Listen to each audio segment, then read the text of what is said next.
I am sorry. Are you okay? Podcast is intended for mature audiences.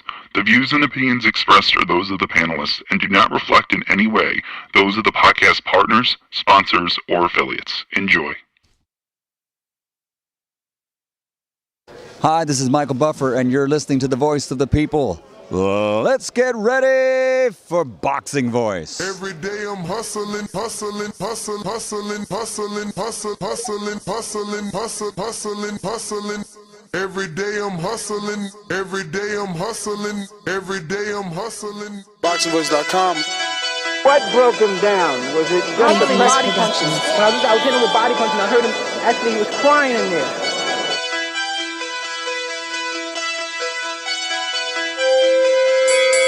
You were saying that Biggs was crying when you hit him? Yes. When did that happen? And perhaps the fourth round on?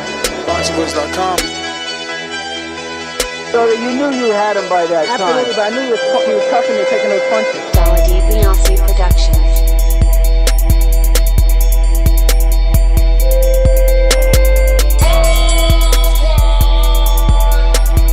Making women gestures like, oh. Let's go, champ. It's the champ. Shannon the champ. With the fake champ. Vitaly Vitamin Klitschko. BoxingVoice.com. I'm gonna treat him like he's a C+ fighter. I'm gonna dominate, I'm gonna dog this fight. I'm talking about punishment. We're gonna punish you for 12 rounds. Either the referee says you had enough, or you can say you had enough, or you can stay your ass there all night until you ain't had enough. Man, I feel I'm the best in the sport, and to be the best, you got to beat the best. And all I did was beat opponents. I worked my way from the bottom to the top. I won a title by beating top competition and top fighters. This guy was hands title, he's a paper champion. Do you feel that you're the best super middleweight right now? 100%. Let's go, champ.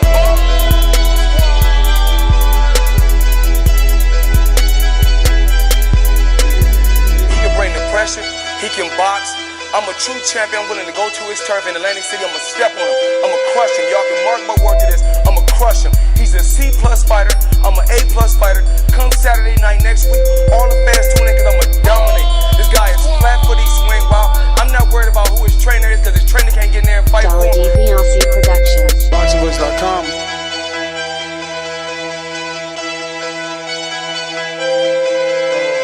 BoxingVoice.com.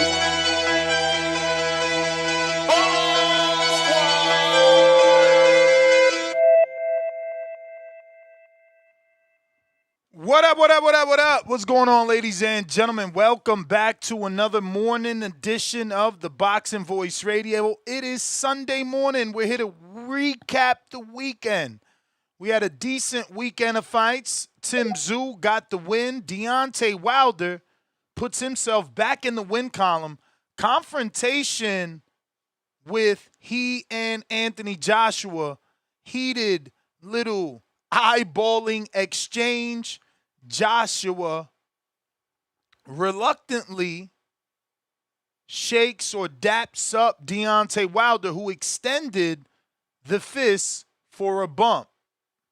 We're going to be talking about this weekend, about Anthony Joshua, the run-in with Deontay Wilder, both before the fight in the hallway and after the fight in the arena.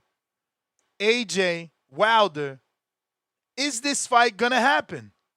The time is now. Can Eddie Hearn and DAZN make this one happen? The bad blood is there.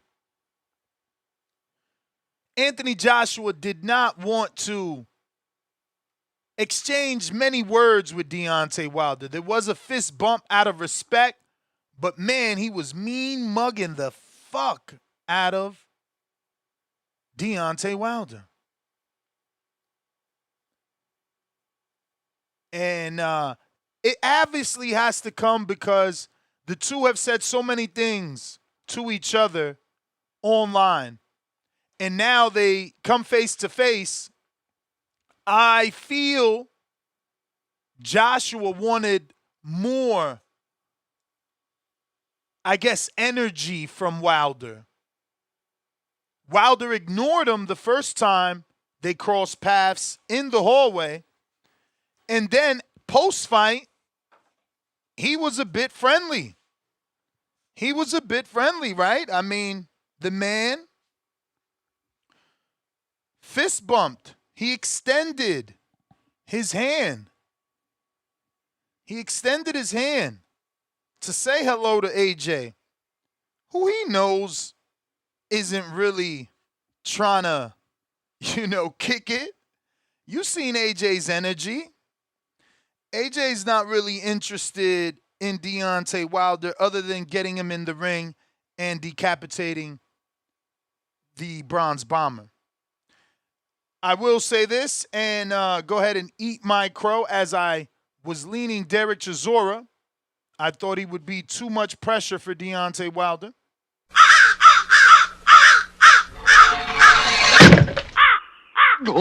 And I thought that he would fall under that pressure. Shout out to Wilder that was able to stand up to the pressure of Derek Chisora. Took some solid, loopy right hands from Derek Chisora, showing just maybe the time out the ring helped him. He didn't get stopped. He didn't get dropped. There was a knockdown, but very controversial. Not 100% sure it should have been a knockdown. But this is what we're talking about. Tim Tszyu in Australia, back in action. He got the redemption he was seeking. The tune-up is in the bags. Is Errol Spence next? The call-out was there yesterday, post-fight. Does Tim Tszyu and Errol Spence, is that the fight to make? Is that next for us as boxing fans? This is what we're going to be talking about. Any other news and notes you guys want to sprinkle in, feel free. Remember, today there's going to be fights on ESPN. You have the return of Caroline Dubois on ESPN and Sky Sports. F. Grand, you're right. Wilder making us eat crow in 2026 is crazy. I really didn't think he would get past Chisora, but Chisora, he's up and down with it. He could come in the greatest shape like he did for one of the Dillian White fights, or he could come in that physical condition that he was in yesterday where he looked a bit fluffy. The leanness was not there. That leanness that indicates putting in work, sweating, and losing calories. I wasn't sure that Chisora did all he needed to do, which was crazy to me, being as though this is a super duper high profile fight. It was America versus the UK, so Chisora needed to put his best effort. Not sure he did that. Not sure he brought in the tank necessary. The tank necessary to go and the tank that gave him the nickname War. It won't be a war. It won't be a war if Chisora doesn't have the stamina. It just can't be a war if he can't give you the pressure he needs to give you for 12 rounds. But nonetheless, the better thing happened. Wilder got the win. AJ was in the building. Multiple run-ins with each other. The real question is, are we going to get the fight? Can Eddie Hearn, Matchroom, DAZN, can they make this fight?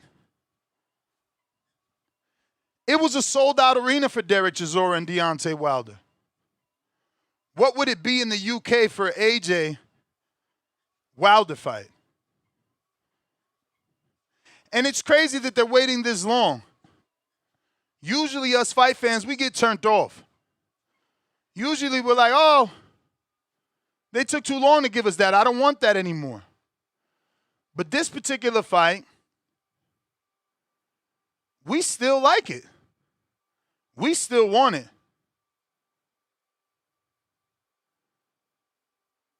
But again, Errol Spence fans really excited. Errol finally came out and responded, giving us true indication that he is facing Tim Tszyu. Errol came out and quote tweeted the call out of Tim Tszyu. Let's go to that. If you're watching this on YouTube, don't forget to hit that thumbs up. It's going to help with the visibility of the show. Do you think that you're ready for Errol Spence? Look, I feel like I'm up for it, man. I feel like I'm up for it. This guy was tough, you know, no excuses. But I think me and Errol Spence are going to be one hell of a fight, you know. It's a banger. You know how I am. I don't go take a backward step. So if he wants to meet me at the front, bring it on. Well, we are live into the US as well. Do you have a message for Errol Spence and his team? You know what they say, catch the big fish. Let's go fishing. Do you think that you're ready for Errol Spence? Let's go fishing, he says. Errol says, you think shit's sweet? I'm going to do you so bad. So shout out Errol Spence, finally letting his fans know, look, I'm back. I'm back. And this is what we're going to do. We're going to be taking on Tim Tszyu. So hopefully it happens. Here goes the Wilder run-in. This is the first run-in, so let me get the other ones pulled up because there was two in different angles. The one in the hallway seems a bit more intense. This one is a bit more intense, but nonetheless, we'll show them both. This is Anthony Joshua on his phone and then notices Deontay Wilder. Wilder ignores him. AJ cuts his eyes at him. It seems like AJ was waiting for the run-in because now Wilder's past him and AJ's ready to keep it moving. So, you know, was this planned? Did AJ want to look at Wilder in his eyes and see would he say any of what he said in the past about Anthony Joshua? Was AJ looking for Wilder to keep that same energy, as we say? But here's the second run-in post-fight, and maybe that's Wilder's new girl because she has the same jacket as him. And that was the AJ run-in with Wilder. As you can see, Wilder had the fists out. He wanted to say hello. Credit to AJ that accepted that hello, right? Because a lot of words were said. AJ could have left him hanging there, not gave him no fist dap, and let him know, listen, it's all action. Let's do it. Look at AJ's eyes, though. And that's why they put the eye emoji. Look at AJ's eyes. He is just like, he can't stand Deontay Wilder for whatever reason. These two have never met. But obviously, things that have been said over the years, the many, many years, AJ may not have respect for Wilder. He may not have any respect for Wilder at the moment because of all that was said. So, once again, this is what we're talking about. Discord available, X Spaces available if you're looking to call in. If you want to talk this weekend's fights and recap the weekend, call us up. Discord available. X Spaces also available. We're going to go ahead and get that Zoom rocking and rolling for anybody that wants to call in via the landline. That will be available for you as well. So feel free to call in and talk about any news and notes that you want to discuss. Anything that might have happened this weekend, whether that be fights or fight announcements. I did see that Pistol Pete Dobson is going to be taking on Keyshawn's brother, Kelvin Davis. Seems like that Keyshawn, or should I say the Davis brothers event, was only postponed because Top Rank got their date with DAZN, and they want to do that show. So that show that the Davis brothers were going to do is now a Top Rank show, and it looks like Nahir Albright gets his rematch, and Pistol Pete Dobson gets to take on Kelvin. So that's pretty good, you know. It's strange, though, that Keyshawn called everybody out. All these big names, and that's who Top Rank, who know what they're doing, decided to put him in with. Now, let's be real. Keyshawn did not look bad in the Jermaine Ortiz fight. So why are they regressing him in terms of opposition? Why are they revisiting the Nahir Albright fight? And I get it.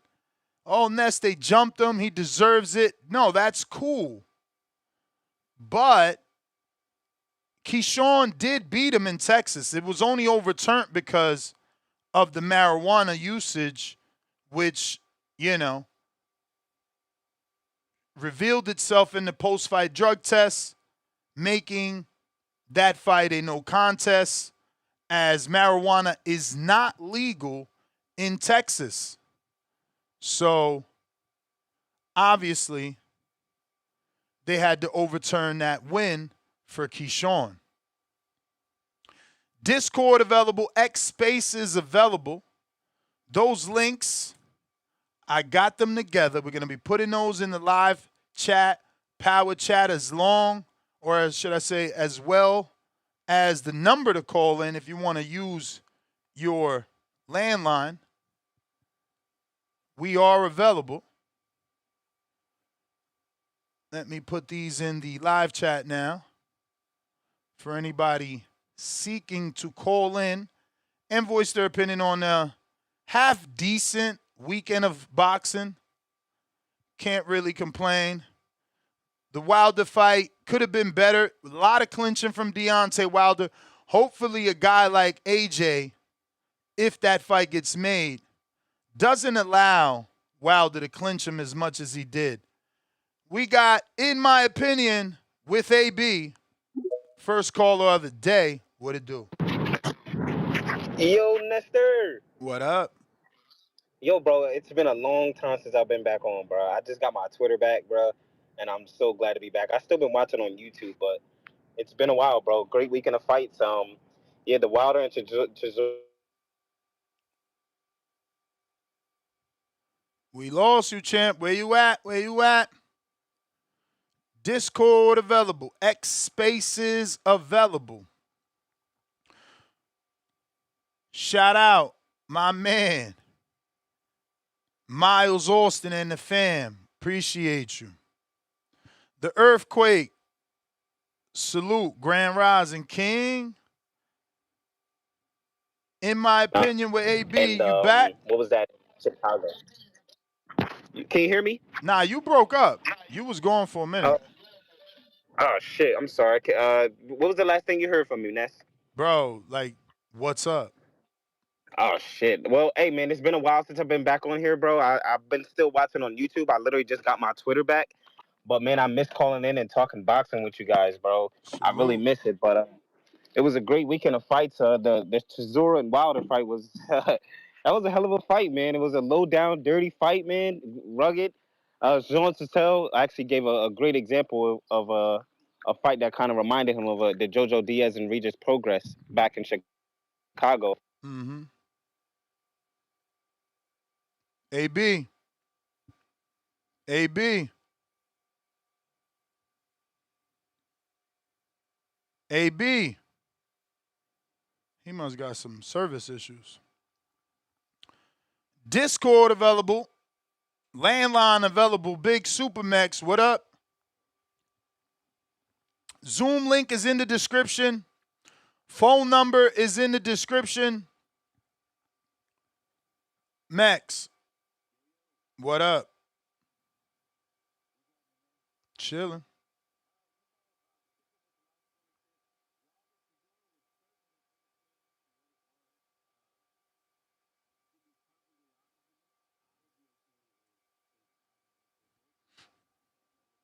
Damn.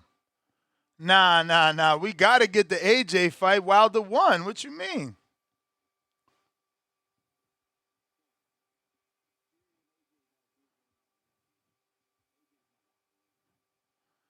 You don't know.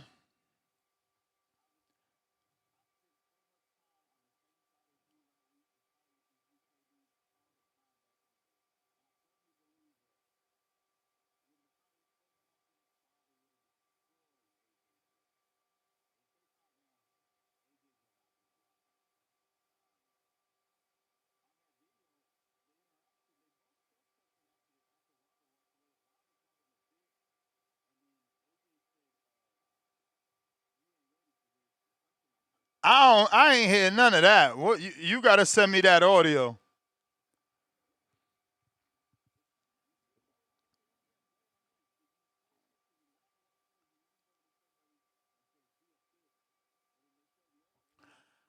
That's crazy.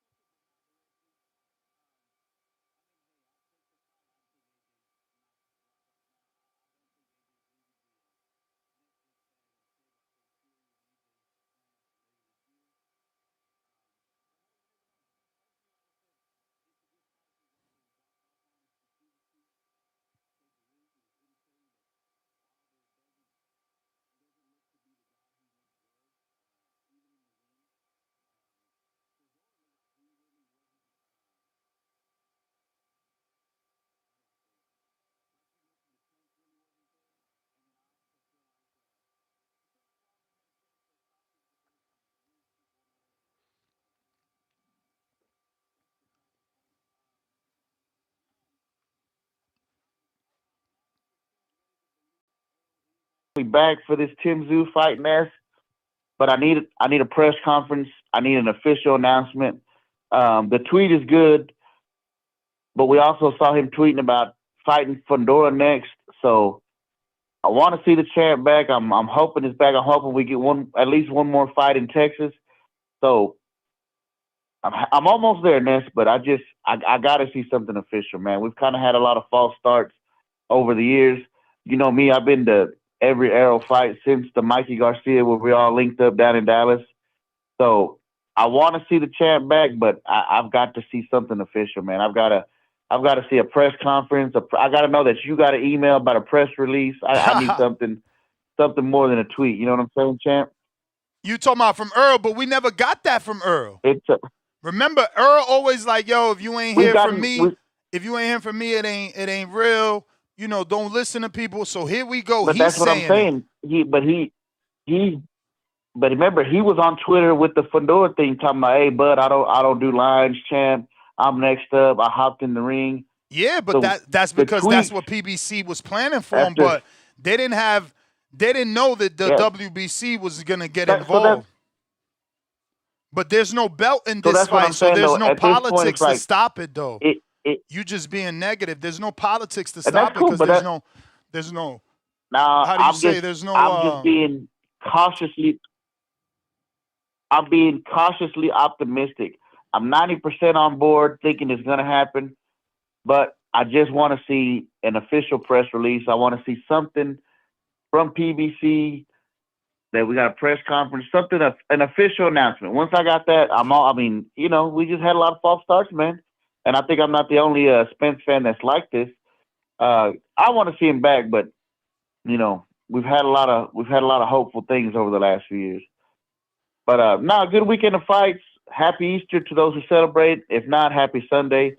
Ness, I see you out there grinding, man. Y'all take it easy. All right, champ.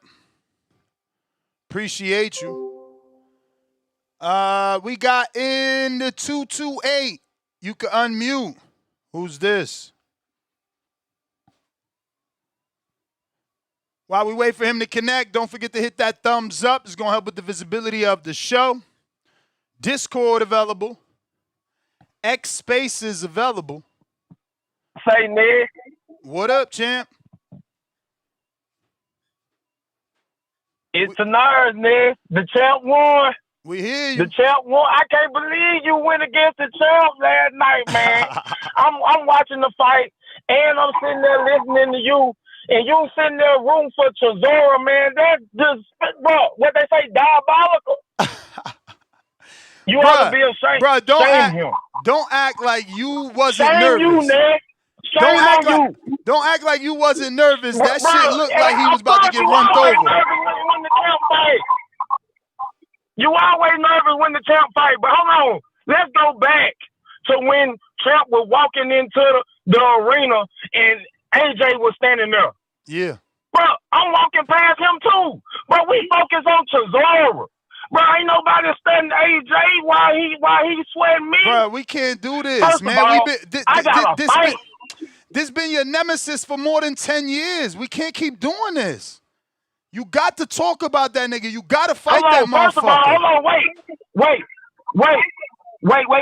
Let's go here. Let's go in the ring. Why was the rope so damn loose? The ropes was way too loose for these heavyweights. That was Chisora, Okay. man. He making them. I don't even really want to talk about the fight. Chisora was making them the ropes loose because he was laying on them shits, going through them shits. Going through them. Like, okay. When they took the point from Champ, that was diabolical. They were so nuts cheating then that you know people been saying they tried to cheat Wilder. No, they didn't try to cheat Wilder. They did cheat Wilder. Champ just fought through that shit and came out on top. And we ain't trying to fight AJ, man. Stop saying AJ name. So who the hell y'all trying to fight? The same way Usyk called us out. Man, Usyk ain't fighting y'all. Usyk got Rico, man. He already got to fight. That's what he said. He said he won't Deontay Wilder. Bruh, you gotta relax. Usyk said he won't Deontay Wilder. Bruh, you gotta relax. He already got to It's fight. Usyk, It's already man. scheduled. It's already scheduled. He got to fight. He got a whole fucking card. That's cool. That's cool. Let him have his fight. Let Champ rest up, because Champ he fractured his hand last night. Champ fractured his hand last night. So let Champ rest up and let Usyk have that fight, and then we gonna fight Usyk. We moving around AJ, bro. AJ can wait. AJ gonna wait. Make AJ wait. Y'all scared of him, man. Make AJ fight somebody else. Y'all scared of AJ. This shit getting We ain't scared of AJ, bro. 10 years. It's the business. 10 It's years. the business. 10 years and you ain't got no energy for Yeah, AJ? That shit weird, man. Fucking weird. You see how that No, man we looked ain't at got no more Wilder? energy for Wilder you, out bro. here We doing been fist knocking bumps. at your door. Fuck he doing fist bumps for with a nigga Bro, that don't want to fuck with him? Hold on. Why he Okay, doing fist hold bumps on, with a let me nigga go that to don't the want to fist fuck bump. with him? Let's talk about the fist bump. Let's talk about the fist bump. Okay, so Champ coming out the ring, and bro, Champ just won. Champ happy, man. Oh, so he Champ happy, ain't so now stunned you, everybody his AJ. friend? Now everybody his friend? No, that's your fucking No, enemy. okay. That's your Hold on. nemesis, man. That's who. And we so happy. We so happy that Champ won, because we got to see AJ with that sad ass look on his face. Everybody in there wanted Derek Chisora to win, so AJ would never have to deal with the champ. That bitch You still don't gotta want deal with AJ us, to but deal he with the gonna deal with champ. us on our You don't time. want AJ to deal with the champ. He You go- telling Wilder to fucking swerve him. So what you mean so he don't got to deal with the champ? You the one don't want him to deal with the champ. No, he gonna deal with the champ on our time. We got a bigger Y'all fish to ain't got fry. no It's a fucking better fight terms, on man. Usyk. Y'all don't got no terms. It's a bigger. No, nigga, wake up. Hold on. Wait, no, you hold on. That Hold on, don't motherfucker, call me no, a you nigga. wait. Don't call me a He nigga. was fighting Don't on call me no fucking nigga. Misfits Don't Pro. call me no nigga, whatever the name is to call Misfits you. Pro. Don't call me no nigga. Misfits Pro, man. Listen, You can't say he on no I'm- fucking A bruh, side. bitch. It ain't his fucking way. He was on the fucking content creator fucking stream. That ain't real boxing over there. He not AJ. He not fucking Usyk. He fell from glory. He was on a content creator fucking channel. He fell from glory. My brother, I'm asking you a Right, simple question. Did you realize what you asking me? Did you realize the fight was on Misfits Pro? Did you realize it? Yes or no? No, I didn't. Okay. Well, do your research. It ain't your fucking terms. You on the Teeny Bopper Network. You on the Nickelodeon boxing channel. You up there with motherfuckers who content creators like me in round one. They on your undercard. Man, they was on his undercard. Everybody watched that fight. Fuck out of here. Everybody watched that fight. And if they didn't watch it last night, they watching it right now. Talking about on his terms. You ain't got no goddamn terms, man. You ain't no fucking A-side no more. Talking about his terms. We finna fight Usyk. Nah. We finna fight Usyk. How you fight Usyk when he got to fight? How you fight Usyk when he got to fight? You gotta calm down. How He you ain't ready fight for Usyk when you got to fight? How you gonna fight him when he got to What fight? you talking about? He ain't ready for Usyk, but Usyk said his name. What y'all talking about? Everybody Wilder fight. You trying to get Wilder killed? Bigger than the man. You on that trying to get Wilder Wilder killed? pack? You on that Wilder pack for real? Everybody, hold on. Nah, you're a prisoner in the moment, you brother. You went with Chisora last night. You went with Chisora last night. The same way when he fight Usyk, you gonna go with Usyk. Hell so yeah. You don't know what the fuck gonna happen. I had the underdog. He done. He done. His technique out the window. His technique out the window. When he said war. AJ the one done. Wait till we beat that bitch up. Yo, Wilder never fought a Dubois. He never fought a Dubois. He don't fight no hungry lions. Dubois was never nothing. Shit. But Dubois was okay. All right. This what we gonna do. You terrible, Tanaris. How you gonna say that man was never nothing? How you gonna say he was never nothing? He always been a big ass fucking puncher. He always been a big puncher. He lost to Joe Joyce. You ain't supposed to lose to Joe Joyce if you at the top. Okay, so you supposed to lose? You supposed to lose the big ass Big Bang Zang, who looked like a fucking black bag full of water? Hell yeah! Hell yeah, Big Slow Bang. as molasses. Man, you know Slow Big as Bang molasses. Slow as molasses. Fat Man, than a you know Big Bang was motherfucker. good, 40 man. something. 40 Man, something. But Come then on. Bro, He made you do a spin. Big Bang, I weighed Wilder by what, 70 pounds? 70 pounds? Heavyweight division. division. You're in heavyweight. Pounds division. don't matter. Go get Don't on a bring diet. that up. Go get on a diet if you scared don't of bring fucking that up. heavyweights. That shit don't matter. Hell yeah, man. There's no weight limit there. What Then you y'all can't talking bring up the about? weight. Y'all put me in there with the biggest motherfucker. You telling me, goddamn, Ain't no limit. If I'm Ain't no fighting limit at heavyweight. It Stop don't Ain't no saying with limit. a You bigger. can't bring up the Stop weight saying with a bigger. discrepancy. Ain't no limit. You Ain't no done limit. even cut weight. Up the weight. Nobody cuts you weight. gotta get a man his credit. But you gotta give a 229-pound man his credit against a 270-pound man.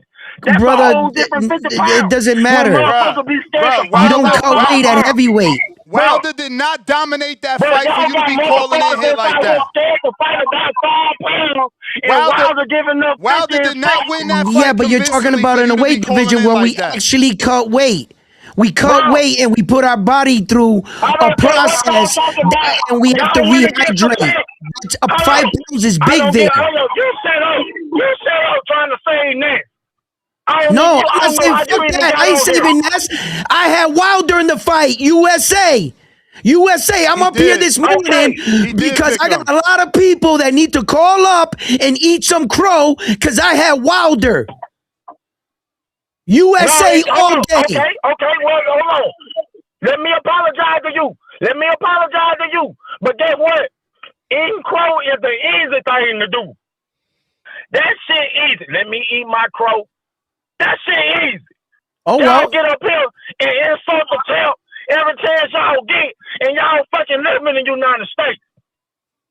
Y'all hate on that man. Tanaris, man, you out of feel your control, pain, man. brother, but you out of control. You know, the dude doing hammer fist. The dude was fucking hugging all get night. your pride. You calling in capping like this motherfucker won a dominant Yeah, fight. but dudes like he are really looked like looking at it Floyd. as a boxing That sense. motherfucker looked trash last night. He looked did. regress. No But- fucking skill, holding, he got the win. slapping, punching, hammer fist. He's not fucking ready for hitting Usyk. with the inside of the glove. Man, I gotta go. I gotta go, man. I gotta go. We gave you a half hour. Peace. Bruh, he acting like Yeah. Wilder dominated. Like, while the Right. technique was good, this motherfucker was slap punching. I know. He was wild as hell. What'd you say, Ness? Technique, holding on. Man, Yep. get the fuck out of here, bro. Yes, like, what'd you say? hammer What'd you fist. say yesterday? What'd you say? Hammer Round fist. 1. Hey, round 1. I bet you we get some clubbing shots. Remember? Told you. And I was like, And that's the referee fault. The referee's supposed to take a point. You cannot fucking hammer fist. The referee's supposed to take a point. How many times did he fucking hold? Yeah. That was excessive holding. But you know, the one thing I did see, okay, I didn't see technical advancement in his boxing, but I did see that Warrior show up. He took some clean shots from him and he didn't shy away. Now, you know, when he got hit big, did he divert right back to the old fighter? Yes. Probably everything he worked on went out the window, as you can see. But you know, the question was going into this fight, does he still have the fire? And I saw the fire there. I didn't see the advancement in his boxing, but he got hit big. He grabbed him, pushed him off, started swinging crazy. You know, it was a crazy fight. I had my man in the fight. I can't wait for that Brit dude to call up. I'm excited. He got to eat some crow. But, yeah, he's not ready for Usyk. My man, you know, he's a little prisoner in the moment. Sometimes we see, you know, one fight and the guy artist, you're going to put him in a Usyk, you're going to get Wilder killed. Not with those skills, you know. But that AJ fight, I'm 100 with you. We've been wanting that fight for a long time. I think it'd be a fun fight for both guys at this point in their career. I don't expect either of them to go out and be a world champion. Just give us the fight we always wanted. Fuck it. You know what I'm saying? Go out like that. Let's always find out the question, who would win in a fight between Wilder and AJ? I always wanted to know. I wanted to know if AJ can take that punch or if AJ outsmart him. So I'm down with that, but please don't put him in there with Usyk. Don't do that. You know, congratulations, Wilder, for the win. But, yeah. Dudes don't even care. Wilder fans don't even care. They just like, fuck it, as long as he in another championship fight. They can clearly see that he ain't ready. You said, no advancement in the skill. The technique is trash. You got 12 years boxing, you can't land a fucking right hand. You don't know how to throw your punches. You still slap fucking fighting. He was telegraphing it like this. He was literally walking up to him like this, cocking the right hand back. Where do they do that at? You hitting people with the inside of the glove. You hitting people with the bottom of the glove on some hammer fist shit. Yep. It's ridiculous at this point. It's ridiculous. He looked like a big-ass 10-year-old kid who just learned how to fight in there. They got to do something. Man. The referees need to take control because he's going to hurt somebody with them hammer fists. Yeah. He's going to hurt somebody. Yeah, no. That, the whole setup. I mean, the dude said something about the rules. Back of the head too. That referee is garbage. He the worst referee I've ever seen in my fucking life. They hit each other behind the head 20 times apiece. No exaggeration. 20 times apiece throughout that fight. If one of them niggas don't wake up today, it's because of the referee fault. Because he allowed that shit. What up, Brandon? Yes, round 1. Good morning. Happy resurrection. How you guys feeling today? Chill. All right, brother. Yes, I agree with a lot of what you're saying. I knew going into the fight, Wilder and Chisora both, from a technical standpoint, weren't the greatest fighters in the world. And like I said yesterday, it was going to look like a Tyler Perry movie. So trash that it's going to actually be entertaining with how bad these motherfuckers are going to look. And that's what it was. If he gets in there with AJ, the way he fought yesterday, he gets knocked out. AJ's always been technically the better fighter. AJ's always been the more accurate puncher. And AJ's always been the more skilled fighter. But what made Wilder have a chance is the one-shot detonated power in the right hand, which he doesn't seem to have anymore because he's not putting as much torque and velocity on it. It's more of an arm punch. And there was a mystique about Wilder that, you know, he was this dog, this killer. And once he started getting knocked out, like most punchers, that mystique kind of goes away. Nobody's scared anymore. So when I see him fight yesterday, albeit I had him winning, I think I had it like 8-4, 9-3 his way. He won pretty solid and the definitively to me. He can't beat no young guys. He can't beat Usyk. He can't beat AJ. He can't beat none of them guys. That's another thing these fucking Wilder fans keep doing. Oh, AJ a bum. He got knocked out by Dubois. Bro, Wilder would never dare. Listen. He would never dare fight a Dubois. Never. Dubois been calling him out since he was a youngin'. Fuck is we talking about? You discrediting somebody for fighting a dude that your favorite fighter won't fucking fight is ridiculous. No guy on Dubois' level, Fabio Wardley's level, Adji Kabayel, Usyk, AJ, they don't go 12 rounds with that version of Derek Chisora. The motherfucker was plowing ahead, straight ahead, no head movement, being able to get on the inside just repeatedly. Like there was no method to his madness, slow as fuck. Backing up, Chisora able to get on the inside with just a jab. Like, y'all crazy, man. I can't wait for him to be in a real fight. With Wilder winning and remaining in the talks, what we do get, which is what I missed when he was on top, we get a faction of delusional country mush mouth turkey neck eating niggas like your last caller calling in. Because majority of Wilder's fan base was country, turkey neck, and chicken gizzard, mush mouth, Bo Rogers sounding niggas from Alabama and Mississippi and the South Carolina low country and Texas, just country ass niggas. And I missed being able to hear them country ass delusional niggas prop Wilder up like he was the king of their castle. And now my that people, he's back, your king is here. Yeah, now that he's back, man, you get these country ass niggas believing again. I'm telling you, country niggas love Errol Spence and they love Deontay Wilder, and I love to laugh at a country ass nigga. Cause I'm a country ass nigga from. Put him in there with Bacoli, man.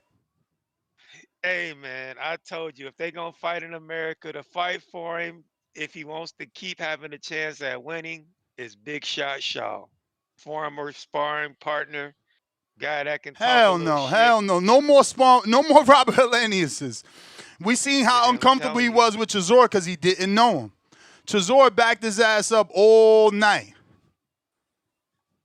Yeah, I get it, but you in there with a sparring partner you've been dropping and sparring, you gonna have that confidence hidden somewhere in the pit of your stomach. Because no one's scared of him. Exactly. Because that mystique, like the caller said, is gone. That's why Chisora. Yeah, but not with a sparring partner. You bring in somebody I've been sparring and I've been fucking up. What the fuck he's gonna do to me? How is he gonna intimidate me? How I'm not gonna be confident? I've been sparring Stephen Shaw. That's nothing new. But I want Wilder to remain. I want him to keep winning because I want the country niggas to keep calling in. That last call was hilarious. Just a country nigga yelling over the phone. I enjoyed that call. Because it reminded me of 2017, 2018. That's nostalgic Wilder days when the country niggas was just calling in. Just, oh man, it was funny. But I don't know if AJ takes the fight. For one, AJ doesn't see any value in it. And he's I mean, you gotta see the value in it. If you AJ, you gotta be looking at Fury fight. But if you AJ, you not looking at that fight like, man, this a cakewalk. This some shit I could just do. I don't know, man. Bro, Wilder hit Chisora with everything. He didn't officially drop on him like a real knockdown. Wow. No, a real knockdown. I'm talking about a real one, round one, not a referee knockdown. Not a referee saying, oh, you went through the ropes. We're going to do it a knockdown because I'm tired of you going through the ropes. I'm frustrated telling you not to go through the ropes. So here's your fucking punishment. It's at the referee's discretion if he feels that the ropes held you up from preventing you from going down. But round one, I get that. What I'm telling you is that is a gift knockdown because the ref decided. Where's the fucking power? Where's the fucking shot and you go down like back in the day? That shit ain't there no more. And my man stood up to that power. He took the punches, man. Chisora ate all them fucking punches. He made Wilder look normal. He's strong. He's a strong man. And even the knockdowns was more exhaustion knockdowns where he was just tired. Than Bro, he hit Chisora in the final round. What was that? Second round? 1-2. Boom. I said, oh, shit. Chisora took that like nothing, but he was bleeding, but the blood came from the uppercut in that same round. Then he landed the 1-2. Right. Nothing happened. Like, when the fuck do you see Wilder land a 1-2 drop step? Boom, boom. And nothing happened? Okay. Nah. Can I wait? Can I talk about that for a second? That shit is gone. I saw that, right? They're teaching Deontay Wilder to stop overextending. What gave him a lot of his success and momentum behind his power shot, he got like a running start a lot. He torqued it back and came forward. What they're trying to teach him is technique. So you're gonna see Wilder hit dudes, but not that real power. Technique? Bro, you can't even use he was that fucking trying, word. but you can see the effort. You can't Once use he that got word. hit big, You're not allowed to use that word and Wilder fucking name in the same sentence. You cannot use that. Hey, look. I understand what it looked like, but you gotta read what he was doing. Wilder, he's not overextending. If you go back and look at his 40+ knockouts, he was getting like momentum starts. So you're not going to see a lot of power, but you're going to get success, Wilder. And once he got cracked, he diverted back to the old fighter. That's all that happened. But you could see they're trying to teach him to go like this instead of going full throttle. That's why I think Teixeira took some of his power. But once Wilder started winding up, when he started walking Teixeira down, he started like actually gripping the right hand. And he was just Chisora. Chisora. I can't say. I'm sorry. Chisora. Sorry, those names I got a little trouble with. I apologize for that. But when he was cocking back like that, Wilder, you can see it that he was hurting the man, but he was a strong dude. He's really strong. But I saw what he was doing. Tell him to call Dana White and put his ass in an MMA fight with all them goddamn hammer fists. He needs to be rejected from boxing. Man, I'm telling you guys, man. No top 10, top 15 guys. Give him Jarrell, Big Baby Miller. They got some history. Give him Stephen Big Shot Shaw. Leave AJ and them dudes alone. Bro, you wilding with this Shaw shit. They'll fuck him up. Hey, man, I like the fight, man. It's a good fight. But, yeah, Wilder's finished. But as long as he's unboxing, we'll get some entertaining interviews, some funny one-liners and shit. And like I said, it's so bad it's entertaining at this point. But you put him in there with AJ. Anybody like the last caller want to make some bets that the Alabama Slammer is back? Let me know, man. I'll take some bets. AJ gonna park that nigga, man. He knows that. I think Wilder don't want that smoke for real. He didn't even sound decisive when he said, let's do it. He didn't even give me eye contact. He said, let's do it, and kept walking. Like, it wasn't no barking. He didn't even want to do a face-off. He know. Yeah, I think he knows he can't win at this point. But like I said, if anybody wants to take the bet, C-Dub, my brother LV Slugger, any of you country Burrow niggas City wanna take E, the right? bet, Ain't he one of them? I think Bro City E smart enough to know he ain't gonna take that bet. Bro City ain't gonna take that bet. The last caller, if you listen, if you want to make a bet, let me know. Tanaris, where you at? Callers, man. Alright. Y'all take it easy, man. Yeah. Discord available. X Spaces available. Sean in the UK, what up? Yeah. Oh. How you doing, Ness? All good. Yeah. Give me some crow. Well, I did say I'll go the distance though. I said Chisora will win on points, but obviously I got to take some crow.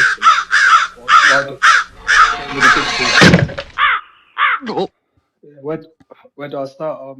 Let's start with you, Ness. Yeah, I think you've been a little disrespectful. Wilder been a little hard on him. You've been in the ring. It's not What exactly am I being hard? Am I exaggerating about how bad his technique looked? Am I exaggerating about how much he clinched? Am I exaggerating about how many times we've seen MMA-like tactics, including hammer fists, slap punches, and wrestling?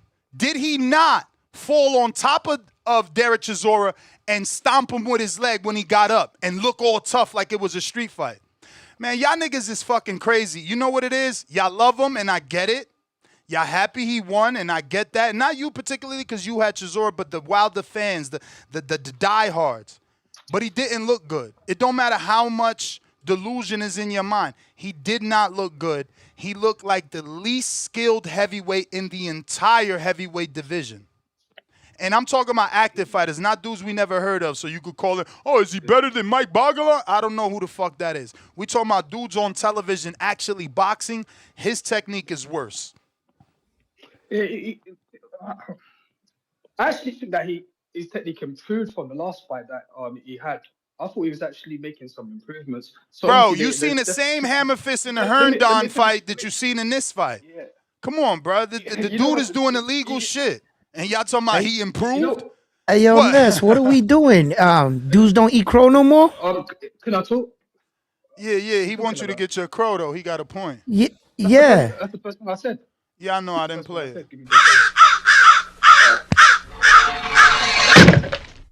Continue, my brother.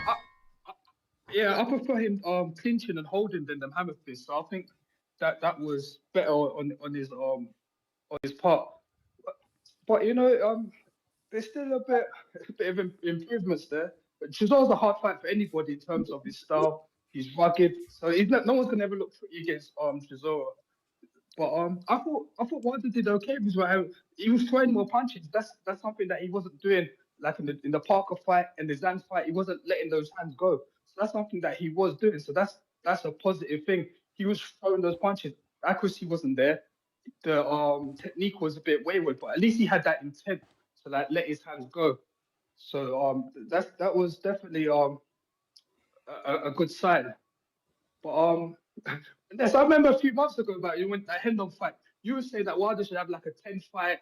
Yeah. 10-fight comeback. Or yeah, because you see the skill. He doesn't have the time for that. No, I said he doesn't have the time for that. He's 40 years old. He doesn't have for 10 fights. So I just thought that was interesting that he's gonna get knocked out by AJ or Usyk if he goes in the ring looking like that. Yeah, and I think that fight will be a big fight. I think that fight can do Wembley. Unless I think you can, I'll keep going. That'll be a massive fight. They'll do like 80,000. You may feel like it's your turn. That'll be a big fight. Is it bigger than the Fury fight? Because people saying that it won't happen because the Fury fight is signed. I don't think it's signed. How could that fight be signed with Fury still got a fight that he hasn't even had? So I don't think the fight is signed. I don't forget they're no, but that Fury fight will be maybe bigger. But this is an entertaining fight. They're both even. It's an even matchup. But it's and the post fight froze up. He said that he doesn't mind fighting Moses either. He said he'll fight anyone of these young guys too. So that's another good fight. But I don't know the guy that Brandon was talking about in terms of the sparring partner. But you see, Wilder, if he wants to pass the torch on, he should fight Jared Anderson guy. That I don't know who would host the fight, but that would be a good. Jared Anderson he just signed a deal with Warren and Top Rank. He not fighting Wilder. Oh, okay. Okay, so maybe he did a co-promotion with Frank Warren, so you know Frank Warren going to throw him to one of his UK fighters. He's already fighting Dakers. Yeah. After Dakers, it'd probably be like Dubois, Wardley winner. It could be Woodley said he would take maybe even Hergovich. They signed Hergovich too. Yeah, but what? Well done. It was a fun fight, entertaining fight. But just happy that Wilder he done 12 rounds for his first time in many years. So that's a good sign as well. I think first decision win since 2017. Yeah, that's what I'm saying. So that's good. Rounds in the bank. I think it's good for the heavyweight division that Wilder actually won. I was a bit sad for Derek, but him coming at 267 helped him absorb the punches as well, even though his stamina suffered as a result of that. But I think if he came in at like 250, 245, he probably would have got knocked out. But because he was taking some hard shots, and Errol Spence and Tim Tszyu. I'm concerned with Errol Spence in terms of his punch resistance. I don't know if them eyes will hold up. I think he needs no better time to find out than now. No, but Tim Tszyu's a dangerous. He's not like a puncher, but That's still a dangerous fight going into Australia. Tim Tszyu was getting touched up by a guy I never heard of yesterday. Yeah, I never even seen that dude. But let's see if Errol Spence can get out of a training camp, innit? Because he's pulled out a couple of times. So we'll see what happens. But last night was a good, entertaining fight. Yeah, the referee, he was bad for both guys as well. Wilder was hitting behind the head. He was worse for Chisora. He should have took points from Wilder he was bad for both. and Chisora for hitting behind the head. He should have took points for Wilder for illegal blows, excessive clinching. But that ref was consistently bad. Yeah, ref. It was a down dirty fight. Yeah, I'll send you a count. All right. But it's not your time. Zoo for Clay, what up? Hey, Ness, hold on. Okay, aside the criticism from the fight aside, hey, yo, where y'all at? You say your boy pulled up in a tank? Come on, little healthy boxing talk. Let's not overlook the win that Deontay Wilder got. USA, I told y'all he was gonna beat your boy. Y'all talking about who pulls up in a tank? He gonna rock him. Nah, I'm just gonna rock out a little bit for my man Deontay Wilder real quick. Not overlook the victory. You know what I'm saying? Come on, man. Y'all said, yo, round one. I hope you're here tomorrow to eat some. Well, I'm right here, bright and nerdy. How y'all doing? Where the callers at? Let me hear you. I can't wait to hear from my boy and what he got to say. So besides all the criticism, what the fight looked like, yo, shout out Wilder. You got the win. Besides that, hey, it's tough enough to get the wins, and we overlook it already. Quick. And he's going to fight this guy. Hold up. Let's talk a little boxing shit. Where y'all at? Yeah. Hey, yo, Clay, what's up? How you doing? Good morning, brother. Good morning, round one. What's good, Edwin? What's good? What's good? What up? What up? You know what I mean? It's a new season, new year. Hey, man. Man, multiple things can coexist in the same space when it comes to this Deontay Wilder fight. I mean, shout out to everybody who wanted to see him come back, get a win, be in the ring with Derek Chisora, show some heart. You know what? He showed some conditioning last night. I was kind of shocked that he was able to turn it up another gear in the later rounds, but the reality is the man is shot. The boxing skills he didn't work on, the fundamentals he didn't work on, the lack of coachability, the lack of accountability he had throughout his whole entire career. The chickens came home to roost last night in the best way it could. A 12-round fight where he walked away with somewhat of a victory. But of course, money make the world turn. He's not beating not even a top 15 heavyweight, definitely not a top 10, not even an FA Jogba. Anybody want to go down? You don't think he beats Guido? No, absolutely not. Absolutely not. No, he doesn't.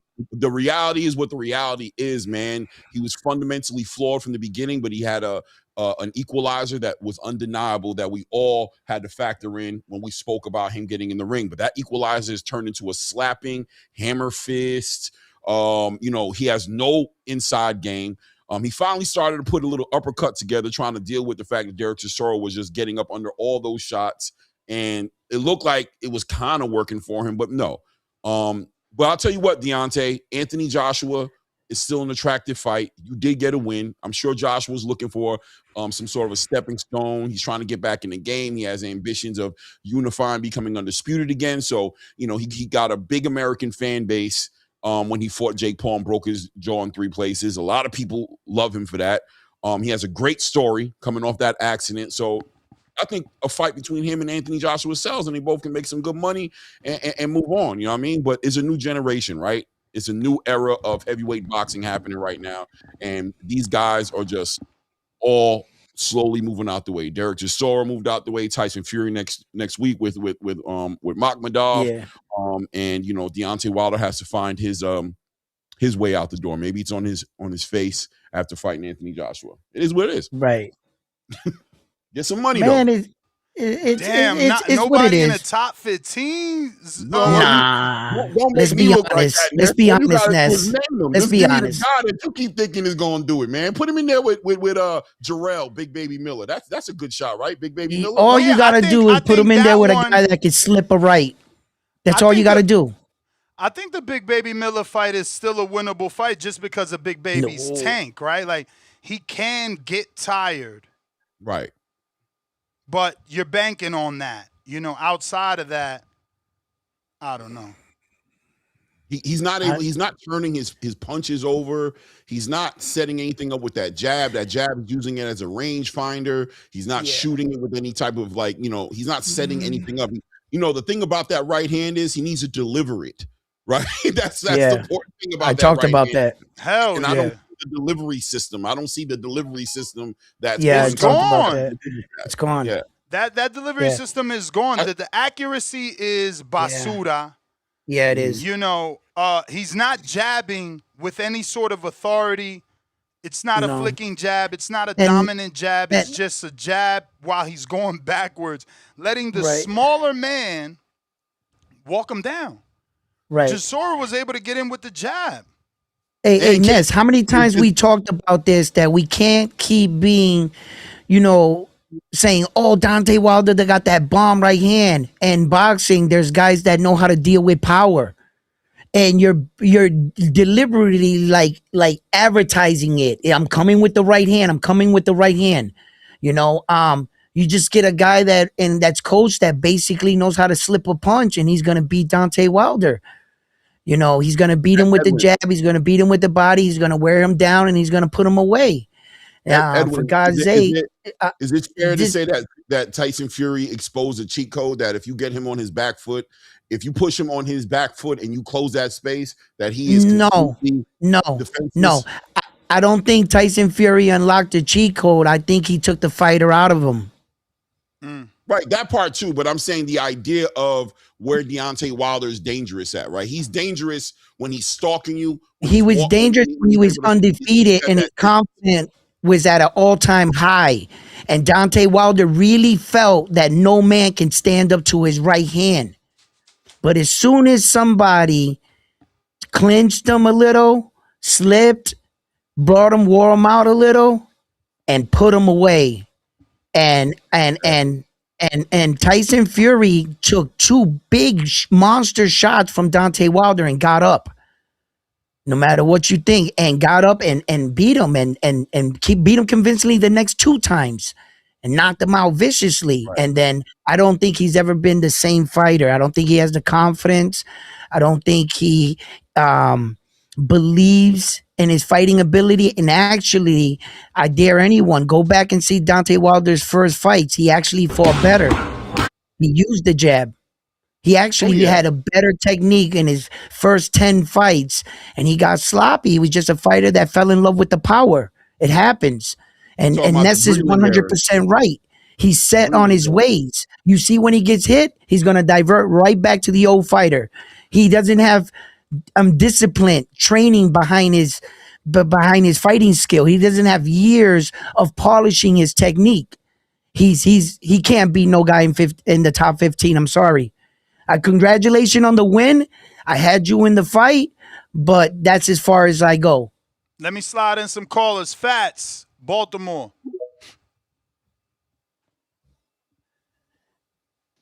Yo. Morning. What's up, man? The Bronze Bomber back, baby. You see what the fuck we doing, nigga? Hammer fist on niggas. Yo, hey, Wilder, you know Wilder just want to beat some ass.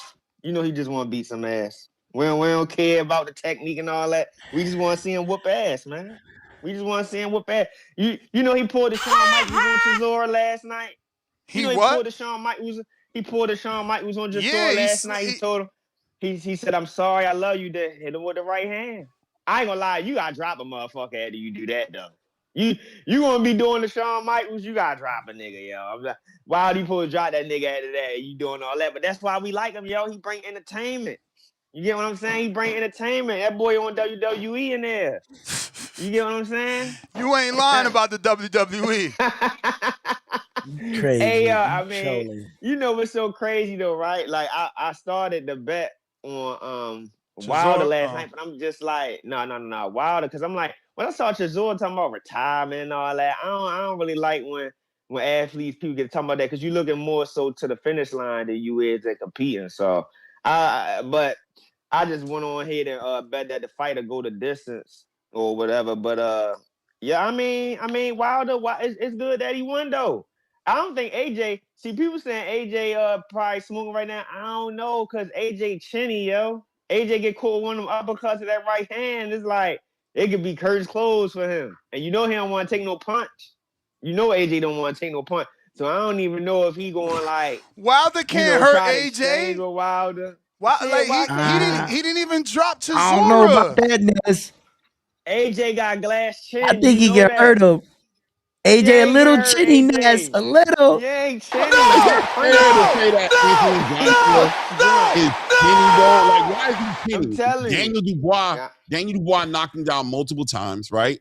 And finally knocked him out with a shot that would knock anybody out. Jake Paul stunned him. Bro, they keep trying to downplay that Dubois fight like Dubois is not a fucking young bull.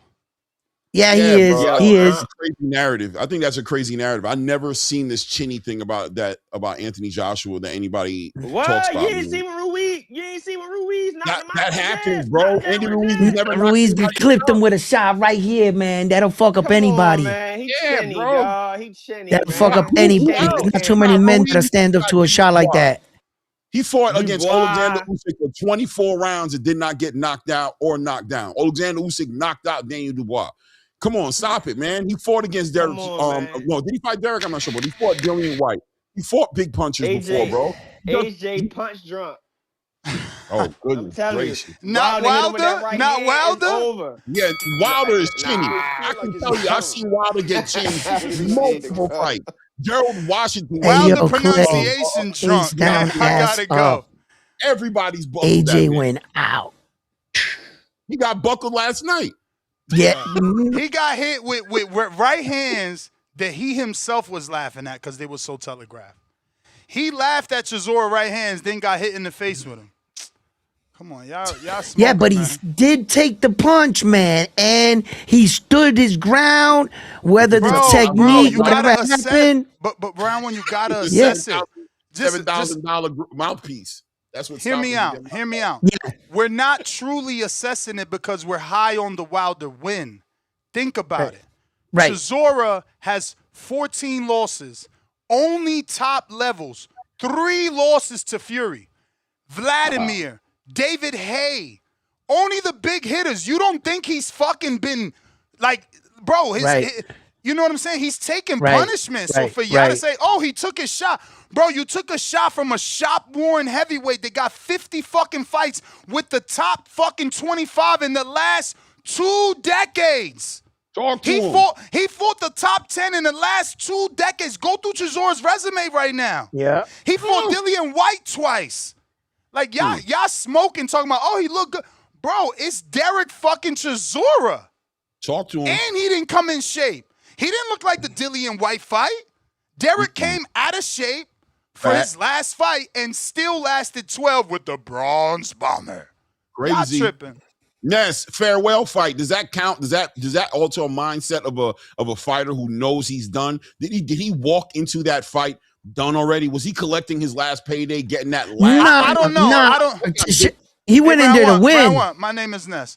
I don't know because obviously if he would have won, I feel strongly he would have kept going. I think it was all a lie about my last fight. He did that shit to us 3 times already. But go ahead, round 1. Yeah. Yep. Good morning. Yeah, Jonathan Sims, I picked him because I don't believe in them fucking skills of Wilder. Fuck. Good morning. What up? How are you? How are you today? Nestor Gibbs, I'm honestly surprised. You are normally Mr. Optimistic, and then I get to bring the bullshit, Mr. Negative, feed into that name. So let's switch roles. It was a fun mess. It was enjoyable how messy that fight was. Like you said, the the telegraphing, throwing a right hand from 7 feet and the right leg is coming up. Look like he about to throw a kick. I thought Misfits got into Dirty Boxing Championship with Yoel Romero because they were on the ground punching. Listen, This is the problem. At least you knew it was Misfits. That last Wilder fan thought he was on HBO Championship Boxing for some reason. But I just want to say, like, this is the issue. My expectations was I just want a fun fight. I wasn't expecting to see skills of a championship caliber. I was expecting to see two guys near or at the end just leave it on the line. And they hit on those. They literally hit on those. They gave whatever they had left in that ring, which you can say they could have did more. I don't think they could have did more. I think that's it. From all the wars, from all the fights, from the wins to the losses, this is who they are now, and this is as much as they can give. I think putting that as a 12-round fight obviously made it even nastier. But I think Wilder, hear me out. I think Wilder might have found something towards the end. I think he dug a little deeper than I expected, and I still saw some snap. I saw some commitment to those punches, and I'm talking about. There was a time when he threw a right hand, left hook near, I think, like the 9th or 10th round, and I was like, wow, there's actual zip with some balance on those. I think he's starting to believe in himself again. And I think that's I believe there's a little more confidence to beating Derek Chisora that he didn't have coming into the fight. And I think he found it in there. Do I want to see him against Usyk? No. Yo, you fucking funny. Yo, Vega, who'd you have in the fight? That was terrible, bro. Oh, you're funny. I just wanted it to be fun. I just wanted to enjoy it. And I mean, there was times where it was so bad it was good. Honestly, I'm like, man, someone gonna swing and miss and fall through the ropes. That almost happened. But nah, man, it was cool. It was fun. I don't want to see either of these guys get near any type of belt. I think it would be just really putting more shit onto the sanctioning bodies. But we're not gonna go there. Yo, you seen that new belt they made for Chisora? Yo, that shit was fire, bro. They put the 5 Guys label. Yo, they are out of control for that one. Fire. They love him, man. Shout out to the UK, man. They know how to support their fighters, man. They love that, man. Even in a loss, bro, he was celebrated in that ring more than Deontay Wilder was, bro. Derek Chisora. Shout out to both. Wilder was in enemy territory, but Alex, you still there? Yeah. So I just want to say this. I mean, obviously with Wilder, I mean, why not a Dillian White fight? Why not? Why not Andy Ruiz, who's been inactive one fight in many years? Because Andy won 20 million, that's bro. Dangerous. That's a dangerous fight. Andy wants 20 million to fight Wilder. He's out of control. Yo, Wilder should pass it. Give it to Moses Atama, bro. Give it to Fabio Wardley. Get on somebody. Give it to somebody on the resume. Give it to one of those guys. And let him win, Moses baby. Atama puts him in the grave. Yeah, that's Clay. You want his execution? Wow. He putting him in the grave. Damn, Clay. You wildin'. You wildin'. For the sport, man. That PPC card and when I turned it on, I see a first punch thrown, a guy's knee blows out. Then the next fight is these two, an ogre versus some fat guy. I fell asleep. I'm watching a little bit of Tim Tszyu fight. Listen, he's making the same mistakes. I don't see anything. I mean, maybe Pedro's getting him to kind of set shots up a little better, kind of maybe more touch. He's always had really good punch placements, but it's still the same issue. He's pulling straight back. He's not fat. He's pulling straight back without moving his feet. He's not finding the correct angles to step in and throw the right hand. He's throwing with his hands down still. He's still up there for a counter. And that's what makes the Errol Spence fight so interest. Even though Tszyu's being active, it's still major flaws. And because of the belief, like you're hearing with Deontay, Errol has that, I think, times 2 or 3 still. And I think there'll be major interest in the fight. And you're going to hear a lot of people picking Errol because Tszyu is definitely on the back end, such as a Chisora and Wilder, to be honest. We just don't know who Spence is. But yeah, man, I enjoyed it. It was fun. I'm going to go make a mess and play in it like Chisora and Wilder did yesterday in that boxing ring. Take care, y'all. Shout out Zufa, man. Can't wait for the night. Real boxing card. Yeah, serve him to Moses, man. Moses needs that name. That's what I'm saying. Hook him up. That's what I'm die saying. in the ring. Gotta, pass the torch, bro. Don't be greedy. You've been eating long enough. Y'all cold. He been eating long enough round 1. He been eating long enough. Pass the torch, man. Nah, he's on his way out. Let him have his gimme fights. Let him get his bag and let him go out like true. Huh? Round one, he's cleaning the division up. It's the return of the Mac, undisputed. He wants it all, bro. Get out of here! You stop boosting that. You Clay, you nasty for that. Stop it! Wow, Clay. Oh my. I didn't say round one. He did. I'm just over here advocating for him, bro. Hey, yo, shout out to Amir Anderson, bro. I want to see more of that kid, bro. I like what I seen from him last night, man. Amir Anderson, man. Shout out to Amir Anderson, man. Yeah, man. Let me get to these super chats. Shout out to everybody that called in. Phone lines are open. First super chat of the day. Giza channel $2. Wilder American flag emoji versus AJ Britton flag emoji. We need it next. Good morning, TBV. Calocanas. Chillin', man. We got the fat $20 from Jalil. Drop a bomb for the dub. And one for the status. Pound for pound number one in the chat.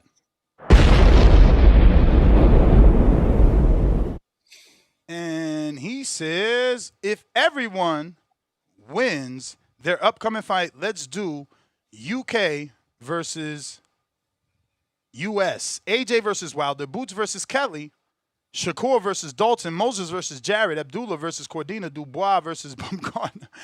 I laugh because when I first read that, I'm thinking Dubois, the man. I forgot he got a sister now. Yeah. In terms of Boots and Kelly, we counting the young Puerto Rican prince out? That's what we doing? Never that. We counting the young Puerto Rican prince out? You just going straight to Boots Kelly? Stylistically, the best fight, 154 pounds. But he did that because he was looking for America versus them. Round one. Bad pot. The man ain't even finished his sentence. Oh, I didn't hear him. Yo, I'm having a problem with that. I've been noticing. Maybe your headphones? The best stylistic fight 154-pound division has to offer us is that fight right there. And I think we get a pound for pound. I think we get a pound for pound out of that fight. 154 is getting ready to have a pound for pound fighter on that list, man. And I think it's going to be a stylistic masterclass. We're going to see Boots have to jump into his bag. Xander's going to get an opportunity to show and prove. I'm leaning towards Boots to win the fight, but I'm more excited about the whole fight itself. We win. This is one of those fights where we win, the fans. We definitely win. Let me ask y'all both a question. I had a show earlier last week. Does the winner crack the pound for pound list? Obviously, Boots is there. So does he go up? He's only on the ESPN list. I don't know if he's on your own mythical list for you in round one. But if he's not on the list, if he is on the list, does he move up if he beats Xander? Does he get on the list if he beats Xander? And vice versa for Xander, who's not on anyone's list. Facts for Boots. Boots gets on that list if he wins a fight. Xander may get on the list. I have no problem with him being on the list after a fight like this. If he wins a fight like this, I have no problem with him being on the list. But Boots wins this fight, unified in two divisions, lineal champion at 147. The eye test has been telling this for years. This is a great litmus test for him, man. If he beats Xander's eyes, especially if he dominates, I definitely feel like Boots belongs on that list, without a doubt. Well, I believe in equality. I believe that if the win over Xander gets Jaron on the list, when the win over Xander gets the win over him, he should be on the list. I believe that these both fighters are being. Let me educate you. Jaron is on ESPN's list. Also, keep in mind that it's simpler for you and any other pundit to put Jaron on the list if he beats Zayas, because that's now two divisions, kind of the definition of pound for pound, being a champion in multiple divisions. Okay. Zayas has not. He's only a champion in one division, but he is unified. Taking on a generational talent is what the boxing have deemed Boots. So there is a debate and an argument that you can put Xander on a pound for pound list if he beats Boots, because Boots is a generational talent. Okay. But technically, this is only your first division, and there's no belt on the line. Like, you're not taking a belt from Boots. So he's a non-champion. You're defending your belt. Just exactly. All right. Okay. So well articulated, he said, Ness. And I'm glad you said that, because there's my case. You expressed that Jaron Boots Ennis is on a list on ESPN, and with a win, it would even push him up. So then, since you say that he's on a list on ESPN, he just would have beaten a pound-for-pound fighter, which you always say if you beat a pound-for-pound fighter, shouldn't that give you validation at least to crack the top 10 for Xander? Because you're even saying that Ennis is viewed as a pound-for-pound fighter. So I believe in equality, where in the sense that if most people view him on some form of list, well, then if Xander beats him, does he crack at least the top 10? With defending such a high regarded fighter like you so said. So yes, it would put Jaron further up, but Jaron is at the bottom of the list. And if you beat a pound for pound fighter, like we always say, you're good. He's good enough to be on the list, and I just beat him. So that's where I say, I think both men respectfully show one should just be entering in it and one should be moving up in the pound for pound list with this win. They might be in separate situations. I don't think they take each other's slot because I think Jaron Boots Ennis should move up, but Xander should crack the top 10 with the win. Yes. Ring Magazine has a pound for pound list. That's the one I ain't gonna lie. That's the one I kind of go by. But Jaron's not on that list yet. But look, if you look at Monster Inoue, who's a pound for pound fighter, look at his last 3 fights. If David Picasso would have beat him, would you put him on a pound for pound list? If you got to though. Roman, I don't think so. Push back. Yo, you gonna put him on the pound for pound list because he got to win? Things happen. Whoa, right? Whoa, what have you done that translates to pound for pound fighter? Clay, that's the definition. I beat the number 1, arguably number 2 pound for pound fighter in the world. That is my credential. How could you not put me on the list? I beat the number 1 or number 2. That's fucked up, Clay. Wow. I beat the number. I didn't beat the number 10. He didn't beat the number 8, Clay. I didn't beat the number 10, bro. I didn't beat the number 10. I beat the dude you arguing should be number fucking 1. I beat the dude that's 2-time undisputed. Fuck no, Picasso deserves Hell no, to be you got to get on the list for that. Picasso would have been a legend. He would have been There's a legend. no higher honor. What else do you got to do, Clay? Damn. Yeah. you got to show me. On a pound for pound list for me, you have to show me that you're fighting IQ or whatever it is that you bring to the ring. Your pedigree translates through different divisions. That I see you doing things in different. I need to see dominance from you in a different way, not just anybody can win a fight, especially a knockout. Things happen. Does he beat Monster Inoue 10 out of 10 times, 9 out of 10 times, 8 out of 10 times? What number of times does he beat Monster Inoue out of 10 times? Things happen in boxing. If you want to put someone on a pound for pound list just for beating a pound for pound fighter, I mean, listen, I'll agree with you and say there's an argument for him to be on the list, but is it far-fetched that he still doesn't get on that list? No, it's not. Technically, because he hasn't shown me that he's a pound for pound fighter. He did beat a pound for pound fighter. That's a good thing to put on your resume. And then let's keep it moving. Let's see how you earn it to be on that list. Now, is he a champion? Yes. Let me if go he next. beats Monster in the way, he collects those belts. He is a champion. He's even a lineal champion. Whatever belts and accolades this man has received as far as that's concerned, I'll give over to him. But that pound for pound list is a little bit more complicated for me to put him on there than just beating a pound for pound fighter. So that's your opinion, Jesus and you're Christ. entitled to it. You know, you clearly said why, but history. Errol fought Mikey, who was pound for pound, and Errol became pound for pound that night. That's how it is. You beat one, you become one. You know, Errol was never on the pound for pound list, and truth be told, he never did shit to get on the pound for pound list. You know, but he fought Mikey, and they put him there. Then he kept unifying, and they kept him there. So then you look at a guy like Arthur Betterbeef. He never beat nobody to be on a pound for pound list, but all he did is unify, and he's on the fucking list. Y'all say, well, Ness, he knocking everybody out. Not Bivol, but okay. He knocked a lot of people out, so you put him on the list. Errol was dominant. He was knocking people out, so you put him on the list. That's not fair. But again, it's your opinion. I'm just saying, based off history, that ain't fair. Your opinion ain't fair. I think there's I see where you're going with that. I mean, I'm not gonna lie, man. There's an argument there for it one way or the other, but yeah, pound for pound list it just happens for me to be one of those personal lists, right? It's not a, you know, so yeah, man. Does that guy earn pound for pound for me? When I'm talking about pound for pound fighters, am I putting Picasso in the same conversation as Shakur Stevenson, Alexander Usyk? No, I'm not. You know what I mean? He has to show me more. But Clay, Shakur got all the praise for beating Tszyu. Who the fuck is better, Inoue or Tszyu? You tripping, man. Like, I Inoue don't even is- get this what do you argument. mean? What do you mean? Shakur got- has to beat somebody better than Inoue to No, get on I'm the saying pound for Shakur pound? got all this praise and got elevated to number 3, champ. By beating Tio. For beating Tio. He's not on the Came- pound for pound. Tio's a 2-time lineal champion. Yes, He's yes, not on yes, the yes. pound for pound. No. Champ, but Champ, listen, Clay. No, but you're not listening because look. You're not listening, Clay. George didn't make it to 3 for that win. But you're giving Shakur, who beat a version of Tio who lost already and look worse. Think about it. When George fought Tio, there was no inconsistency. There wasn't no roller coaster. There wasn't no up and down. The inconsistency started with George. The inconsistency started with George. So you beat a better version of Tio. You don't get to be number 3. But Shakur, the fucking darling, does. No. Yes, Shakur has showcased how his pedigree translates throughout the divisions. He's arguably the best boxer in the world, bro. Outside So of how people, you're like you can argue that for Shakur. So pound for pound, yes, number 3, I'm all for it. I mean, look, he showed and proved it against the lineal champion in a division he didn't compete in. He went up and defeated that guy and dominated him. He's a pound for pound fighter, bro. I mean, I don't know. Who's better Clay, than can him? I ask you a question? Can I ask you a Other than question, Inoue and Clay? Usyk. Then how is your argument that by beating Tio, Shakur should go higher, that he beat a non-pound for pound fighter, but by defeating Naoya Inoue, you shouldn't be put on the list? Thank you.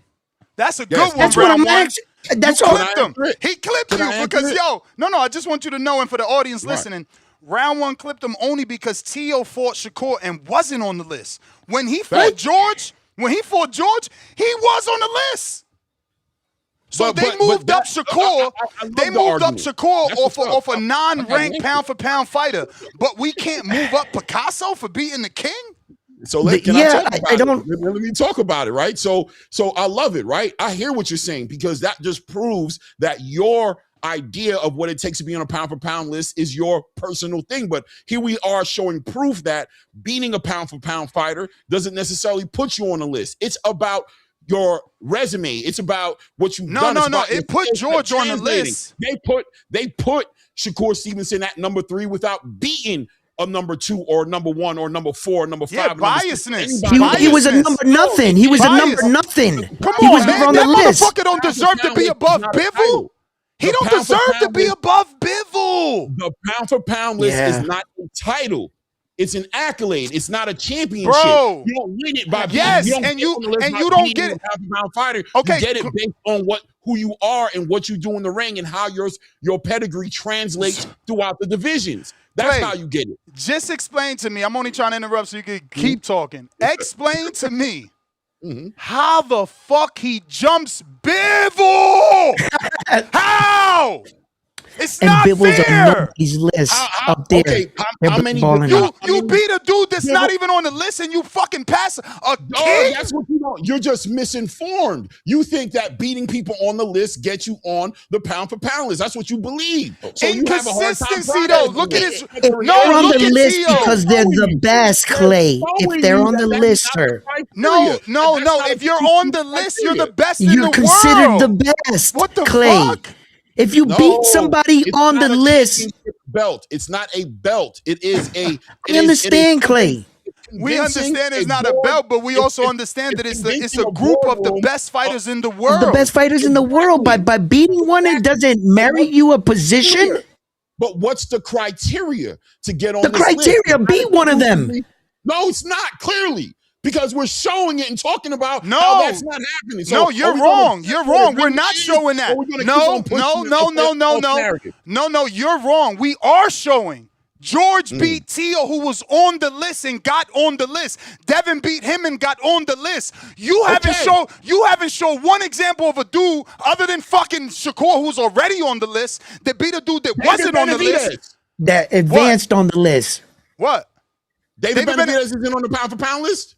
Multiple division champ, what I explained in round Would one. he be on the list? Beating somebody on the list isn't an exclusive criteria. That's why I'm trying to say. It's one of them. It's one of It's them. one of them. It has to be though. It's not obligatory. It's not No. Right, there's multiple ways. But what's better? What's better? Beating someone on the list or just becoming pound for pound because you're a 2-division champ, Clay?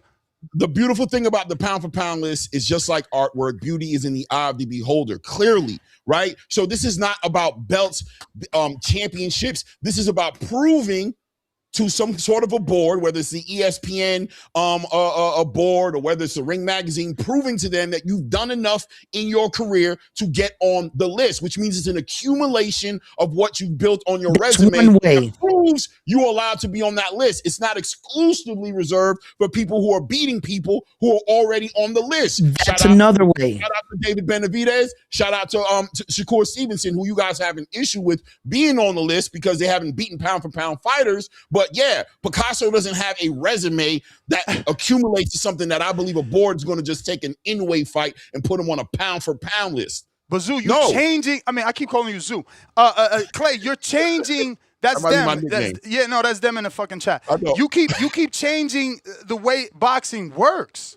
Like, bro, the best. We want the best to fight the best, and that was a term before you and I picked up a mic. Second term. You the man if you beat the man. The man to beat the man to beat the man. But you're fucking telling us Picasso won't be the man. You're out of control. We're backing you up. He'll be a champion. Yo, Clay. He'll be a unified, undisputed champion. Shout out to Picasso, but will he would be the man. I don't know. He would be the man. He would be the man, just like if you beat Usyk. You're beating the definitive guy in the division.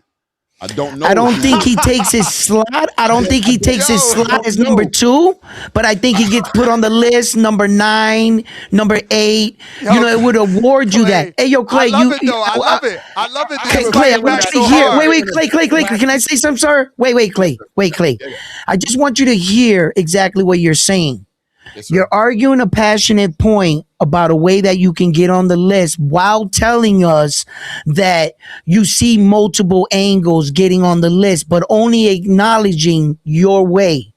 We're telling you, yes, you can work your way up through hard work. You can get on there. But another form of being on the list is actually beating a pound for pound fighter. And that's all we're saying. And we're saying that if Alan David Picasso was to pull off that victory, not only does he become undisputed, but he'll get placed on the pound for pound list, and rightfully so. Not the number 2 slot, but somewhere there. How does Clay not put a pound for pound, not a pound for pound, how do you put a brand new undisputed fighter not on the list? If you go back in history, all undisputed fighters in the last 2-3 years went straight to the list. Devin, Jermell, Usyk, you name it, they went straight to the fucking list. That's the definition of pound for pound. Josh Taylor.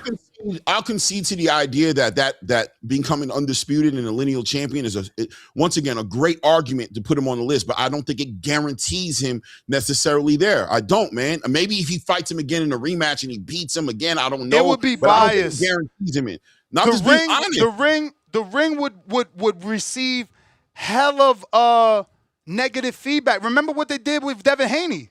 They didn't send his belt and they got hella hate because it's like, he's undisputed. What are you saying? Yeah. He undisputed. You breaking the rules because you don't like him.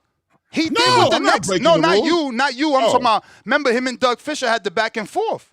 They didn't put him on the list at first. Right.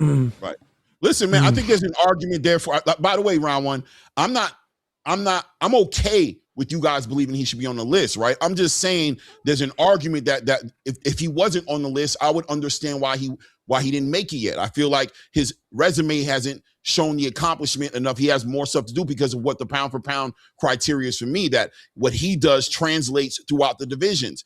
You know what I'm saying? It's not necessarily about belts for me, but I'm just saying there's an argument there to say that he wouldn't be on the list. I'm telling you there's an argument. Okay, Clay. Hey, Clay. Fine. Let's play this out. Then let's not say the argument for the belt. Let's say for who Jerron Boots Ennis is. Don't they view him as the phenom? Don't they view him as the best 154? So I have another argument to say if he be consensusly the best 154 pounder, shouldn't that give you another way to get on the list? And a guy that they call a generational talent. Generational talent. So like the way you're arguing it, yes, Clay, but I'll still have another argument. That, by the way, I'm okay with what you said. I think that I just said before earlier when I started this conversation that Jerron Boots Ennis versus Xander Zayas, I think produces a pound for pound fighter on that list. The winner of that fight, I think, gets on that list. Now, I did say that I think there's more of an argument for Jerron if he wins because of his 2 weight class, 2 divisions, unified, lineal champion in 1 division, now unified another division. I think he brings a little more to the table as far as getting him on that list. But I have absolutely no issues with Xander Zayas being on that pound for pound list. If he beats Jerron Boots Ennis, I think it speaks volumes, without a doubt. Yeah, man. Pound for pound is very subjective, but I think that there's certain criteria that just needs to be followed, especially if they already did that in the past. That's all. Like, there's guys that, like Errol who beat Mikey. I mean, the Shakur shit infuriates me. Arthur was already like number 3. He beats Bivol, who beat Canelo. He doesn't move. He loses to Bivol, giving him a rematch as a gentleman. He drops. It's biased, bro. They dick rotting certain fighters because they speak English, they got better personalities, and they sell tickets.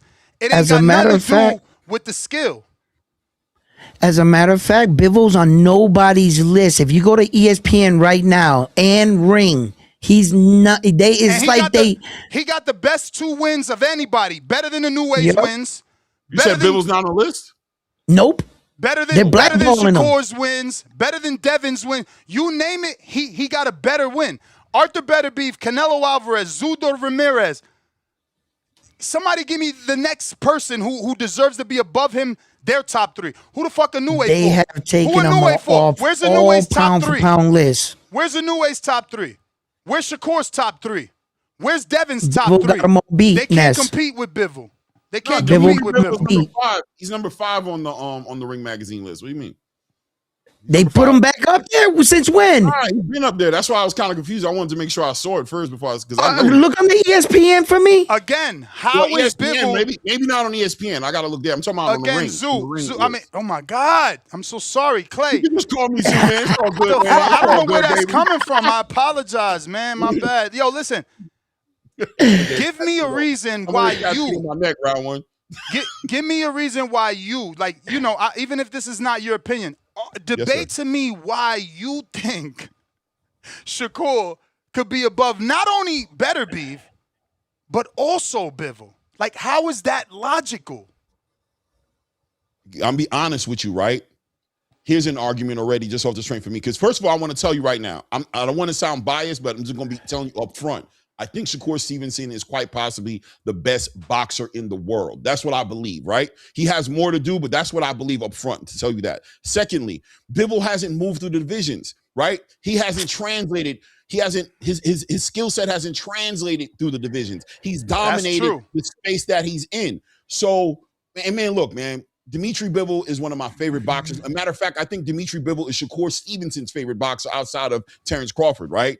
He's that kind of a boxer where I don't want to be here arguing too long about why he don't deserve to be somewhere. You know what I'm saying? I think he's earned so much respect from me. But I think, you know, Shakur Stevenson has shown that no matter where he goes, there's an argument when you see him fight to say that no matter where he goes, as long as he's comfortable in the weight, as long as he's weighed out all of the intangibles, that he's favored to win. It's hard to pick against him. He's a fighter whose skill set translates no matter who he fights against. For me, and I think a lot of other people as well. Bivol, do I think he translates at cruiserweight? Does he do that to Jayo Pataya? I don't know. I'm be honest with you. I don't know what he does when he gets up in the cruiserweight division and he's fighting against big punchers, what he does against even David Benavidez in the light heavyweight division. I don't know if he beats David Benavidez. The light heavyweight division. I don't even know if he beats David Benavidez. So does his skill set translate? Do I feel like he can't be beat? No, I don't. You know what I mean? I think he knows where he's at. Hey, Clay, ESPN don't got him on their list at all, and they got Jerron Boot Ennis as number 8. They got Devin Haney number 7, and Junto's number 6. But Shakur Stevenson, they got him number 4. They got Bam Rodriguez number 3, Naoya Inoue number 2, and Usyk number 1. That's the ESPN list. I gotta look at it, but I'm not too upset about what I saw on that list so far. What you said, I gotta look at it, but maybe I can move a couple things around. But I'm not so upset at that list. I'm not. That's what they got. They got Shakur today 4. Let me catch up on these super chats and address this chat here. He says Tszyu. No, wait, where'd it go? Fuck. Virgil Ortiz number 10. Canelo Alvarez number 9. Eesh. Okay, Candy Slim deserves to be on that list too. Listen, they got. Sorry. Let me catch up. Candy Slim is a little delusional. He said Tszyu is more accomplished than anybody on Better Beef's resume, champ. How? He beat Canelo? Just Canelo by himself. Well, he said argument's over. He said Better Move Beef, on. so he beat Bivol, who beat Canelo and Zurdo, and is a pound-for-pound fighter, and was on a pound-for-pound since he beat Canelo. Yeah, Diablo, that was easy. Weird. It's just weird. That was Mad easy Bet, work right there. Daily dose of Tanquil. Wilder smothered like Devin. He needs confidence and beats AJ. AJ went through life-changing event. Wilder, Jared Anderson, future champion. Sean Supreme sending that rent. Giza channel $5. Wilder can still fight Torres, American flag emoji. Anderson, American flag emoji. Miller, American flag emoji. Benavidez, American flag emoji. And I guess, I don't know what the hell that flag is. That's down Ecuadorian. Mexican flag, American flag. A lot of flags for you, my friend. A lot of flags for you. Terramona, Australian flag. And white, British flag. Jamaican flag. Benavidez is my favorite. Lord have mercy. Clay, you ever play Mike Tyson Punch Out? Let me finish round 1. Matt Bet, $2 for Wilder, Dillian, Miller, AJ, Joyce. I like those options. What about y'all? I like Joyce. I think Miller slow gonna pack him up. Joyce. I think Miller gives him trouble too, Clay. But I feel like maybe he could gas out because he does get tired. He's got a great tank where he pushes you, but sometimes he does get tired. Yeah, I agree with you. Round 1, this one's for you. Gallo Fino, X, times 7, $2, round 1. Perez and Pinheiro lost. Puerto Rican flag. Montoya, Mexican flag. Shush emoji, red out. Yeah, that's crazy. Yo, Pinheiro, I thought she was going to be son. She already lost. That's nasty work. Nah, they robbed her, bro. They robbed her. I'm yelling robbery. Go watch the fight. Yo. Anyway, but hey, yo, Clay, for you. You ever see Mike Tyson Punch Out? You know the little guy, the little Matt. You know how when you have to fight those big dudes, right? That's Torres for me. Come on, he fighting giants. Come on, Torres, baby. Frank Sanchez is not a giant. Frank Sanchez is not a giant. I know, but he's going to have to walk in. You know how the video game, the guys get bigger as you move along in Mike Tyson Punch Out? Yep, you know what I mean? And he's going to be like that. I like it. I like the comparison. I like Richard Torres. I don't think he's going to be no champion, but... I know, man, but... I like him. Richard Torres, Deontay Wilder is the fight to make. Richard Torres is going to pack him up, bro. Push Wilder to the brink. He's going to get better, man. He's going to get better. Yeah. I heard the prayers in that one right there. Push Wilder to the brink, man. I need an American champion, bro. I'm trying to get an American. I'm sorry, guys. Zuffa Boxing, the Mazian Van Houder is here. We go with the Zuffa shit. Heavyweight boxing. Watch the young bull. He might become one. Zoo. I mean, hey, yo, take that hubcap, right? This is ridiculous. Take that hubcap he might and become shine one, it up. Clay, because to get that shit out of here. He might become one because Zuffa's, doing their own thing, and because he's so young. When I interviewed him, he was a cruiserweight still, so they're starting early, transition him into a heavyweight. So he's going to be younger than all the other heavyweights physically in his prime. Now, I don't know about skill, but physically, he's going to have that young stamina, you know, the activity. So there's a world where he could become definitely a Zuffa heavyweight champion. And a lineal champion. Whoa. He can earn his way through it. Yo, you can attach whatever you want to that belt. It's not gonna work. If you get the Zuffa belt, you can get ranked. You are available and legitimately able to be Clay, ranked. I'm sorry, Clay. You do not stamp that. You do not have the authority I don't know to how he's going to stamp become that. that type of champion. Okay, you do not. No, you cannot. The lineal does not work in Sufa. Does not because that Sufa is not recognized as a world champion.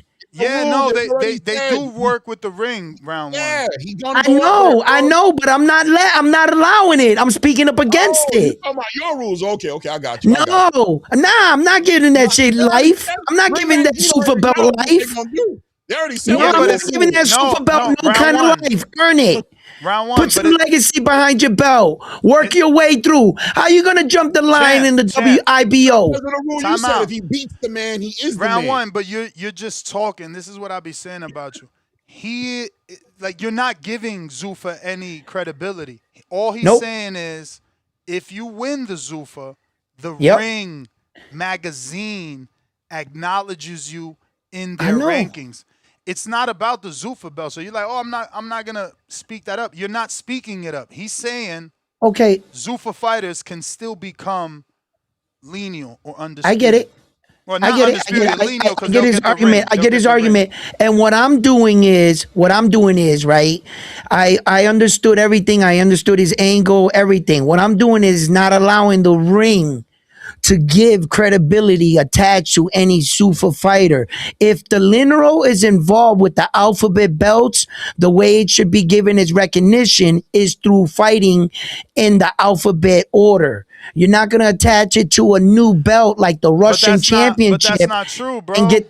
Okay, now the Russian champion. No. Just you got to do more Googling. This shit is getting aggravated. Listen, you just seen Opataya. He got the ring belt. Get stripped. He got the ring belt.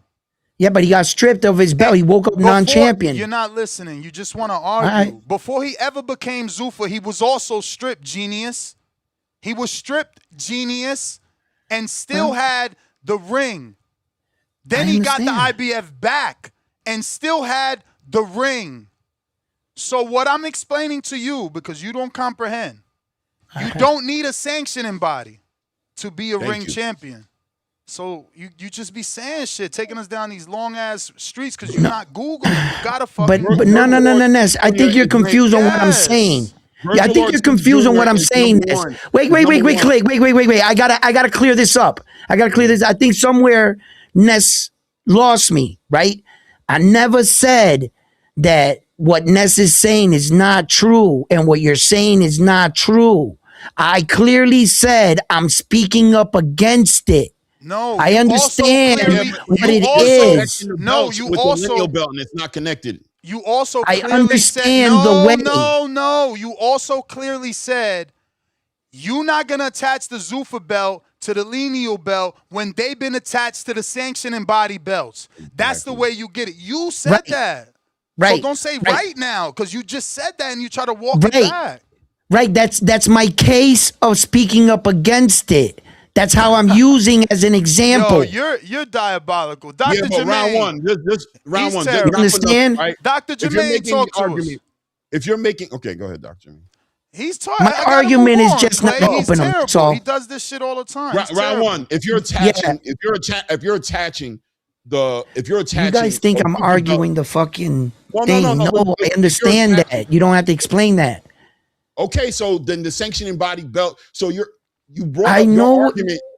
Why'd you bring up the Zuffa belt? Why'd you bring up the Zuffa belt? Because I don't want to back the Zuffa belt in any way. But I don't think they title is not backing the belt. The fuck? You're not backing it. And you don't need, listen, you don't need any goddamn belt in the world. The 1 and the fucking 2 or the 1 and the fucking 3 win the lineal. Fucking Google, bro. Dr. Jermaine, say something. Just wasting our time, bro. You tripping too much. You do this shit all the time. Like, this shit is... You can Google why you talk. Why y'all make it so hard? Wow.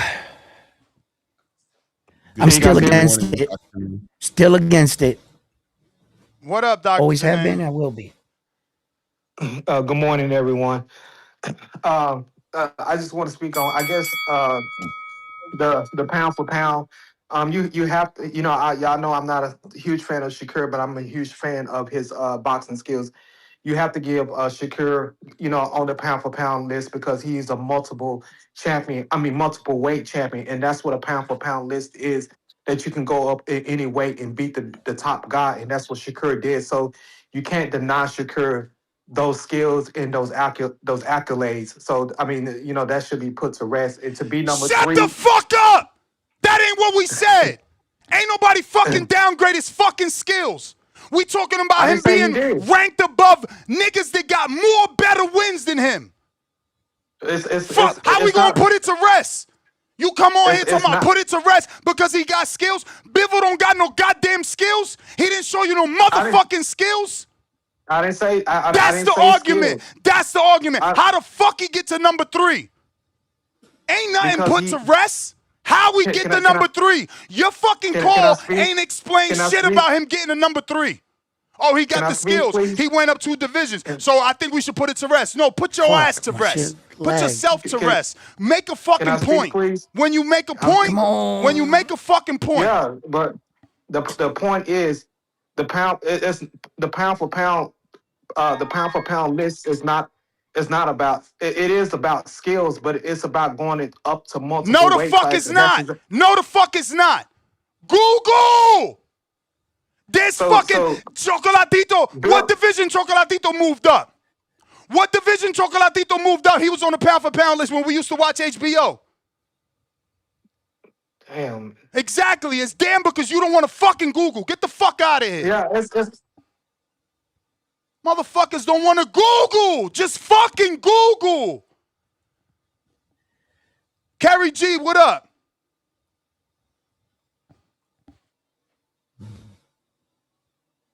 This shit is funny, man. Like, cause you really could just Google and you know that like it's based off of like some of the criteria you said, Clay, and then like quality of opposition. You know what I mean? So like, how could like I think like dudes like Shakur, Benavidez, Devin Haney, like they should probably be at like the tail end of the list. But then people who get like pound for pound wins.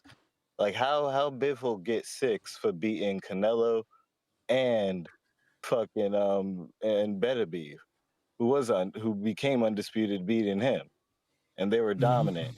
And then he also got under his belt like someone who's like outside of that 10 right now. But Zerto is a multiple division champ.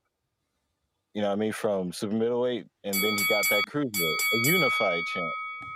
So like that's a pretty high quality guy to be definitely like top 15 or top 20 currently right now. Yes, sir. He got that win over that guy too. So that's like 3 major wins probably in the top 15, top 20. But Shakur just got the multiple division, you know, so that puts you a little bit behind because of quality opposition, you know. So I mean, like if you're going on that subjective take, like I mean, bro, beating someone who's actually on it has to be like a A+ evidence and like just moving up in wins. Yeah, pound for pound, regardless of size. That's like some B+ shit. Unless you're moving up has some crazy names on it. You know what I mean? Like like Crawford had the Gamboa name as part of his like moving up, unifying. Then had the Spence name as part of his move up, unifying. Then had Canelo as part of that. So like he hit both of those criteria hardcore, which is why people like Usyk, Bivol, and anyway be like, yeah, that nigga's number 1. So like I think I like how they viewing it more so, and you know that historic criteria that they use, man. Like you beat people there, it's like what the hell else I gotta do to get there? I like even Picasso deserves a 11, then make it the top 11, give Picasso fucking 11 if he beats anyway that night. You know what I'm saying? Like, yeah, what else you gotta do? But that's all I'm saying. Peace. Yeah, man. You know, on paper, the night that Demetrius Bivol fought Arthur, on paper, it read like this. he had a 99% knockout ratio coming into all fights because he didn't just knock out Bivol the previous fight. Then on the line was undisputed. Then he beats him. Like as a resume to get on the pound for pound list, how much as of a qualification of an opponent you gotta beat? This guy literally had 100% knockout ratio going into your first fight. And he was undefeated, and he had 3 belts, and the fight was for 4 belts on the line. Like, how much more? You see what I'm saying? When you talk about quality of the fight and what was at stake, you understand? Like, how can Demetrius Bivol not be on a pound for pound list? Facts. And you know, over like the status of the guy you fought. Undefeated, 100% knockout ratio on all fights. How much dangerous can the guy get? Like, you know, round one, I think that the thing that makes the pound for pound list such a unique list is that, you know, it's about convincing a certain amount of people, a board of people, selected people. It's about convincing them that you've done enough to be on the list. Certain fighters like a Jerron Boots Ennis or Shakur Stevenson just need a signature fight to get on the list because they've already convinced a lot of people that they belong on the list. But until they get the fight, you can't put them there. So that's why you see Boom, who beats a Teofimo Lopez. They already see him as what he is, which is one of the best fighters in the world. Same thing with Jerron Boots Ennis. He's a fighter who doesn't have the signature fights on his list, but we can see on the eye test how much of a skilled fighter he is. So as soon as he gets that one signature fight, boom, he's probably gonna go right up on the list. I just think the pound for pound list is a unique criteria situation. It's not a set rule book like a sanctioning body belt, beating a champion, getting a belt situation is concerned. It's really personal. And I just think that's what is always going to be an argument. That's why ESPN's list is different from the Ring Magazine. I'm sorry you feel that way, Clay. I'm sorry you feel that way. Round one, I Googled it, and you don't even necessarily get the ring by getting other sanctioning body belts. Exactly what we've been telling you, bro. You get the ring by your own merits or yes, sir. beating the man. Yes, That's sir. it. Yes, sir. Yes, sir. My only argument was just attaching it with the Zuffa in any way. That was my argument. I was shooting it down, and I was just being stubborn, and that's where I stand with that. That's what I was being, and that's what I know what you're saying. It was 100% true, but I was shooting it down. And to Claymore, right? It's sad that you see things that way, Clay, right? Because you no longer value the actual perception of the pound for pound list. Is how you are viewed as an all-round fighter in all aspects of boxing, footwork, hand movement, eye to eye, ring coordination, and the quality of your opponent. You now view the pound for pound list is that Jerron Boots Ennis only needs to be one guy and boop, put the cart before the horse. He hasn't proven himself against the top guys, the top styles, and carry farewell at the top level. According to you, just give him one win, and that's enough to validate his way into the pound for pound list. And I'm sorry you feel that way, but I do think that the pound for pound list is supposed to be a prestigious list for boxers that show that they are in the 1% of boxing. Naoya Inoue, Terrence Crawford, Usyk don't need to look the same to be the masters of their craft. And if you can't crack that puzzle, that's what a pound for pound list is. And then it's what you do on your road to on the list. How many divisions, how many belts will stamp your claim. But according to you, you're so enamored with Ennis that all he has to do, beat this guy. Why? Because you, out of your words, the public sees what we see. He's just the greatest. You have no other evidence to put him on the list, but calling that him round one, good shot. That was a body blow.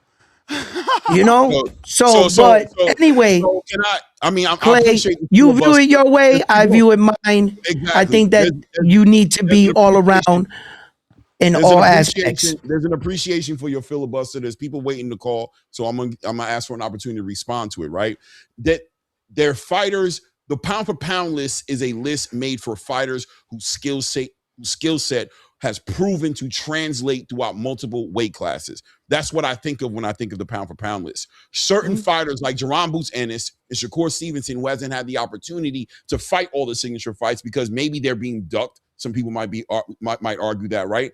They don't get an opportunity to get on lists because they don't get the signature fight. So when you build up a reputation like Jerron Boots Ennis has with 35 fights on his resume, 0 defeats, a high percentage, I don't remember how many knockouts, maybe 32 knockouts or something like that. You don't put him on a pound for pound list because he hasn't had a signature fight yet against somebody who is recognized throughout the boxing space as one of those guys, right? But he's built himself up enough to where the space is recognized how talented he is. This guy was favored by a lot of people to beat Terrence Crawford.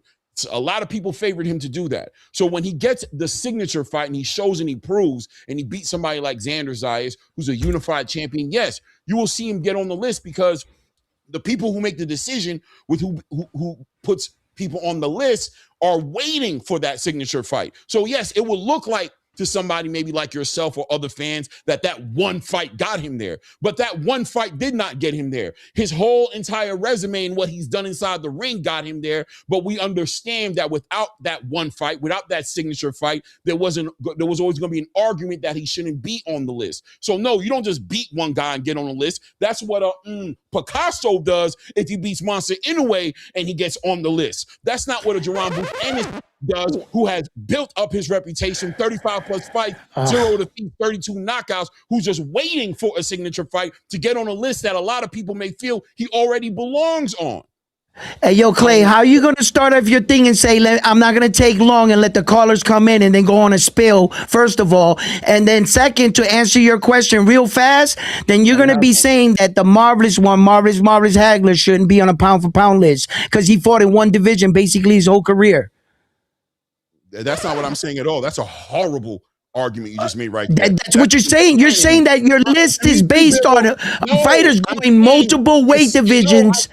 I did not say that, so let me clarify it for you. No problem. I understand. You said that in the beginning. You heard me wrong. You'll play back and find out that you did. What I said is that his skill set translates through multiple divisions. In other words, no matter where he goes, what he does is what he does. He's proving that by what he does in the ring. Dimitri Bivol has not gone through the weight divisions and proven himself to be on the pound for pound list, right? So we already have the fighters on that list who are on the list who haven't moved to the weight divisions.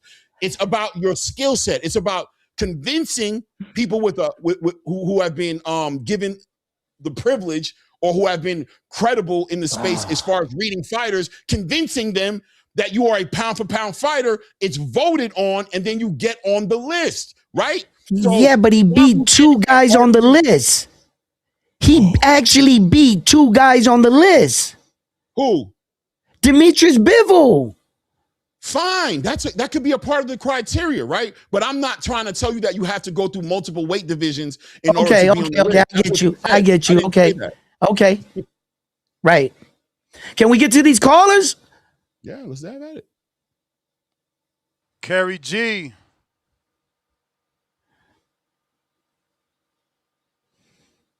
Yeah, also I'd say about Wilder this weekend. He's been looking bad for a minute, but just like, he just looks slightly better in his bad version of him we getting to see, like he's still doing the hammer fist. He's still he's still clinching, but he did those less, the hammer fists weren't so wide and pronounced. They're more compact. Definitely not less clinching, Kerry. You're embellishing. Here's what y'all are embellishing. Y'all, dude, it's Chisora's style, man. Even the great mighty magician Usyk was fucking up in there having a hold with this dude. Like, how many of these clinches we can't account for Chisora and his barreling in, come in, I want to hit you to the side of the body. Like, you got, y'all saucing it. Like, a lot of those weren't Wilder initiating. And, come on, man. We got to be real with that. That's a Chisora fight. That's how they be. Hell no. I muted myself. I had to run back. Bro, you're out of control. The man fought zero inside work. It was always a clinch. Chisora, at least in the clinch, is using the right hand to the body. The left hook to the fucking face and to the body. Wilder never threw a body shot. Wilder never threw a body shot, so he didn't do anything on the inside besides clinch. Then I'll go ahead and clip some of those moments of Wilder doing the same little like pats to the body too. But yeah, the back of the head, you mean? You mean pats to the back of the head? That illegal shit he was doing? Absolutely. That's the only inside fighting he was doing. Chisora was the first one warned, though, in the fight, early round. First one warned about. Because Wilder complained 3 times. What'd you think? I didn't watch the fight. You're gonna tell me Wilder didn't complain 3 times before the fucking ref said something? Wilder wasn't going like this. Wilder wasn't going like this while he's doing the same goddamn thing. Bro, are you trying to divorce? You like? Listen, I said it was a sloppy fight, but are you trying to divorce sloppiness from Chisora as well? Like he's always like that. No. You trying to make it about sloppiness. I only interrupted your call when we talked about the clinching and you tried to act like it was equal. No, there was one man clinching, not two. It was a Chisora fight, man. That was a Chisora fight. You know Chisora be fighting like that. He don't clinch. He looked better in his He don't clinch. He's a body abuser. He's a pressure fighter. He doesn't clinch. Of left hook coming through sometimes. I'm like, okay, he trying with some shit. So I just saw him more willing to engage than he normally did. But did he look bad? Yes. Is him versus AJ a bad fight for this moment? Yes. That is a horrible fight for him because AJ, like, shot Warren, whatever. Bro, he's 40 years old and y'all still protecting him. Like, when we going to have the AJ fight if now is a bad time?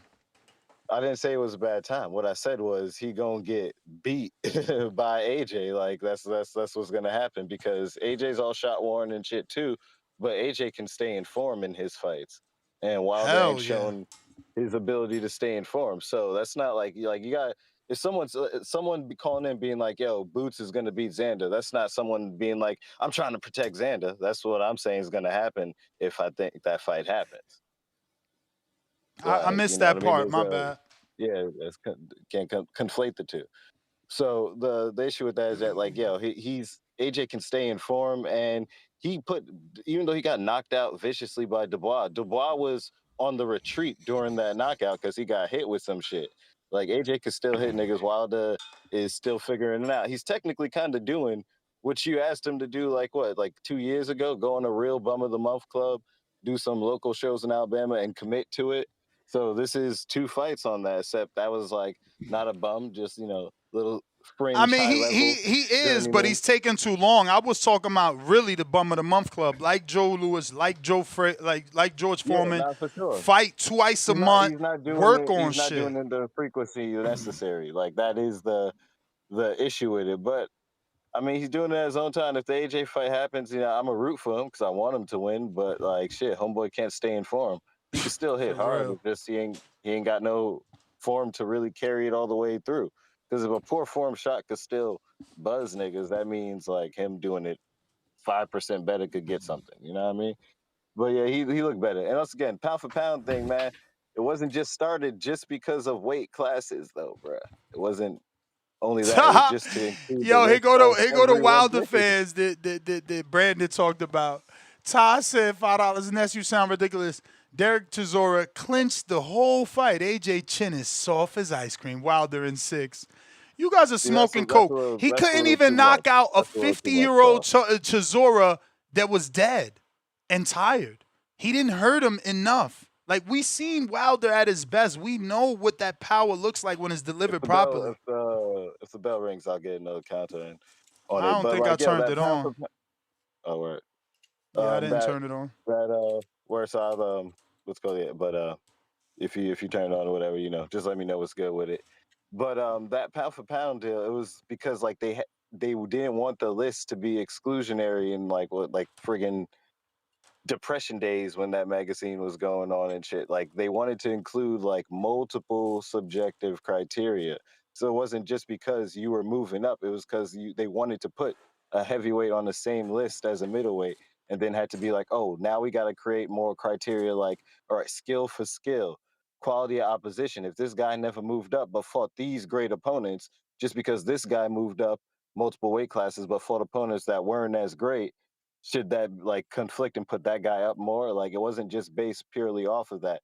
somewhere along the lines, we just started using that as the main glorifying criteria. But when people were moving up during that time period, like those 60s to 80s and shit, like they were fighting names that were hitting both criteria at the same time, just like how Crawford did it in a time period where we just start focusing on just the multiple weight classes because of the pound for pound, like context behind it, including multiple But people. it's always been that. That's always been on the quality of opposition face. Exactly. It's always 'Cause, how like, you get on the yeah. list. Activity, And I think it level. got confused by like I think Crawford specifically made people get confused by the criteria because he did move up a crazy span of weight classes, but each one of those like pound for pound unifying wins to get those 3 undisputeds came with a name as well. And then people just start factoring, well, if you just get them all 4 and move up, then like that's the only criteria. It's like, nah, man, like quality's been a hallmark of it, one of the main principles. That's why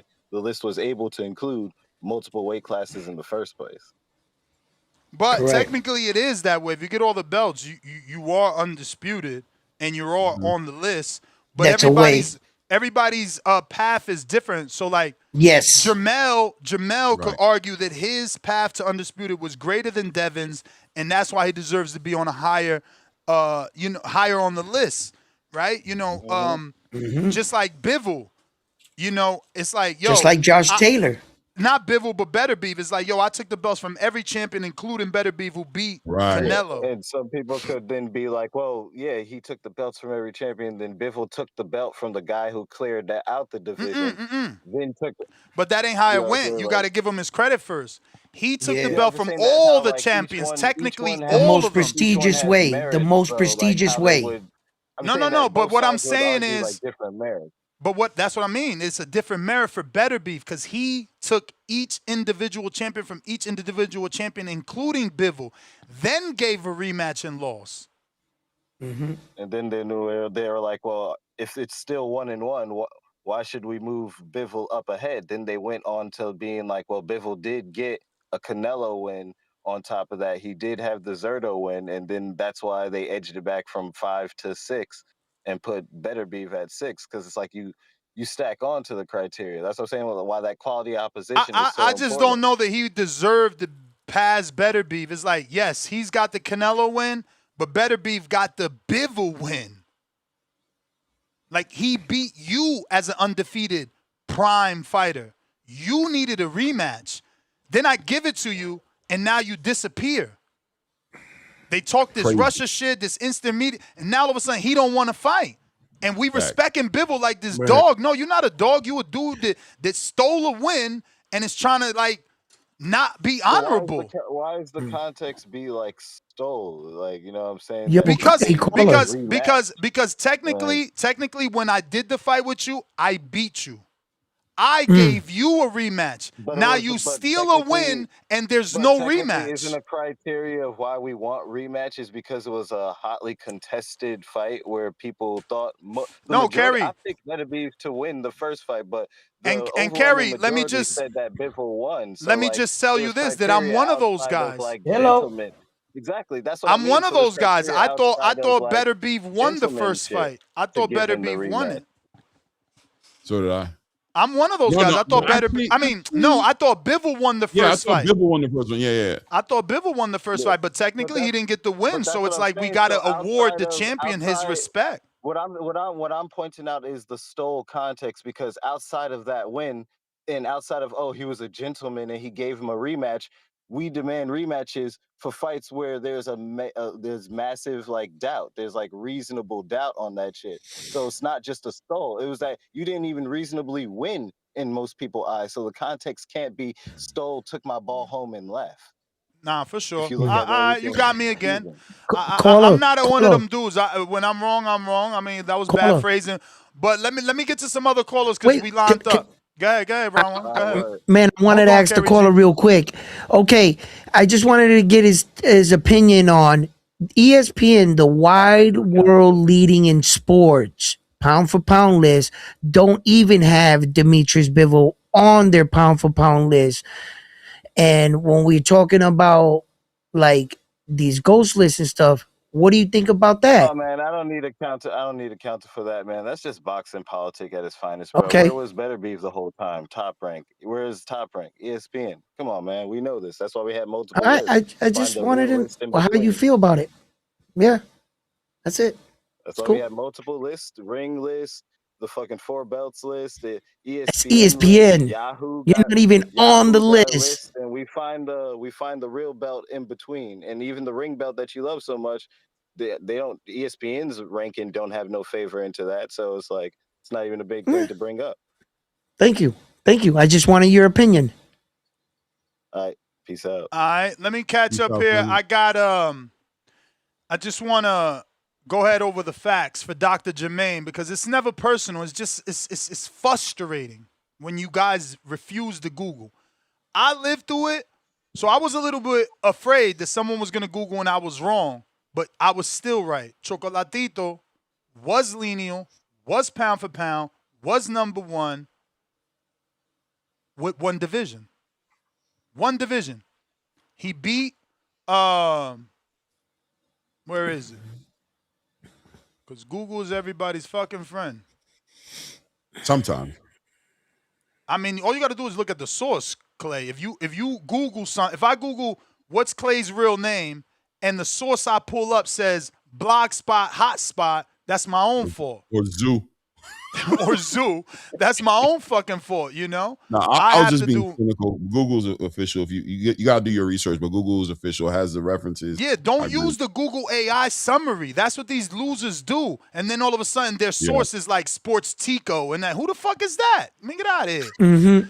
But it says here, in Chocolatico's case, he won the ring flyweight title September 5th, 2014 by stopping Akira Agashi, who was the reigning WBC ring and lineal flyweight champion. Gonzalez earned it in classic way by defeating blah, blah, blah. But the point is, he became that man. One belt, one division, one win. So not only is that a double whammy, because that means Picasso could have did it too. Another case, a history where Picasso would have been able to do it too. But it just shows you that you only need one division. If you're beating the man, you're beating the man. Secondly, I Googled it because, again, this is your friend. How do you ring the ring bell? How do you win it? How do you win it? Cool. Quality of the opposition you face. So when people said, oh, Bud's undisputed, and people argued, bro, but he beat Ndongo. He beat Derek Jean. That's the argument. That didn't matter for the pundits, though. Because why? The next category is overall skill and dominance. So when he beat the Ndongos and the Ray Beltrons and the Kerry G's, what was the other dude? Derry Jeans. He looked dominant. He's stopping them. He beating the brakes off him. Level of activity. Now, Crawford never got a, what they used to give us in inside of the report card? S for satisfactory was E. He never got an excellent on activity. He's always been a one-time-a-year fighter. Right. But recent performance and results, which is the fourth category, he's always winning in his recent performance. His results are always wins. How he looks is always good. Outside of one fight that some people thought he didn't look good, I'm not those people. I had him 8-4 in the Matt Jamal fight. I didn't see anything wrong with that performance. Was it a little trickier? Yeah, styles make fights. The last thing is the people out there that are confused, specifically Supermax, that think he's winning an argument. Is the Ring Magazine belt and the lineal status the same? They are not the same. So technically, Supermax, you win. But it's very closely related and is often treated as the closest modern equivalent to the lineal. When you are the lineal, they award you the ring. When you are the ring, you get the lineal status. So one represents the other, even though on black and white, it might not say it is. Because I haven't seen to this day a Ring Magazine #1 and a lineal in the same division. We never seen that. When Fury was lineal, which is Super Max's argument, and he's doing a poor debate via text. When Fury became lineal, he beat who? The man. Who was the man? Vladimir Klitschko. So Fury was the man. He beat the old man. The new fighters in the division, Wilder, AJ, he didn't have to beat them to become lineal because he fought the active guy. Remember, AJ went after and fought Vlad off a vacant, for a vacant title and inactivity. Fury beat the man. That's why while Wilder was considered one of the men and AJ was considered another man, and there was 3 heads, Fury was still ahead because he beat the last guy. He beat the last defending, reigning, unified champion. He beat the lineal champion. He took the belt, the Ring magazine, the lineal status from Vladimir. So he doesn't have to fight Wilder and AJ to prove it because he beat the last standing man. So Supermax, you're fucking weird. He's like, oh, if that was the case, then how was Fury the lineal if Wilder and AJ were... Well, bro, 1 and 2 or 1 and 3 only matter when there is no lineal. Fury went and did that on his own by beating the current lineal. Education, class is over. Use Google. Boom, boom. And what and my thing is, you ever have something right and then step out of bounds, and when you're out of bounds, they don't count. Let him finish his thought. Boom, boom. That's what that's what I'm saying with the ring. It's like this war with boxing right now, and you could do all the correct things to get the ring, and it's the correct way to get it. But the minute you're in Sufa, you stepped out of bounds for me.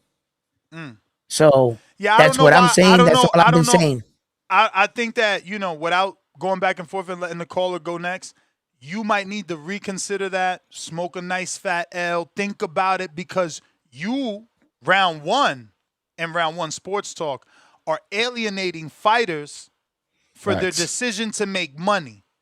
You're saying you're with Zuffa, I ain't fucking with you. They're saying round one, nobody was fucking with me. Zuffa gave me a job. Now I'm eating. I'm sorry. Now you still ain't fucking with me. I'm sorry. I'm sorry that they came into boxing and shit on all my belts and they started a war. They said, fuck the IBF, fuck the WBA. You're not listening. Listen to what you said. I'm sorry they came into boxing. I'm sorry they started a war. We talking about the fighters that you shitting on. The fighters that you're not giving. I apologize. Just casualties. You got to break some eggs. The fighters that you're not giving the credit they deserve for the job they're doing. They have nothing to do with the promotional company. You're right. That's all it is. Yes, you're right. You're right. And I don't want let's be honest. fighter in that way. What's happening with people who share round one's mindset is that they're fanboying sanctioning bodies. And fighters and sanctioning bodies are 2 different conversations. The fighters deserve our support. I support fighters getting opportunities. I love sanctioning fees. I don't support sanctioning bodies. Sanctioning bodies. I support sanctioning bodies as long as they support. I know you do. Clearly, that's what's up. I'm saying that's the difference. That's a line in the sand. The line in the sand is that we're here for fighters and we're here representing what the best interests of the fighters are, not the best interests of sanctioning bodies. As long as the sanctioning bodies are supporting fighters the right way and treating fighters correctly, then I support what sanctioning bodies do. But as soon as they draw that line in the sand and make their bottom line the most important part of the conversation, so that they're giving the Williams and Patas a roll right back into a championship fight and ignoring the interim title holder in Nadia Herrera, when they're sitting there taking a Ryan Garcia who's coming off of a loss and rolling him into a title fight, when they're moving like that, I can't support that. Don't forget Antoine Russell. Okay. And Antoine Russell rolled into a title fight on the back end of a loss. And shout out to Antoine Russell, one of my favorite fighters, but still, when the sanctioning bodies are always finding themselves a convenient way to put themselves with money, and they're not acknowledging what fighters are earning in their own sanctioning body rankings, they need to change it up. I'm going to support fighters who get out of that rat race, find a way to earn, take care of their families, and still give us what we love, which is fights. Period. Okay, now that was real long-winded. Look, check this out. I support sanctioning fees because at least my sanctioning fees are honest. This is what I pay. Excuse me. I let you talk, sir. Can I talk? Excuse me. cool. But not your fees, right? So I Ain't your fees? respect the fact that once we entered a contract and you told me the price, this what it was. Now, what I don't respect is you say, come over here, you pay no sanctioning fees, and you take away all my sponsors and everything else. So you're telling me I'm not paying sanctioning fees while paying sanctioning fees because it's the equivalent of paying sanctioning fees. All they're doing is pissing down your back and telling you it's raining while dressing it up that you don't pay sanctioning fees.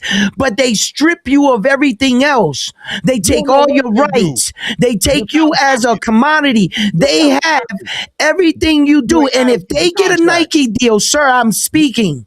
If they get a Nike deal, they'll give you a percentage. That's what they're saying. Now, you can dress it up like you don't pay sanctioning fees, but you are. And I believe you're paying a lot more. At least my sanctioning fees. And how dare you? Excuse me. Look. Let's say you made one of these belts. Round one, you winning. You winning. He keep interrupting you. You winning. It's just he doesn't stop. Listen, Clay, let me tell you something, brother. If we didn't have sanctioning fees for these belts, right, and they weren't able to stay alive, how would they provide us the world stage, the recognition as a world champion? Thank God for this. At least it's up front. You see, they don't have a stadium where they can charge ticket prices like an NFL game.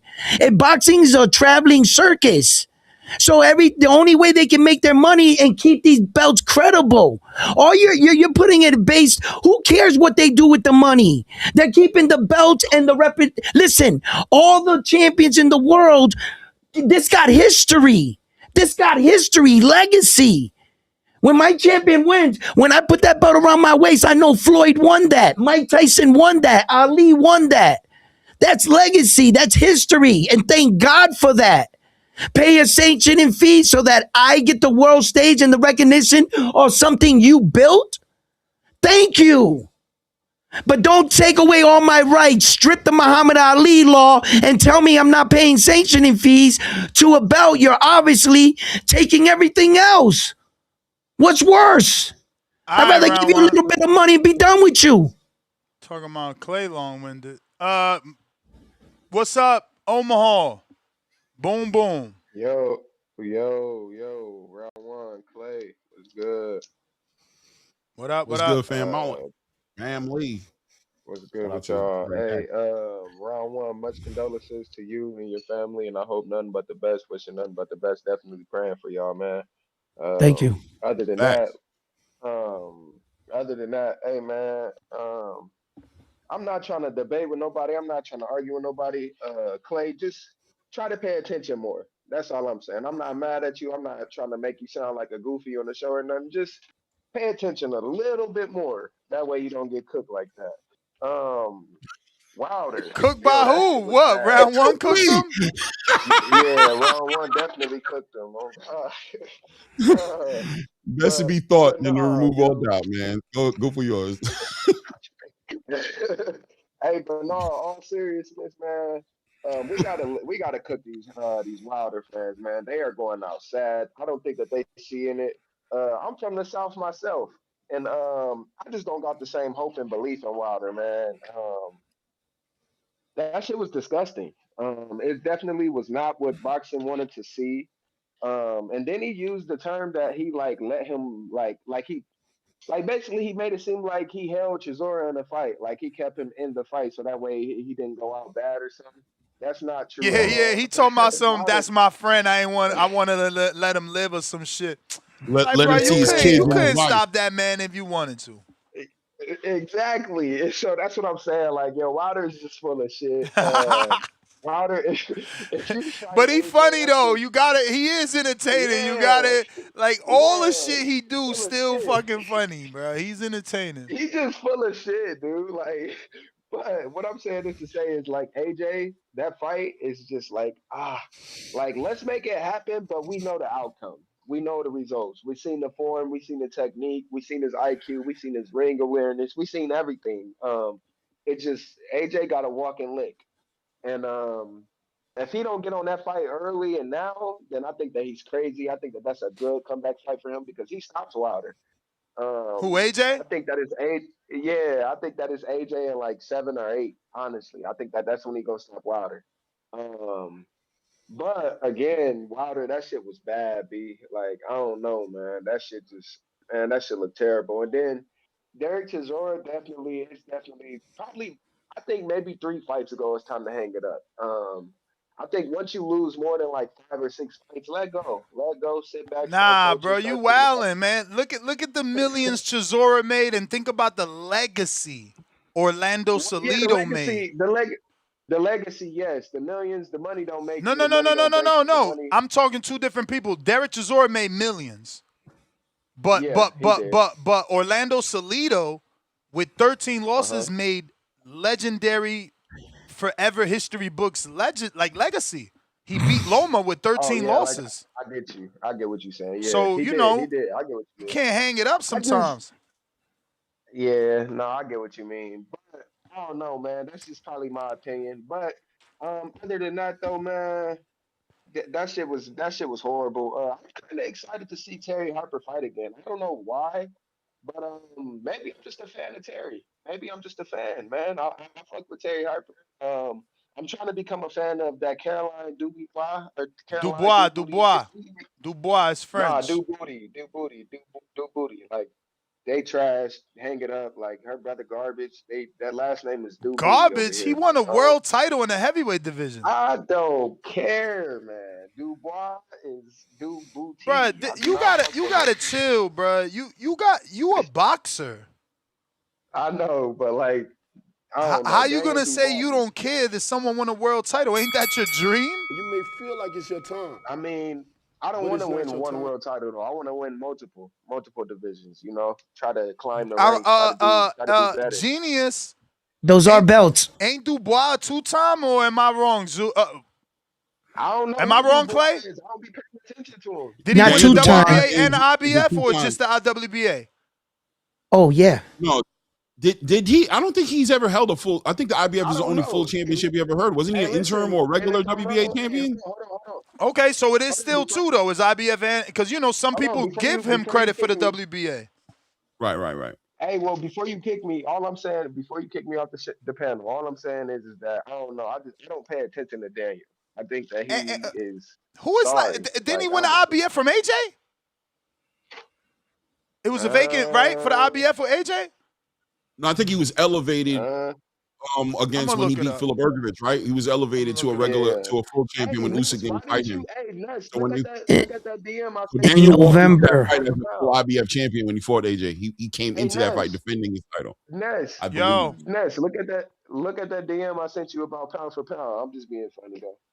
That's all. All right. But Ness, before you take me off, one more thing, Clay. Don't forget Yeah, what I said, man. man. That IBF was on the line I'm when gonna he try to beat read the room AJ, better. man. I'm gonna try to listen better. What's your name?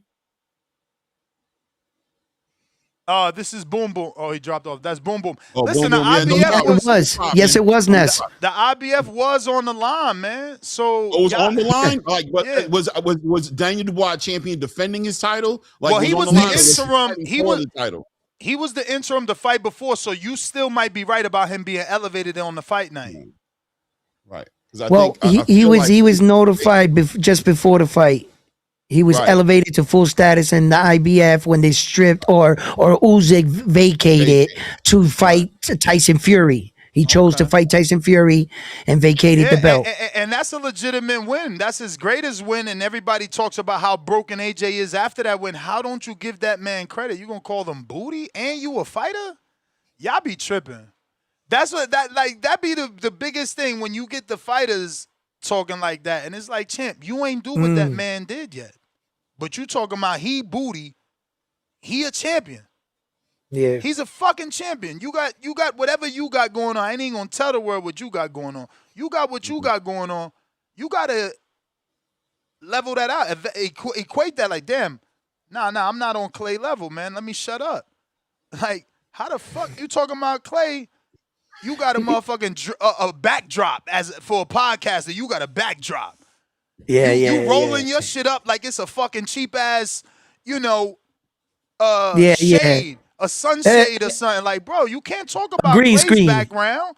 You can't talk about round 1 background and you got a motherfucking sabana. You got a fucking, you know what I'm saying? Green screen. You got a quilt. You got a quilt. Like, yo, chill. We gotta, yo, y'all be wilding with this shit, bro. We got to respect levels. We gotta respect levels, man. That man won 2 fucking belts. Yeah. And I get it. Oh, it wasn't a real WBA. You don't say that about Tank. When Tank won that Barrios, when Tank won that Barrios, we made him a 4-division, 3-division, 4-time, whatever the right number is. We said he was that when he beat Barrios. So when Dubois beats Trevor Bryan, who had 1 leg, because his nickname is Trevor Bryan Kickstand, yes, he was a champ. And then he beat AJ to solidify championship status. Yes. And become a 2-time champ. We got to stop with the disrespect. It's crazy because, listen, it's hard in that ring. It's hard. Mm-hmm. Them 3 minutes is a long-ass time. Jeez. And I love what Clay said earlier. He said, yo, Dubois was on a retreat, man. AJ was about to kill Dubois. We thought it was about to be over, and then he fucking landed that fucking left somehow. It's just, he just caught him on the way in. Countered him. Off the Trees, ropes. Yow. What up, though? What up, Trace? Hey, Trace, Midwest Mafia in the building. Of course, Midwest West Side? Bomb squad! You weird ass niggas got to stop this shit, man. I'm sorry, man. You motherfuckers do realize that Anthony Joshua had to gain his confidence against Ngannou and motherfucking Jake Paul? Man, get the fuck out of here, man. Deontay Wilder just beat Derek Chisora, my nigga, who was on a hell of a run. You niggas better stop this bullshit acting like Anthony Joshua just about to run through my nigga Wilder. Man, cut the fucking games, man. That motherfucker Anthony Joshua ain't beat a real fighter in about 2 to 3 years, man. The fuck? Shout out to Francis Ngannou. Shout out to Jake Paul, Midwest Mafia member. But them motherfuckers are no Derek Chisora. Derek Chisora is smash up both of them motherfuckers. Y'all got to stop this shit, man. Anthony Joshua is running on fake confidence right now. Tell that motherfucker to get in there and fight a real guy. You fuckers y'all talking about this, but he's about to beat the fuck out of Wilder. He's going to stop Wilder and say, cut the fucking games, man. This shit is nonsensical in the Brit. And for the record, Deontay Wilder, man, I hope you get in there. I know you heard me talking that Murat Gassiev shit for Itama. If he don't get that fight, Deontay Wilder, jump on that. Jump on that Gassiev shit, my nigga. He got a real belt. Let's go get that motherfucker off Gassiev, my nigga, and get in position for that motherfucking Usyk fight. Oh, and for the record, man, hey, Ness, if my nigga, real kickboxing shit, real combat connoisseur shit, if Rico Verhoeven beat Usyk, is he number 1 pound for pound? Is that what you're trying to say? No. Why not? Why not? We never said he takes your spot. We said you get a place on the list, where they place you. You right. But Treese, he is right. Round 1 is right about what we were arguing, and he's also right in history. I wish it was the way you're saying. Remember, that's what I argue for. I was mad that Tio beat the number 4 and was not put on the number 4 when he beat Loma. I am of that elk. I want you to beat the number 1. You deserve to be number 1 because that's what they consider to be the best in the world. How the fuck am I not the best if I just beat the best? So I am of that mindset, but that's not how it works. You beat number 1, and you might still be ranked number 5 depending who you are. That's how they do it. They dirty. They dirty with no shame. But yes, if you beat the number 1, Rico would be number 1 to me. He cracked the code. He cracked the code. Shout out to Rico Verhoeven. I hope he get it done. He'll be the greatest combat competitor of all time, nigga. We get this dub against Usyk. You know who I'm rooting. Shout out to Usyk. I fuck with him. But we rooting for my nigga Rico Verhoeven. Real combat connoisseur shit. And one more time before I go, my nigga. I know what the fuck going on. Be cool, man. Hey, yo, it's so funny how he brings people. Talk your shit, Trees. I just wish Wilder applied himself. And I'm not sure that he's not. Maybe he is trying and it doesn't translate. But look at those fans, bro. Like, you're leaving that on the table. These dudes blindly follow Wilder. They really love him. That's why he started calling them his people and peasants, and he was a king because that's what y'all give off. Look, it's like, oh, Bob Squad. Oh, he looks so good. No, he didn't look good. Y'all lying to yourself. We watch boxing every day, multiple times, per week. We see skill. We see technique. We know how to read and look up those words in the dictionary, bro. We gotta stop this delusion. Yo, Ness, about the guy in the chat talking to me about these belts, right? He's like, round one is enamored with these American belts. First of all, only one belt is in Jersey. The other one's from Mexico, the other one's from Puerto Rico, and the other one's from Panama. The only thing that you suggest in your head, they're American belts? Oh, yeah, because we always have them. That's why. Shots fired. Yo, the sanctioning body belt fans are, to me, very similar to the Gervonta Tank Davis fans a little bit, and I'm gonna tell you why. Because I be mad at the sanctioning bodies the way I be mad at Tank for treating his fans that way. They support you guys no matter what, but they always make you guys look so horrible with the way that they maneuver and move around these belts. They just make you guys fight such a hard fight, and I would hope that they would do better for you guys. Get their act together so that you guys are fighting for something that does benefit these fighters, and is not taking advantage of these fighters at times, just skipping them over, giving them interim titles, charging them sanctioning body fees. Shout out to Floyd Schofield Jr., who's still trying to get his WBA title opportunity, but he's getting skipped over as well because Tank's coming back to fight Isak right at 140. Shout out to WBA.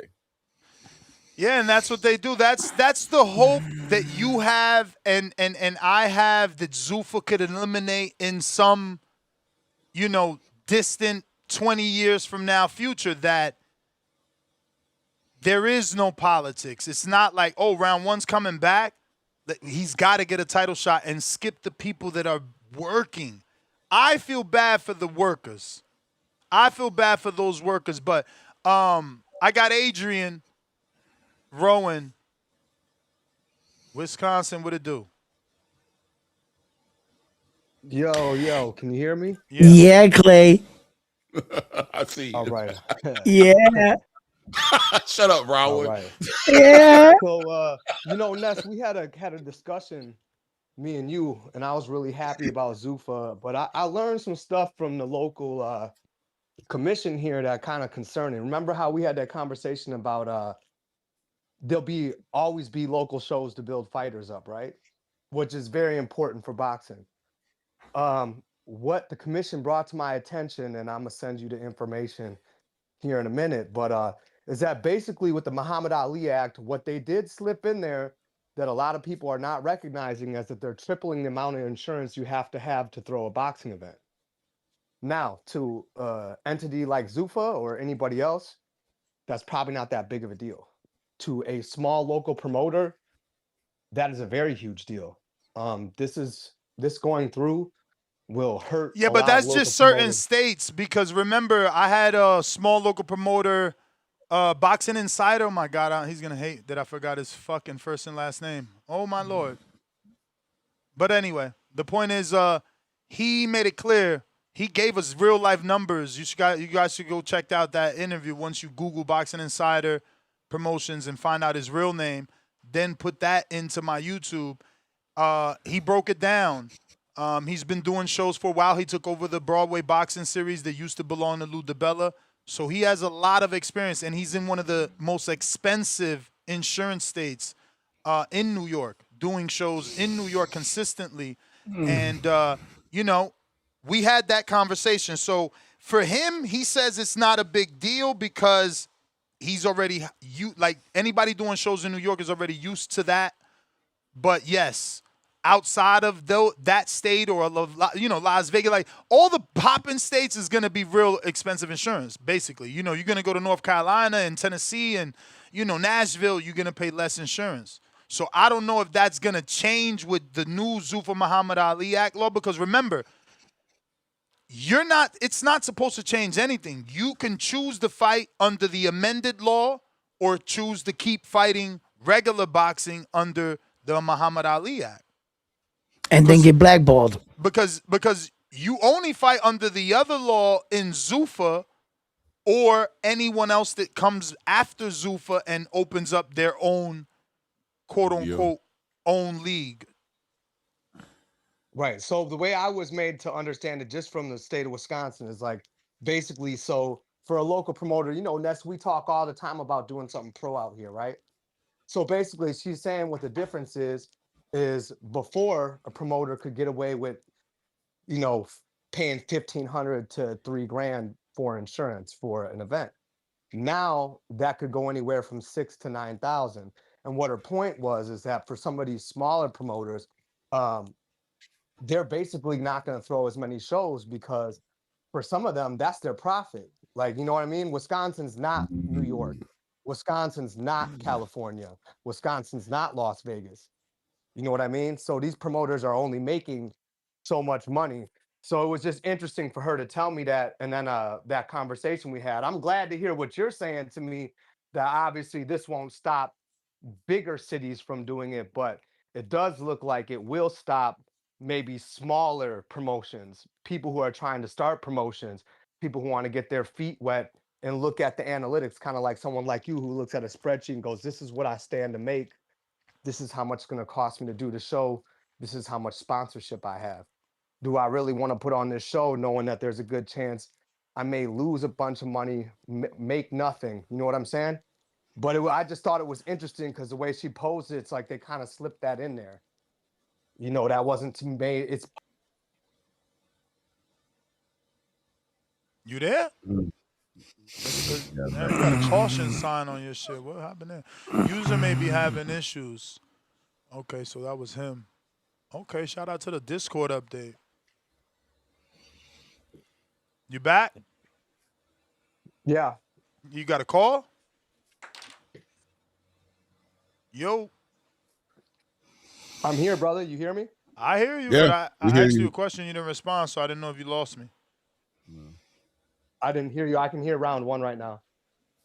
No, you heard me. I don't know. He's having issues. Bandero.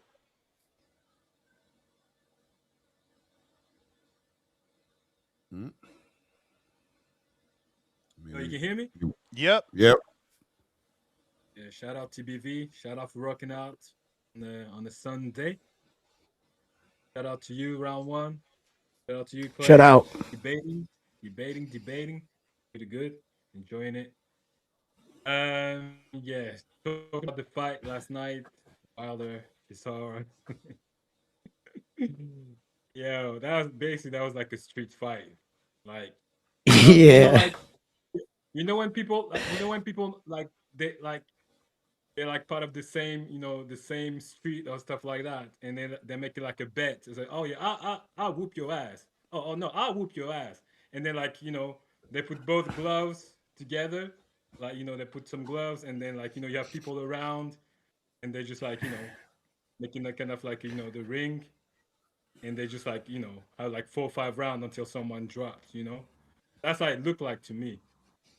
So I mean, it was entertaining, but like, I'm glad that was part of the package because people that would have paid for that, that's crazy, bro. That's crazy. That would have been diabolical. But bro, what you mean? You sound crazy, or did that go over my head? You said I'm glad that's part of the package, cause people that would have had to pay for that, I feel sorry, man, dude. You paid for it as part of your package. Yeah, but I still have like a lot of fight part of that package. Some people that would pay like individual. You mean the people that paid individual suffering more? Yeah. Okay. Okay. Yeah, that's what I meant. Yeah. My bad. That's what I meant. Yo, they look like two old uncles that got into a fight after drinking too much. Nah, it looked like the type of fight where it was like, "What you say about my mama? What you say about my mom?"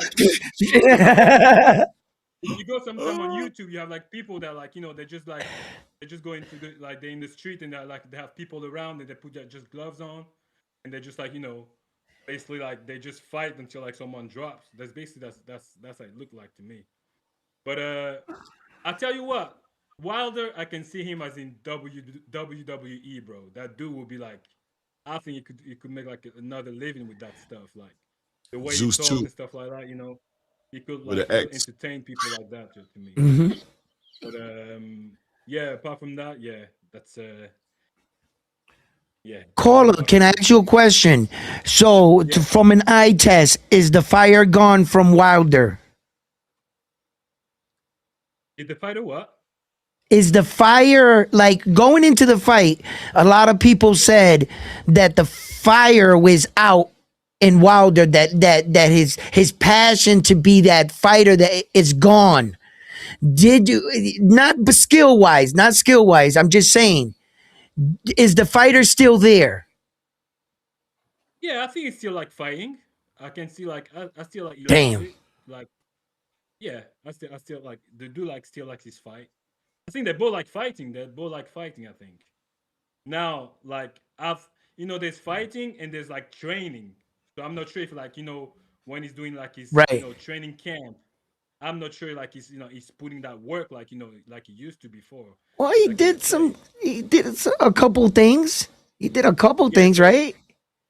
But yeah, I mean like that basically how Derek Chisora head down, punching in the body and up without even looking what he was doing. And you have Wilder on the back foot, basically trying to put that uppercut. Basically. And then after that, like they was just like grabbing and stuff like so. I mean that was all right. That was all right. But just want to say, I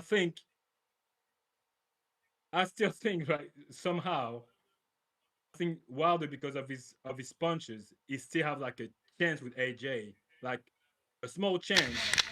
But I still think like he could put it, because AJ is a bit chiny to me. But I still have AJ winning the fight though. So yeah, that's my call. You may feel like it's your time, Shout out to but you for it's not rocking your out during time. the Sunday. Happy Easter. All right. Yo, this is hilarious. You side Texas gotta stop. First of all, that's cheating, trying to side text me instead of super chatting. Secondly, you should still super chat now because you keep losing miserably. This is just horrible. And this is why, Clay, I always say use AI. I'm a strong believer. Yo, you ain't download that AI app? But all AI has fine print. It says AI can make mistakes.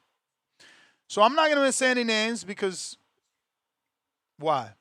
But they send me a screenshot of their AI. Then they got the expensive one. You a chat GPT user. Oh, look at you balling out of control for wrong answers. Balling out of control for wrong answers. Check out his chat GPT. In the debate, lightweight division, modern example. Teofimo beats Vasyl Lomachenko, claims Lenial. Devin becomes undisputed, all belts. The debate. Lopez equals Lenial, beat the man. Haney equals ring plus undisputed. No, see, your search is wrong. And it's your prompt. It's always the user. It's not AI. The user's a dummy. So it's your prompt. It's wrong. Right. This is two different timelines. Genius, expensive chat GPT user. When Tio beat Loma, he became the man that also came with the ring belt. You forgot that little belt that he likes to have around his waist? That's called the ring. Cool. Then he loses to George, who, guess what happens? Transferred the ring belt. Then he loses to Devin. Guess what happened? Transfers the ring belt. You see how you're trying to split it and make it two different things and think that you won an argument and think that you're on that other guy who needs to, lose some weight? Y'all both wrong. Y'all both wrong. It's two different timelines. Yes, Tio was Lenial, and he was also the ring when he beat Loma. And that's what he threw around his motherfucking shoulder. That's what he walked into the Shakur fight with. Two Lenials. One for Loma, one for Josh Taylor. Y'all gotta stop trying to do this with a dude that only does boxing. It's boxing, working out, smoking weed, playing chess, family. Y'all ain't got that prioritized like that. Y'all can't do that. Stop doing this with me. It's stupid. It's just stupid. Stupido. Jonathan said, oh, did I say his name by mistake? Fuck. Come on, Ness. I My thought you weren't gonna bad. say his name, bro. What Hey, the? Al, it's not your go. It's Davidian. I'm sorry, he's been waiting. You're right after him. Davidian, what up? Yo, what's good? Hey, what's going on, Ness? Chilling. What's going on with the panel? God bless y'all. Happy Resurrection Sunday. Um, yeah, nah, I Amen. mean, you could give me my crow. I did pick Tszyu. I just Wilder. I don't know, not the same Wilder. I mean, I know both of these guys are, in their 40s, so the fight looked how I thought it would look, but I thought it might be a draw at the end, but they gave it to Wilder. Shout out to Wilder. Maybe we could get that Wilder AJ. I want to see. Finally, we could maybe get that, but I got AJ, so I ain't really Wilder. He looked all right, but he ain't. He just ain't the same. For me. But it was a good fight. Shout out to you for being honest, man, because he's not the same, bro. These people It's that's just, acting like, oh, Chisora is a tough guy. I'm That's not why he gonna. looked like that. I'm not gonna talk bad about them because they put their lives on the line for our entertainment, even though it do look a little sloppy and crazy. But they're older now, and Wilder been in all those wars with Fury. So, but I got AJ. I mean, I feel like in the past, before Wilder lost to Fury, I had Deontay. So, but yeah, I don't know. I want to see that fight. Let's make that happen, I guess. I'm be worried for Wilder, but we'll see. I mean, Wilder still got a chance to maybe catch AJ with something that he don't see, but we'll see. And yeah, shout out to my man Boom Boom. I hope he's I don't know about that catch sign he don't see. That lightning in the bottle is gone. yeah, nah, I know it is sadly, but he's still, I respect them both. But Bruh. yeah, shout out to my man Boom Boom. I hope he's still recovering. But I feel like Caroline Dubois about to put hands and feet on Scary Terry. So all that we'll see. Terry ain't look scared in that weigh-in, and she looked Now damn she good in don't that she one-piece she's jumpsuit. solid though. I do like Terry Harper though. That's a good challenge for Carolina Dubois, but I think the young phenom she gonna put in that work at the end. So it might be closer than what we think, but I got Dubois, sure. Um, Obviously Tim Tszyu won, but I want to see how Spence look if he is actually coming back. So you could put me down for Spence. I still Damn, that early? Spence. You don't even want to see no gym footage. Put me down for Spence. Let's go. Nah, I mean we gotta no see. tuna. He been Zoo been out here grinding, getting back in the That's what lab. I'm You saying. like fuck it. Fuck it. He got the Spence. new I mean, team, Pedro Diaz. He getting if they, super technical now. He patient I mean, now. if they, but he's Mr. No Tune-Up, so I don't know. I don't No, know. he going straight into that Zoo fight, but that should be a concern for y'all Errol fans. Right. Well, I mean, of course it is. I like Zoo. Zoo is really good. I like the way he throws his punches. So it's not gonna be an easy fight, but I got Spence. But Hey, Chad, that was the bell. You the man, though. You all the right, God man. bless you. Al in the Shout out. Bay. I got Spence too, by the way. But Yeah, but me I still too. scared that, yeah. Me too. But I still want to see shit before I'm like secure picking that shit on the show. Like, yo, I want to see because I ain't gonna front. I'm about to call you Zoo again. What the fuck is going on? This is crazy. I've earned it. It's mine. But they don't. But we don't even be saying that. Like obviously they type it when you're on, but it's not like when you're not here. There's a constant reminder. But I was gonna say that pad work looked slow as molasses with Ronnie. That shit had me nervous. He's taking his time. That shit looked this slow. What up, Al? Yo, what's up? What's up? Straight from the Bay. Yeah, man. So that Wilder and Joshua fight is locked. Hell no. That's why we talking about it because boxing gods giving these motherfuckers an opportunity to still have that fight, and there's still people actually cares about that fight. Like people still want AJ Wilder. I want it, even knowing that Wilder looked as bad as he looked last night. I want it. Yeah, I don't want it, but I'll watch it. It's one of those things where it's like, you gave it to me, cool. I just watch it, but is I'm thirsting for it? Nah. I'd rather find something else. I'd rather find another fight somewhere else. So you rather the Wilder Usyk? No. Exactly. Definitely not. Exactly. Definitely not. I don't think Wilder should get a title shot. Hey man, you better hope they don't get your IP address. These Wilders gonna get the Wilder fan club about to get you for that. Man, Wilder versus the real big baby. Wilder versus I can't believe people still asking for that fight at the last night. That is a very tough. He can't hold Jarrell Miller. He was clinching the fuck out of Chisora. No matter how much people don't want to admit it, that ain't gonna be a thing with Big Baby. Like I could still see Wilder winning if Big Baby gets tired. But Big Baby is a bigger version of Chisora. Yep. I'm not saying. I'm talking about the other Big Baby. Oh, you talking about Jared Anderson? Yeah, I'm talking about Jared Anderson. Jared the Clipper. That's why them dudes need to fight, man. This shit ain't right. Two big babies. Fight for the fucking name. Shit should have been happened. They're gonna fight. They're gonna fight. Wilder versus Otama. You know. Oh my God. I'd rather see that fight.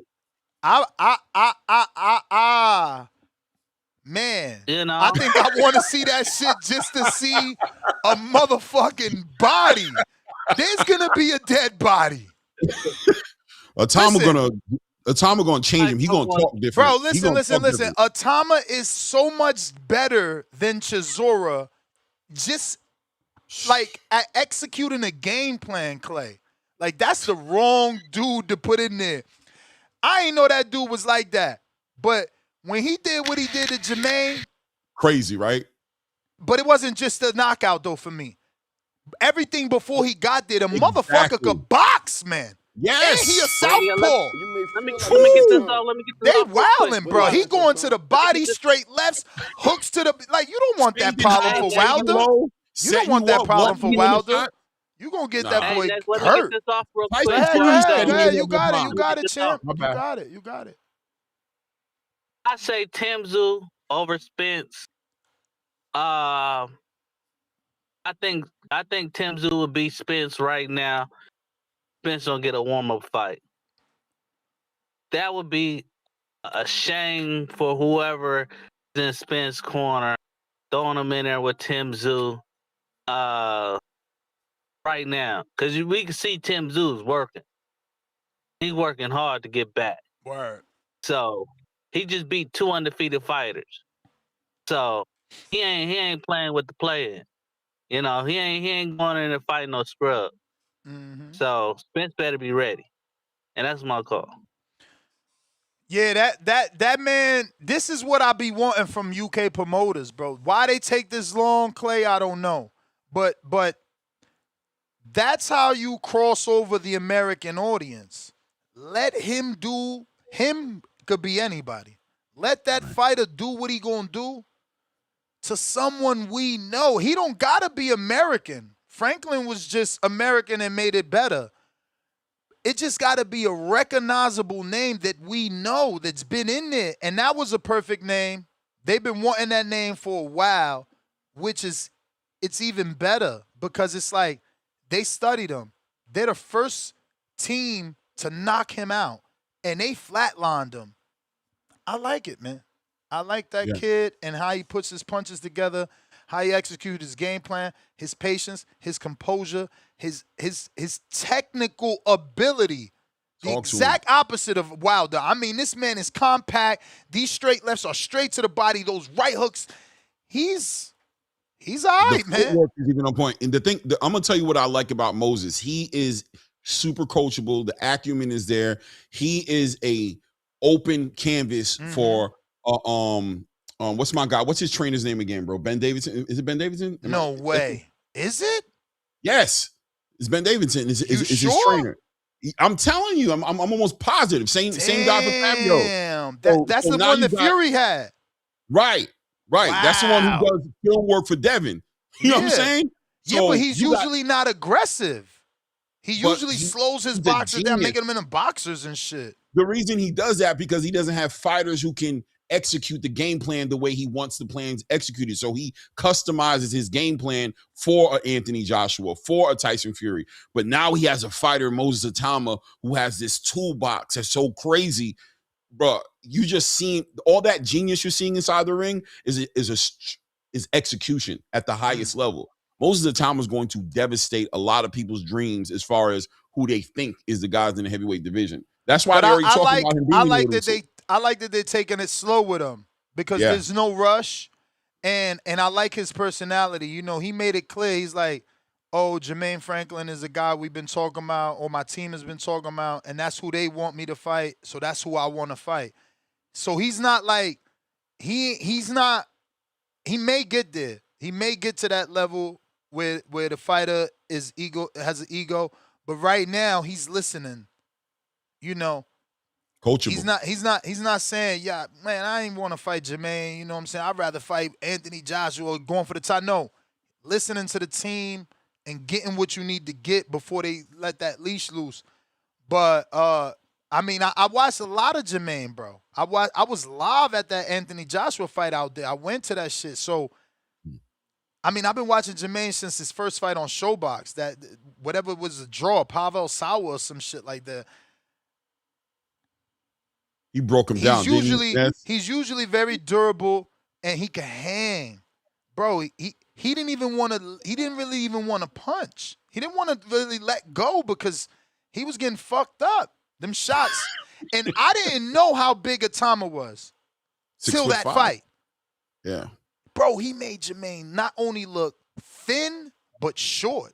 I was like, oh shit, because I never Googled Atama, never seen his height. I still haven't officially checked his height. Like I don't know what BoxRec says. I just see you say it sounded like you said 6'5". Yeah, he's 6'5", man. He's a big dude, man. He just when you put him in front of Tyson Fury, you know those guys. But he's a big dude, bro. He's a solid dude. Moses Atama is the future of the heavyweight division, bro. But I'm telling y'all also, I want to go on record and tell y'all the big fight for Moses Atama 3 years from now, something like that, 2-3 years from now, maybe 4 years from now, it's gonna be him and Van Houter and Mozzie. Mozzie gonna get the experience. That's gonna be the big fight, man. Because Mozzie has a very. No, I'm from New York. Where the hell is Mozzie from? Ain't he from Florida? I think he's in Florida right now, but he ain't from Florida. I think he's from Cause I don't know. You are you in the gym with him? Like, why you pushing him so hard? Like, I ain't see nothing. I just like what I see. I see the skill set, man, and I know his background. I know that he's a fighter who started. I interviewed him too, right? But he's a fighter who started at a very. I had him on here a few times. He's still managed by Ryan Ricky. Right. Yeah, so I've had him on a few times, but like. He's got a pedigree about him that people haven't really seen yet, that he's bringing into the heavyweight division. Very similar to a Moses Atama in many ways, but he just needs development. He needs a lot more fights. He needs development. But 3 years from now, watch. Remember I told you. Whoa, Clay, you wilding with that. Very similar to Moses. He ain't got the pop of Moses, man. We seen that kid already a couple times on Pro Box. Yeah, and once now, right? Then we see him once on Zuffa and like twice on Pro I'm Box. not saying he's not on Moses Atama's level right now. I don't believe he is. But I'm saying he's heading there. And I'm saying in 3 years or so, 3 to 4 years, he's 20 years old. 21, 20 years old. So let me check. Yeah, if check. He's that he's young. Like if he's that young, maybe. You'll see. Couple of years. That's gonna be the big fight. That's gonna be our American heavyweight. Van Houter's gonna be our American heavyweight. He's gonna be the guy. He's gonna be the guy. Let me get to Mr. PBC here, Seattle, Washington. What it do?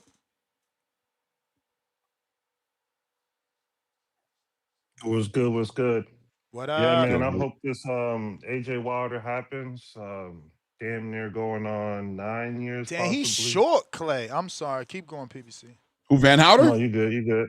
How tall is I he? think we need the AJ Wilder fight 100%. I don't care which direction people want AJ to go, Wilder to go. I don't want him fighting Mosatama. Like the direction just needs to go straight to AJ. He has a chance to be AJ. I mean, it's 100% there. I mean, AJ couldn't even knock out for what was the dude's name Mosatama just beat? Jermaine Franklin. Jermaine Franklin. So he went 12 with Jermaine. So I mean, I think Wilder and AJ is gonna be the biggest black fight, two black fighters that we can possibly get in the next 2 years. You know, I know Ness said Devin Haney, Shakur, but we all know Shakur's too small. I don't think he can just go up right now. I think Wilder and AJ is something that we need for the fans. It's probably the longest waited fight out of all the fights we've had. Like Floyd and Mayweather wasn't this long. Yo, This is you like might be 8-9 right. years. You might be right. Holy shit, that's a gem. This past the 7 years of Floyd? Yeah. That's sure. crazy, bro. This is damn near almost 10 years if you really want to put your show into it and go by your show. I mean, Wilder was calling out AJ back when, like, Spuka. It don't I mean, make now you gotta sense, go. bro. It don't make sense why that fight never happened and still hasn't happened. This is the perfect time. Like, this is the boxing guys throwing them an alley-oop. But people saying that Anthony is obligated to Netflix for the Fury fight. Nah, man. At the end of the day, Wilder and AJ needs to happen. Let Tyson Fury get his warm up and then get the Usyk fight again, possibly. But Wilder and AJ needs to happen. I mean, we're going on 8-9 years, possibly. Ness, look it up. It's damn near 8-9 years. I don't even know how would I do that. Like, you would have to. I could just ask ChatGPT this shit, but I don't know that it's gonna be accurate. You know what I mean? But I mean, if we're going off record, I could check Wilder's record. I could check Wilder's record and go to the Spielka fight, like you said, and see what year that was. Go to. We can just go off this. Go to the negotiations of the fake 50 million. That can be the starter point. Okay, let's do that. Let's do that. What date did? So that's what I'm saying, man. Like, Wilder and AJ needs to happen. That's dope. Tyson Fury's coming back. That's dope. AJ, that's dope. But the winner of this possibly can get Tyson Fury, which that'll be rough for Deontay. But let's just make it happen, man. I don't care about any other fight Deontay do. Most of the time, too dangerous. That nigga will. That will be the fastest movie we ever seen. Wow. Gone in 60 seconds. Fast and the Furious. That would be fucking crazy. Feel like it's your man. time. But yeah, But it's Ness, not your time. say that while I'm on the call, because if I jump Yeah, off, I might miss it I'm for a second. Googling. I'm doing it now. I'm just waiting for, you know. But yeah, man, Coco got to do Pacquiao her Floyd. team. It says Pacquiao Floyd was a April. long way. April 25, 2018. CBS Sports reported it. So that's 7 years. No, 8 now. In this month. It's 8. Oh shit. It's 8. Let's go. Wilder AJ is the biggest black fight that we can make in the next two years. The biggest. Let's go, man. That's my call, man. Damn, bro. That's the fight that needs to be made. That's the one. That's the big payday. That's the big that's the mega fight. That's a fight that has history. And I think the press conference would be crazy as well, man. There's just so much of a storyline there, man. That's the fight. And look, this is important, guys. I know y'all like, oh, Ness, we know what we're doing. I'm saying, don't be sounding like it. See, that says CBS Sports. You see, the next one says Bleacher Report. You see, the next one says Forbes. You know what these 3 sites have in common? Clay, can you tell them? Is it money? I don't know. No. What is Credibility. Credibility. Oh. Neither of those are blog sites. All of those have decades in sports reporting. These are mainstream websites. CBS Sports, Bleacher Report, and Forbes are mainstream websites. Not no rinky-dink blog spots that people never heard of that, oh, Ness, but this site. No, bro. Give me legitimate sources. So what is that saying? They're basically saying there was a legitimate offer of $50 million sent over to Anthony Joshua. But what was Eddie Hearns had a pushback around that time period? I'm just going through my memory. Promoter. Pushback? His promoter, his pushback was that there was no real offer, that he was meant to meet up with Shelly Finkel. They met up once. There was supposed to be a second meeting. It never happened. Shelly, it was always an excuse, bro. Bro, listen to me. I had a legendary show where Eddie was trying to spin me. And that's why we don't, like, that's why he don't, we got so toxic back then. I was such a Wilder fan and believed in Wilder and the truth, because it was the truth. He wanted the fight. These people refused to make the fight. Think about it. Eddie's like, all right, fight Chisora for $5 million, fight White for $8 million, then we give you AJ. Go to the zone offer. $120 million, 4 fights, Wilder. You'll get to fight AJ, but we can't tell you how much he's making. Like, what the zone exact? That's why John Skipper's not there. He's got the boot because you fumbled the bag. Right. And yo, we still got fight fans that are still on AJ and Eddie's side with this, but there is no, you can't find on Google any other fight in the history of the sport. Well, let me not go that far because I'm exaggerating. I haven't Googled it. But let me say that I'm almost certain you can't find on any other fight of this magnitude. That's the perfect way to phrase it. That both fighters don't know what they made. And just to give you examples of big fights with millions of dollars, more than what Wilder would have made to fight AJ and what AJ was, well, we don't know because they didn't publicly say it, right? Right. Floyd made 180 million. 180 million. Pacquiao made 100. They both knew. Oscar, B-Hop. Oscar made 30. B-Hop made 10. We all knew. This world where DAZN, John Skipper, and the brass of DAZN back then, and Eddie Hearn were in cohorts, and they wanted to come up with a way to get Wilder to sign a 4-fight deal without knowing what AJ is going to make in his biggest fight of his career. This is Wilder's biggest fight. So it's not like, thank you, it's not like, oh, I'm supposed to take this fight because it's the biggest fight of my career. Fuck what AJ's making. No, I need to know what this fight is worth. Mind you, Clay, they did this shit. They had the balls to do this with Al Heyman present. This man don't even come outside. Right. They really made Al Heyman, Shelly Finkel, Deontay Wilder, and Lou DiBella go to a goddamn boardroom and not give the finances. Bro, amateur hour. You didn't want the fight, bro. You didn't want the fight. And people are going to type whatever they're going to type. But those are the cold, hard facts. So I go back to what I said. I had Eddie on the show. We going back and forth. Wilder's hearing this shit. He's texting me like, yo, I want to come on. This dude is capping. I want the fight. He jumps on. Eddie's going back and forth.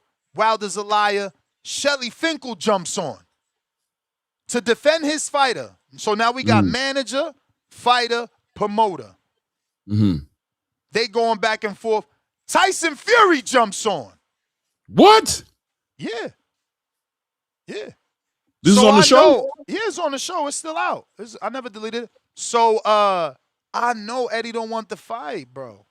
You don't want the fight. And guess what happened? Does he want it now?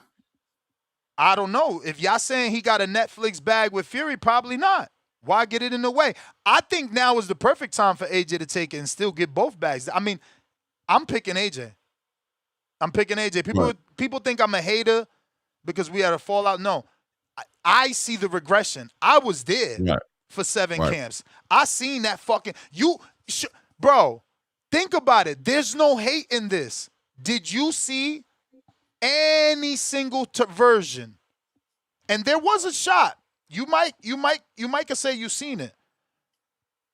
Any single version of that Dominic Brazil right hand he delivered to Dominic Brazil. No. Any single version of that drop step where it was 1, 2. Straight shots. Yeah, straight shots, turning over punches. No, he's slapping. Did you see any single version last night of the left hook that infamously woke up Fury. That was the worst hook he landed in his whole career because Fury was knocked out on the way down. He woke him up with the left. Yeah. Did we see that? No, we ain't see No. that. Bro, there's regression. They think it's hatred because they weird. They don't have they don't pick up a dictionary. You know, these days, who picks up a dictionary? They don't Google. They don't educate themselves. You don't read. It's not hatred, bro. There's a regression there. You do not see the skill we used to see. This man used to have the kill. He used to have a basketball drop step, but it was a right hand. He could just dunk on anybody. One, boom. But instead of a dunk, instead of that drop step, that power, that two-hand, and go straight up, it was boom, bam. You out of there. The 1-2, bread and butter. That shit is not there. The technique is not there. You seeing this, and y'all ignoring it. Those are girl punches. Those are project girl. I'm talking about 20-story project building. You know I'm talking about FDR projects, nigga. We talking about the fucking, man, listen. That's project girl street fight with a fucking, it's that shit I hate women come out the house on with the fucking shower cap. The bonnet. Fucking bonnet, shower cap looking ass street fight shit. Like, what happened? What the fuck happened? Bro, the other day, last thing I'm going to say, I know I'm long-winded. Last thing I'm going to say, the other day, I screen shared the Bermain Stavern 1 fight. Yeah. To show them, bro, that is gone. Look at how beautiful. I'm talking about bam, bam, jab, jab, jab, right hand, move, little footwork, head movement. All that shit is gone. There's a regression. There's no other word in the dictionary to use. They're just mad that the truth is out. Facts. No, you're 100% right. And like I said, I believe it's about tolerance. It's about him dictating the pace and the way his training camps go, him not being coachable, him moving trainers around, whoever disagrees with him. It started off with Breland for me, but it's been a downhill journey for Deontay Wilder, man. He just has not improved at all. And now it seems like in the 9th inning of his career, all of a sudden he's trying to get these fundamentals. It's like, nah, bro, this is a horrible look for you. He's completely lost all touch with who he actually is. And I think now he's trying to bring it back, but he can't get in contact with that guy no more because that guy's been a long time gone, especially after all that ayahuasca and Malik in the Malik Scott chapter of his career. He really disappeared. He's disintegrated. But go get yourself a bag, man. AJ's right there, man. That's a big fight for you. A lot of money, man. Don't mess around with these young bulls, bro. Though these little young bulls that's trying to make a name, they're gonna do you dirty. Telling you. Malcolm. Flex. Not Flex. Excuse me. That's the old Malcolm. Mr. Gibbs, how you doing? What up, champ? Mr. Rain, how you doing, champ? I'm doing good, sir. How you doing today? I can't complain, man. It's Easter Sunday. About to go to work and get this Teamster 3 times pay. But what I really wanted to call in and talk about was, you know what I'm saying, boxing, finessing y'all out y'all greenbacks. You know what I'm talking about? I remember when boxing was free, and then they started charging us pay-per-view, and then they started charging y'all for the trash pay-per-views just so y'all can see the good ones. You know what I'm saying? I think they rolled out the Zone Ultimate package back in November. I think that was. And since then, well, we had 2 good pay-per-views. We had the David Benavidez yard joint, which I paid for. You know, well, we had Abdullah Mason fighting Noakes. There was another good fight on that one. I can't remember. You got some good fights on that card, period. You got Devin on that card. Oh, you had Bam on that card, yeah, and you had Bam Devin. Yeah. Yeah, and then you had the Ring 6 with Shakur and Teofimo. You know what I'm saying? You had Keyshawn and Jermaine Ortiz and all those good scraps. And everything else was bullshit. You know what I'm saying? You didn't like the Ryan Garcia one? Hell no, I didn't fucking watch that, pay for that bullshit. See, I'm not on the ultimate package, Clay. I'm on the 1x1 plan. You know what I'm saying? So what, $45 a month since November, which I up to about $270. You know what I mean? And I just paid for 2. I paid for the David Benavidez and I paid for the Shakur. So I'm at what, about 160. So I'm up 100 on y'all. But you know what I'm talking about? Y'all getting that money on in this community. So y'all not worried about that $45 a month. You know what I'm saying? I just wanted to But champ, you're not up on us. You're down. You're more than halfway what we spent, and you don't have the package. Think about it. but I I did don't want to debate. hey, I just want to give you facts. You said you spent hey. 160. I paid 450 for the whole year. You paid 160 for 2-3 months. You're not up Hey on man, nobody. You're down. I wouldn't even watch that bullshit you paid for, dog. Hey, I pay Hey, for what I bro, want. we not talking about watching them. We're talking about money out of our bank account. You're To down, not watch it me. though. To You're watch it down. though. You're down. Hey, frame it how you want to frame it, big dog. No, You no, no. got It's y'all not got that framing. money It's not on, man. framing. It's Y'all not. It's got that money on. mathematics. Y'all It's can throw that mathematics. 45 away, Okay. dog. Yeah, Okay. it's mathematics. Yeah, yeah, yeah, 160 yeah. is less Play than it off like 270. You know that. what I'm talking about? Genius. Play it off like that. Yeah, so Mathematics. I'll be up Women lie. 100. Men lie You know what I like mean? yourself. Those numbers I added up don't lie. No, the 270 is more than 160. So yeah, you're right. Numbers don't lie, but it's cool, man. Y'all got that money, y'all. Shout out to y'all. Shout out to TBV. I'm up out of here. You may feel like it's your time, That's the only thing you up but it's is not your out. time. You not up on that dollars though. Yo, y'all niggas is crazy. Let me tell you something. There's a phone. Look at this phone. You can just put a calculator. You don't have to put it. It comes. What's on the back of your phone? My wallet. Oh, okay. Word. 3 credit card wallet. That's all I need. Driver's license, weed card, and my Southwest. We good. After that, we good. But bro, you go to search and you put CAL. Your calendar comes up and your calculator comes up. It's a lot of tools in this world to help us be better. Khaled, what's up? Shit is so weird, bro. I don't even be understanding this shit. Yo, Ness. You Yo, Claymore. How you doing, family? Good, bro. All right, man. Real quick, shout out to Deontay Wilder. Got the win. I wouldn't mind a scrap with AJ or Usyk. Either one I'm fine with.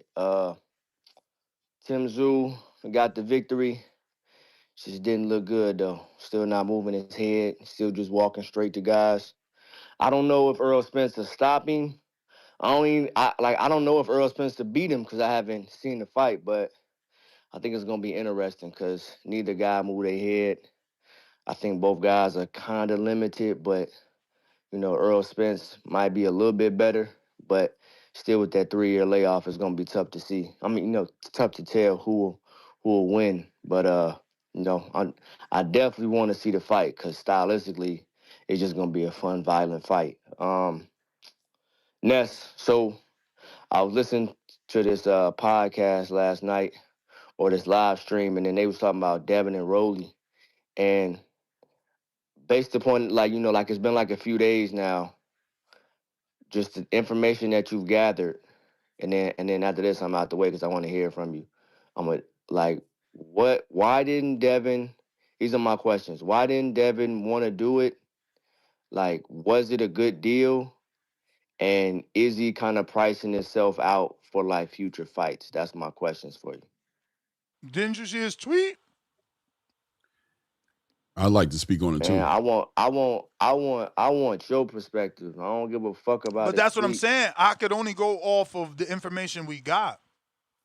So Rolly's confirming it by saying, right, I have a real promoter. They're putting up my money. Like, this is what I'm saying. Like, and it's unfortunately you're triggering this response. It doesn't mean that I'm directing it directly to you, but obviously you're involved. Y'all got the research. Y'all can't be falling for y'all favorite fighter because look, like I asked Clay earlier, what super fight did both fighters not know the purse? Cool. Name a fucking fight, not a super fight. Just name a fight where Clay put the money up for me and you put the money up for John Blow. What the fuck is Rolly talking about? Oh, you don't got a real promoter. DHP can't put your money. What the fuck world that ever happened now? Show me the goddamn negotiation so I can learn. So I can take all this back and say I apologize to Rolly. I didn't know that fucking Mayweather Promotions and Al Heyman put up the $180 million for Floyd, and Top Rank and Pacquiao got their 100. What the fuck?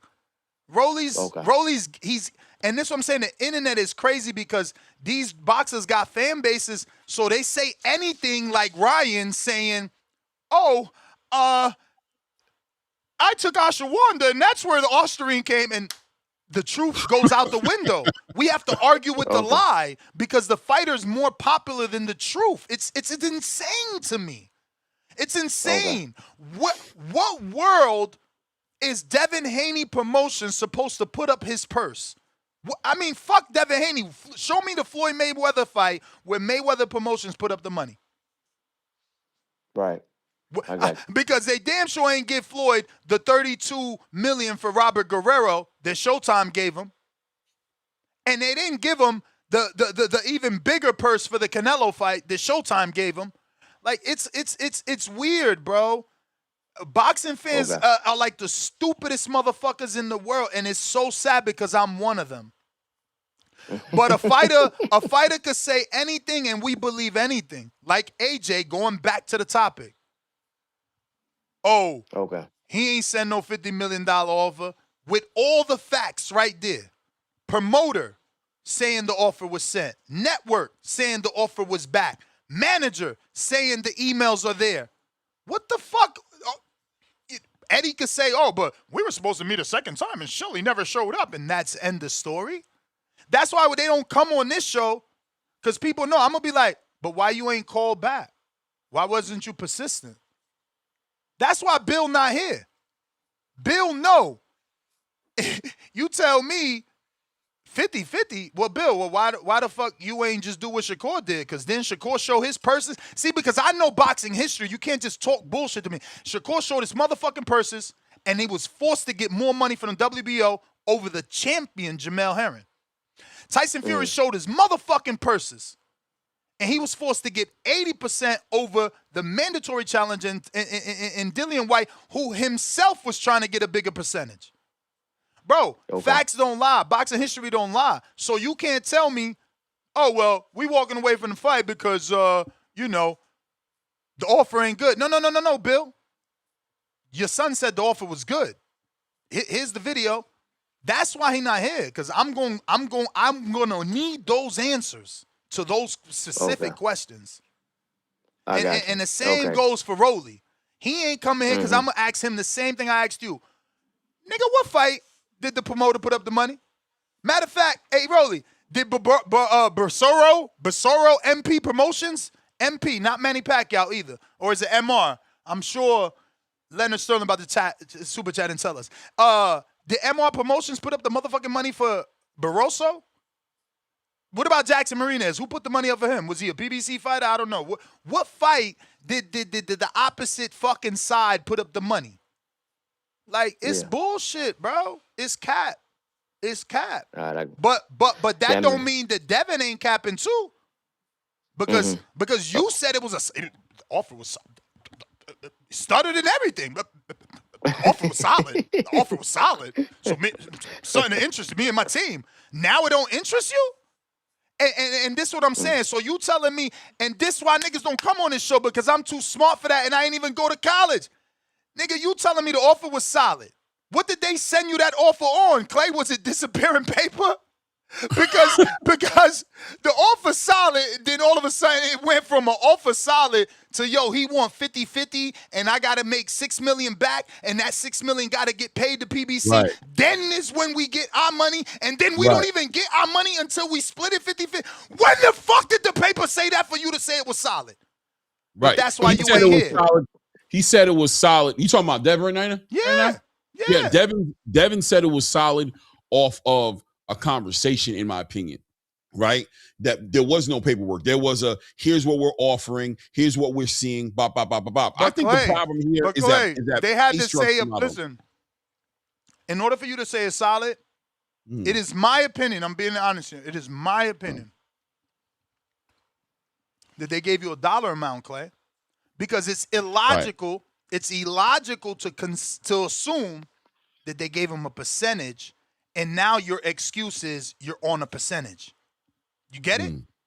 Unless they swapped it. Unless they said, yo, we ain't sending you no dollar amount, but yo, we going to do an 80-20 split for you and Romero. And then when the term sheet came, it's 50-50 split with $6 million got to come out from the allocated right out the front. Like, none of that makes sense. That's what I'm saying. None of that is a logical conversation you can have with me. What do you believe? Do you believe? Because what I believe is that the guaranteed money part is the issue, in my opinion.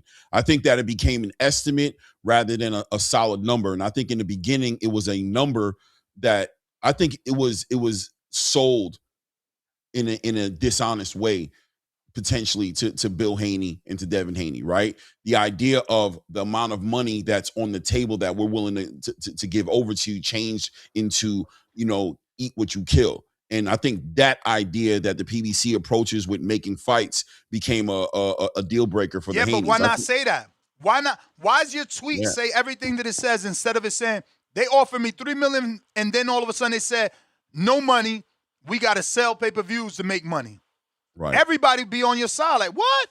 How the fuck they switched the offer? That's crazy. You can't send them up. Like, yeah, I think they should come out. And I don't know if they will come out, but I think it should ain't be nothing to clarified. come out to. From what I hear, they still trying to get that fight. That fight is still being talked about. That's why both parties are absolutely quiet. Quiet. Oh, so they still trying to negotiate. Okay, yeah. That's what I was gonna ask. It's like, all right, like, are they so what's next then? But if they're still trying to make it, then all right, cool. Because I don't really see where Devin can go, or like Rolly. Like, I feel like they like gotta come to the table and try to figure this out. But hey, yo, Ness, I appreciate your answer. That was a good answer, bro. I appreciate that. That like answered my questions. Yo, you gentlemen have a great Sunday, man. That's my call. Thank you.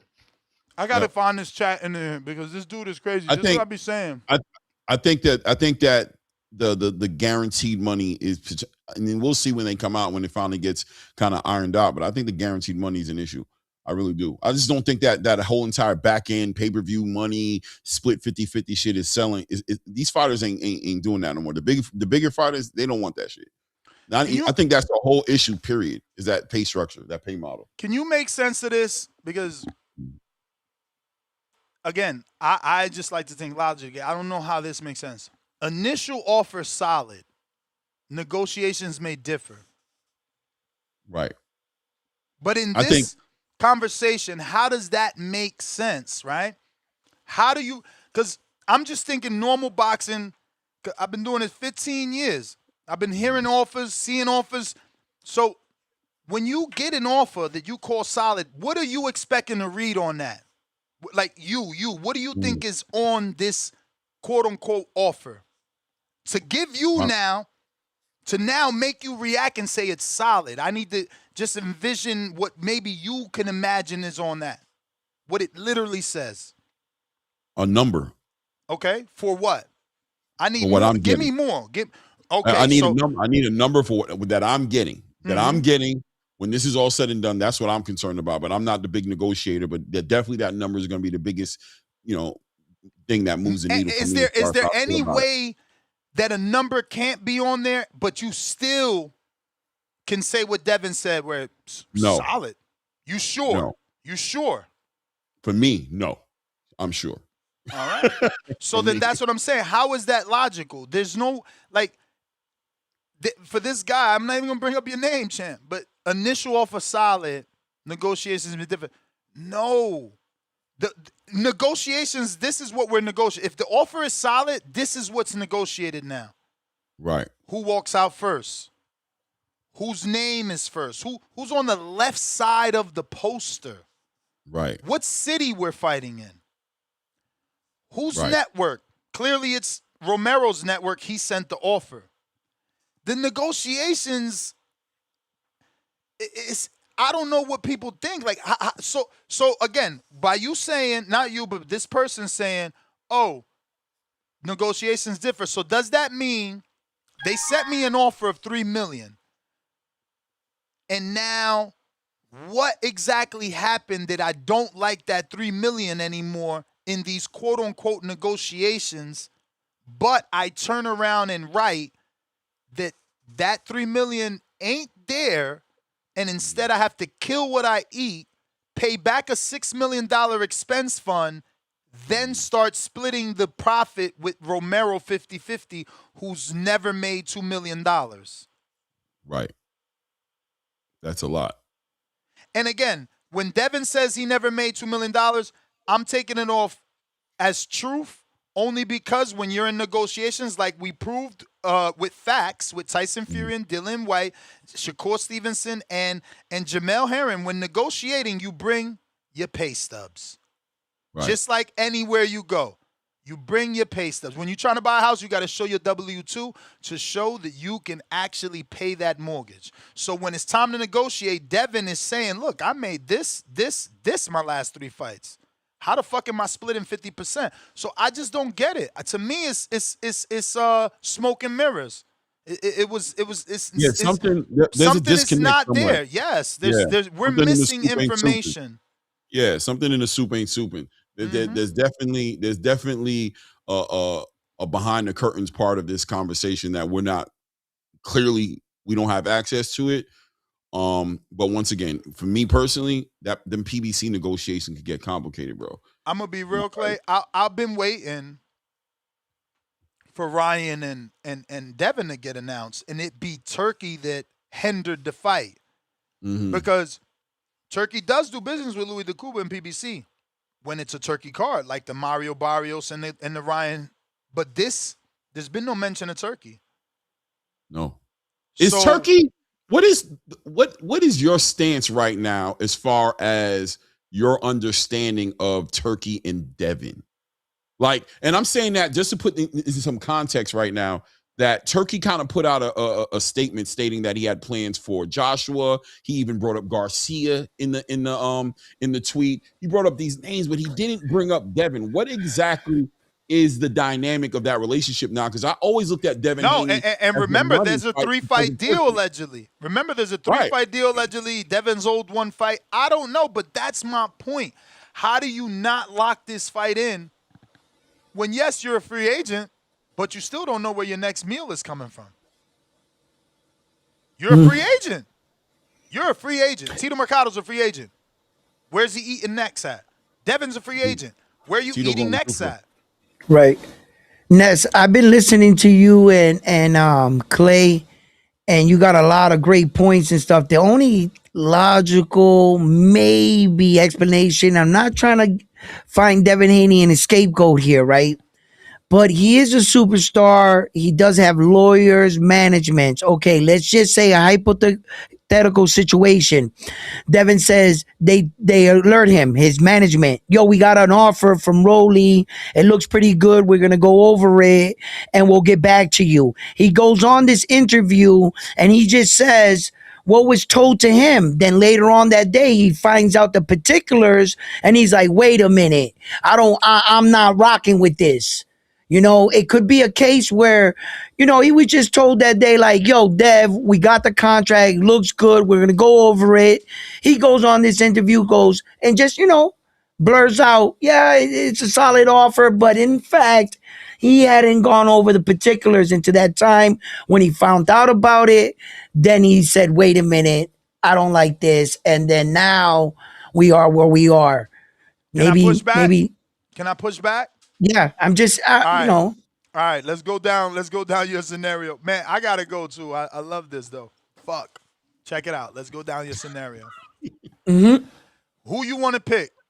Did his father, who's the manager, or did his lawyer say it was a good offer to have him regurgitate it? Who you want to pick? Because this is your scenario. Okay, now I'm gonna implement both of them. I'm gonna say the lawyer told Bill, and Bill told Haney. Okay. Hey, they sent an offer and it's good. Okay. So my next question before I get down to kicking that ass is, do you believe Devin Haney's lawyer is a good lawyer? I think he's a busy one. Okay. All right. So cool. Because this is my thing. Whether manager or lawyer receive the offer first before they give it, before they do their fiduciary duty, which I probably pronounced wrong, and show it to their fighter, they already have a track record, right? Like, Devin's lawyer has seen hypothetically what? 5? Would you agree? 5 contracts already of Devin. Yes. Of Devin. Not Yes. just boxing. I'm Yes, talking just about boxing, Devin Haney. just Okay. Devin. Yes. Okay. So would you also agree that in those last 5, that attorney has received guaranteed money offers for Devin Haney? Okay. Okay. So that's why I say that, like, that's why I asked, did you think that the lawyer was capable? Because to me, my existing lawyer, I'm putting myself in Devin's shoes now. If I'm Devin and the lawyer I've been dealing with on fight contracts for however many years tells me that an offer is good where I'm not making no guaranteed money and I got to split my profit with a guy that isn't on my level 50-50, and I also got to pay $6 million to PBC before I even see money, he's fired. Because guess what? No. So you have all the facts. Guess what? In Devin's last fight, he was guaranteed money in the Norman fight. A lot of it. Do your own Google. Okay. In the one before that, he was guaranteed a lot of money on that May fight. Do your own Google.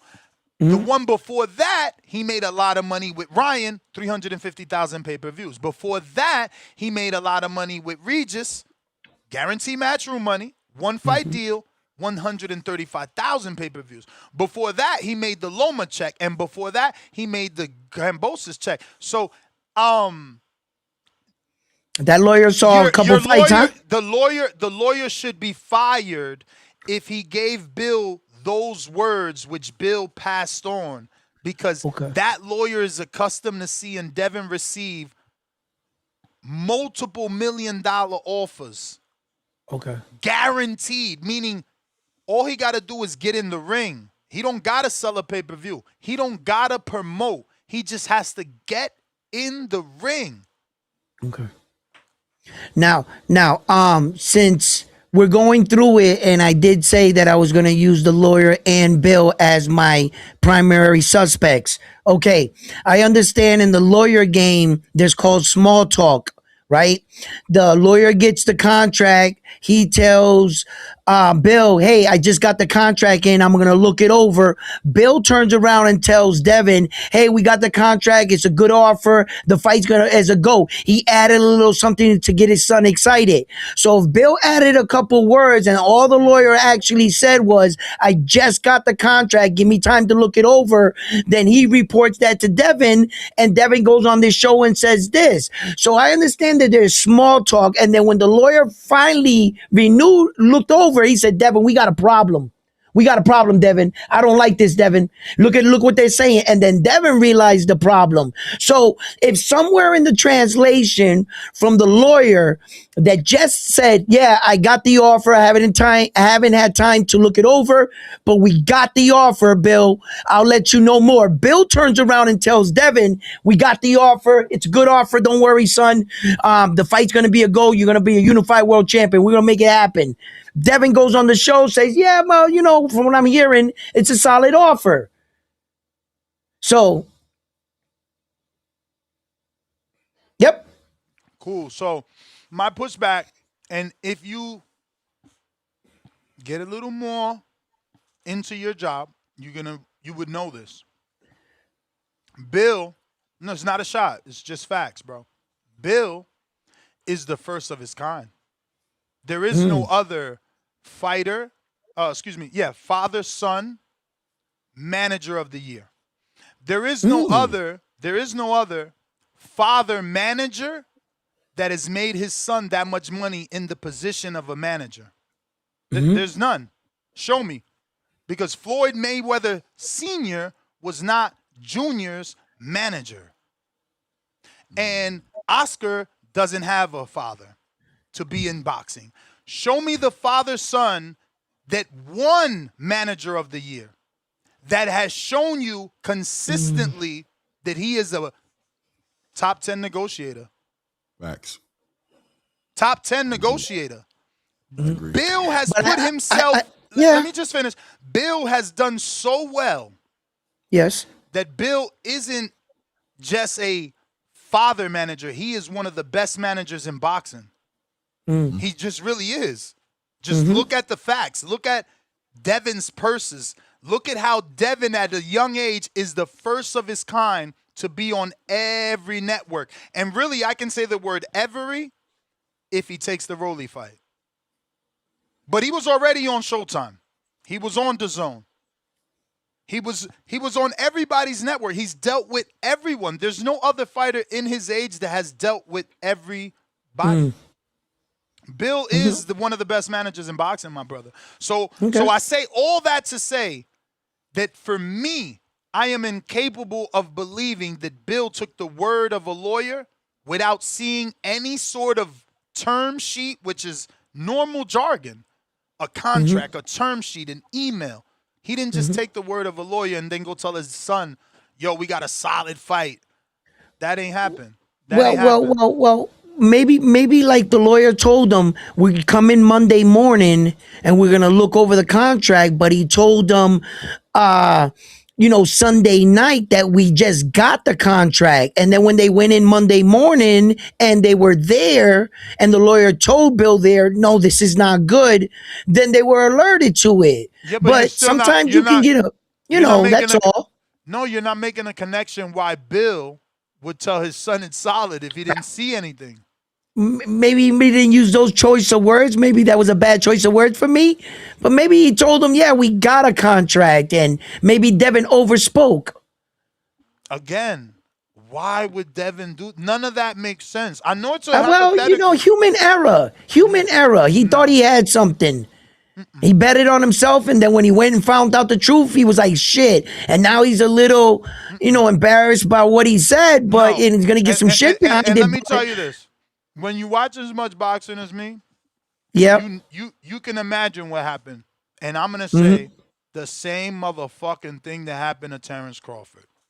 That's it. When you deal with PBC, they trying to do things in favor of them. Terrence Crawford, Devin Haney, Canelo Alvarez. These people are accustomed. Well, I can't even put Canelo because Canelo praised Al Heyman. He praised Al. He said he wished he was with Al. So Al did him right. But Devin, AJ, all these people come from a place where they're accustomed to being paid regularly. PBC fighters are the only ones that say that they get paid allowances and their purses are given to them partially. That doesn't exist in real boxing. Top Rank doesn't cut you half your check. They pay you. Wilder left PBC because he said he was on a payment plan. They wouldn't give him his money. Adrian Broner said this too, but if you want to believe that PBC does business without trying to be sneaky, when Wilder made it clear, AB made it clear, and Terrence Crawford made it clear, those are three pretty solid names. I'm going to believe them. Right now. I'm going to believe them. But I got to wrap it up, fellas. Let me read these super chats. And I got to fucking... Hey, real quick, Ness. I just want to go on record. If you watch the post-fight press conference, Deontay down for the Moses Atama fight, guy. I'm just saying. He said it. He said he down. Come on, man. Don't get that man hurt. Hopefully Warren makes it. If Warren is smart, he jumps on that right now. He pays Deontay because that's a passing of the torch. I'm just advocating. You want to get American guy beat up. Listen, Clay. I like for Tama. I said this Moses. earlier. I said for Moses, I like a better fight than that. I said a few shows ago, and it's Andy Ruiz. Right now, no tune-ups. That's fire. No tune-ups. Get him nice and fire. Nice and out of shape. Nice, you got all the advantage because he's been out the ring long. And then you fight him over there because he beat AJ, but you stop him. What AJ couldn't do in 2 fights. That is the fight. Stops Andy Ruiz. Yeah, that's the fight to make for him. That's the one they got to make. The Wilder fight is a great fight, but it ain't gonna build them up in the UK like an Andy Ruiz win. Because they're going to, right there, they're going to be like, oh, shit, he's better than AJ. He's better than AJ ever been. If he beats Ruiz, they'll say he's better than AJ ever been. Andy Tszyu for boxing, number 1. Number 2, Frank Warren. I don't know how he's rocking with Dana. When right is that now. going to happen? That We've would be been a good hearing that fight. fake Andy Tszyu boxing rumor for 6 months. No, I think he is. I think he's official. He's officially named. Nah, I haven't seen we anything. ain't seen nobody officially I ain't say seen that. nobody say anything official about that, Clay. No official website has said that. No, nobody. But catching up here, Lord have mercy. Oh my God. Matt Bent, $2. Wilder is fueled by the spirit of Big George. Yeah, right. Big George Foreman. listen, Big George Foreman offered to train him and he said no. The dude is, unteachable, man. It's just the truth, bro. Lennox Lewis was offering. Bro, he could have had legends training him. Everybody seen he had something special. He didn't take the help, bro. Mad Bent, $100, $5, pound for pound, number 2 in the chat. Clay talks backwards. The king is unalive. Long live the king. You beat the man, you the man. He just said and talked it bad. He's talking to Yoda. Yoda, Jedi to you. Giza channel, $2. Shout out Bivel. Russian flag emoji. What is that? China emoji? Two undisputed fighters. I don't think that's China. What is that? Soviet Union? We got Kermug. $2. Zuffa Clay. Used to his echo chamber. You got an echo chamber over there, Clay?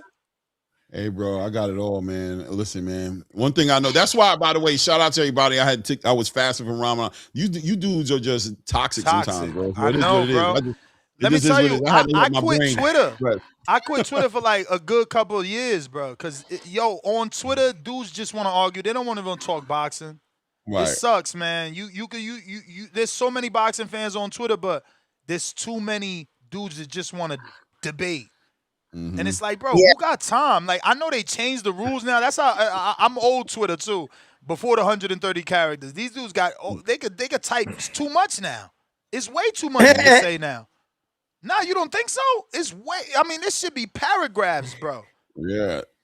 They go in, man. Yeah. I had to take a break for myself, but shout out to all you guys. You know what I'm saying, I appreciate all you guys, man. I love the boxing conversation one way or another, but every now and then we do gotta deflate. We gotta decompress, bro, and let it. You know what I'm saying, get some time. You know what I mean? Because y'all be toxic, you be cream.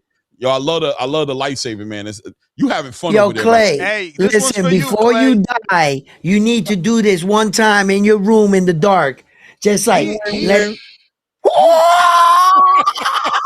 Feel the fall. He loves that shit. He acts like that every single time. I'm like a little kid with it.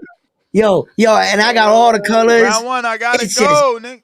Clay, this one's for you. Hector Bermudez, $2. My guy Clay need help. I got you. Laugh out loud. Salute, coach. Yeah. All right. Kerry G, King Counter, Juice So Sick, $10. Anybody call in? That was a long time ago. Ain't nobody get to use that Juice So Sick, so I owe you because I got to go. I got a family Easter function. Tevis, $5. Yes. Shakur is above them because their wins can't excuse their losses. Both Bivol and Better Beef have lost recently. I mean, Better Beef lost to Bivol, and Bivol lost to Better Beef. Like he said it don't excuse their losses. Y'all terrible, man. I'm telling you, look, it's about popularity. Shakur's more popular than a fucking, what is he, Kazakhstanian, fucking Uzbekistan? What is Bivol? And the other one's Russian. Y'all don't fuck with him. He's a born Russian. Bivol.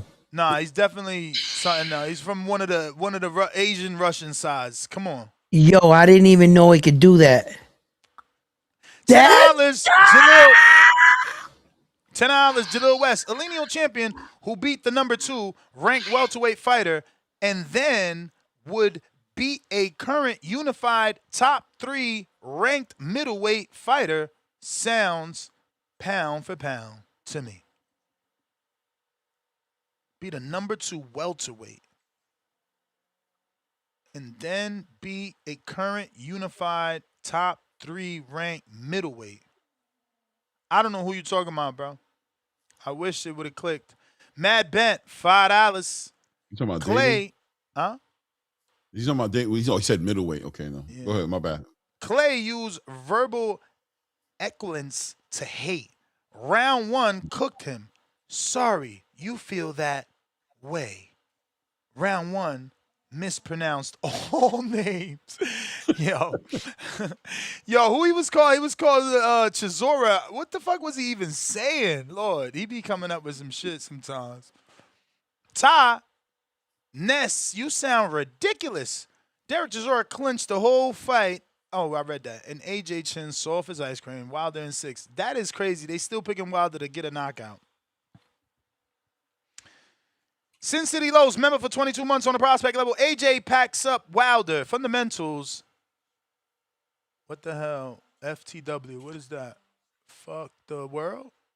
FTW, fuck. Well, I don't know. That's a good one. I don't know. Lord Mac and Cheese, $2. Wilder buzzed Derek 2 3 times. Near got him out. Ugly. He did make him back up. Back up. He did make him go backwards like 2 times, I remember. But nothing like what we used to. When Wilder hit you, bruh, it would be different if you didn't go down. Jerry Soriano, $2. Kerr, number 3, pound for pound. For his dominance, superior skill, Mr. 12-0, 100 emoji.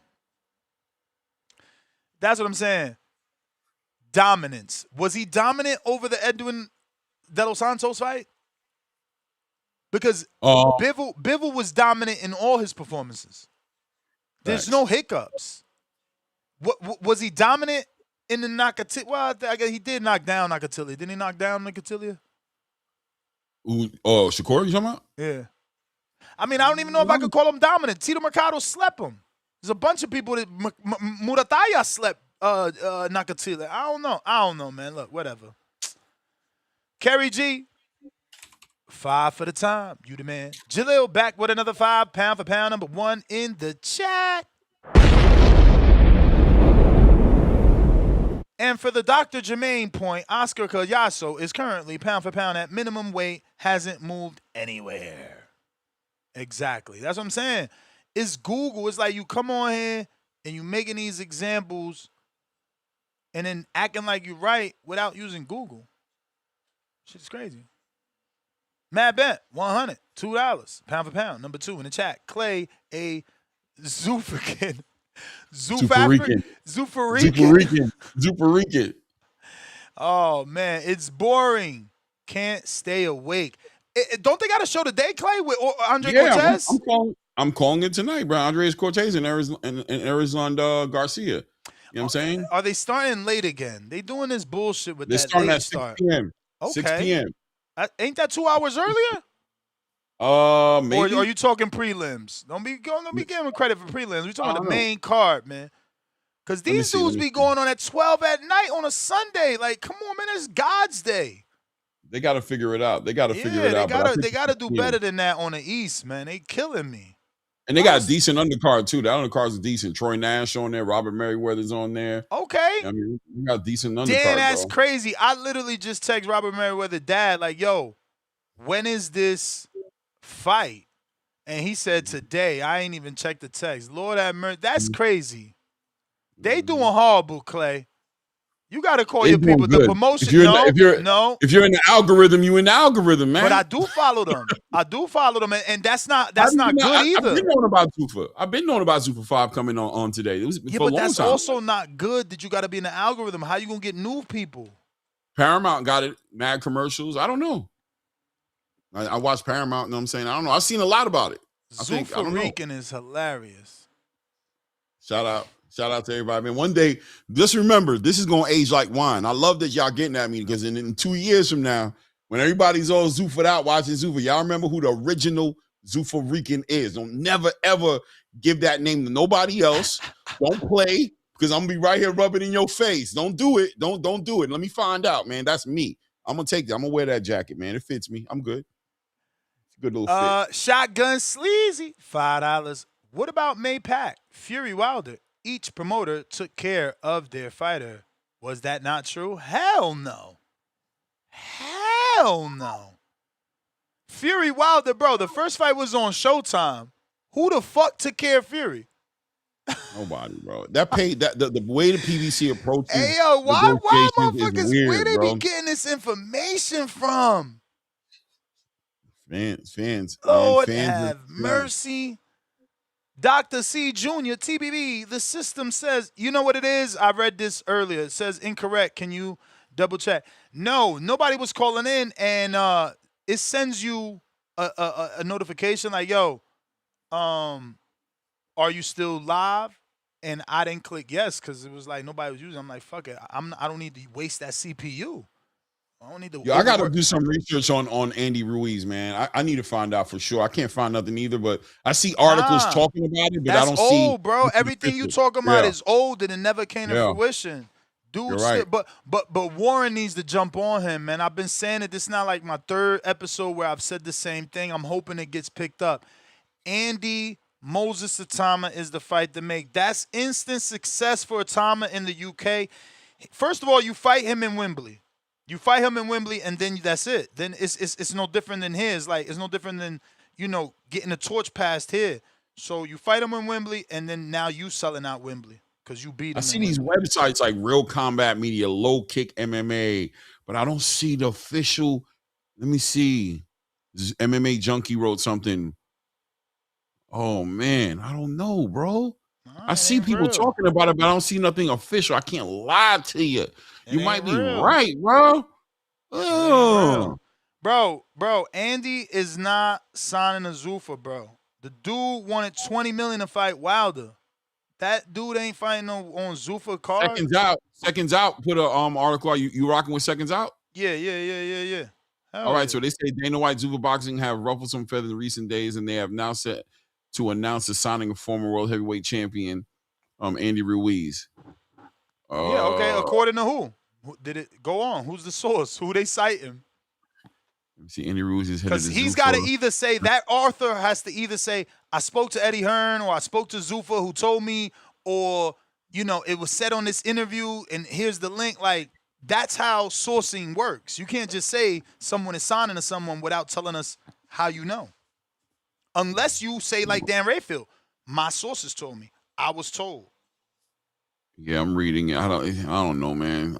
Former heavyweight world champion Dana White Zuffa Boxing, Christian Carroll. This was on February 24th. I gotta look deep into this, man. Bro, it's old news. It's old news that never materialized. And I'll go as far as saying this. Let's say it was true, right? True in the sense that they were gonna sign him. Andy burnt that bridge when he seen the money. He like, no, I ain't fighting him on that type of money. Like Andy used to making money. Right. And that's why he don't fight. Because he's used to a purse. And he's expecting a purse. Huey Fury calls out Andy Ruiz on Zuffa Boxing. I don't know, man. According to who, though? No, I think this is an interview here on YouTube. Fury wants to fight him on Zuffa. Did Peter Fury get signed to Zuffa? Because his trainer can't even travel to America. But they are looking for UK fighters, according to Leonard Sterling. Yeah, I gotta look into that, man. I'm definitely in the dark right now. I thought I was in the light, but I'm in the dark. I'm telling you, that's an old rumor that just never came true. I hope. I mean, Andy's a good fighter, but now that I seen Moses, that's the fight he needs to take. Yeah, he could beat Moses. You don't think Moses should go for that WBA title? You don't think he should grab that title from Murat Gassiev, whatever his name is? Hell no, man. That's a whack fight. That Andy fight gonna turn his popularity next level in the UK, and he's gonna get recognition over here. But he's gonna get more respect over there, especially if he could get that knockout. Or my wife gonna kill me. One lump sum, $5. The Zone had a deal. Wilder and Wardley both pay-per-view for $90.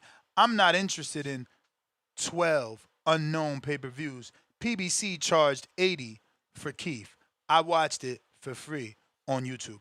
No, I hear you, one lump sum, but how many times are in 12 months are you gonna be okay with that 2 pay-per-views for $100? Because you gonna be paying 2 pay-per-views. Let's say you do it one more time where they give you the Canelo pay-per-view and the next Ryan pay-per-view. My bro, you're at 200 for 4 fights. Spend another 200, you get unlimited fights. Like, what don't they get? It's still people trying to argue the mathematics. Lord have mercy. Bruh, I gotta go, man. Yeah, me too. I'm watching this ESPN female card. I'm gonna catch Carolyn today. We call them fights here too. So, you know what I mean? Definitely calling these fights today. Shout out to everybody in the building, man. Peace. Gallo Fino times 7, $2. Y'all not stopping Andy. Y'all wish. Round 1 a clown. Shh. Yeah, I said if he stops Andy. If he stops Andy, he definitely, blows up in the UK, bro. He blows up in the UK. I just can't see a world where he doesn't cross over tremendously in the UK for doing what AJ couldn't do, for beating the guy that AJ lost to one time, via knockout in one try versus 2 fights. But gotta go at his family. Dylan William, I see you, but I gotta go, champ. The wife is gonna knock my head off. Nest GTO, Instagram and Twitter. Back at it tomorrow morning. Peace.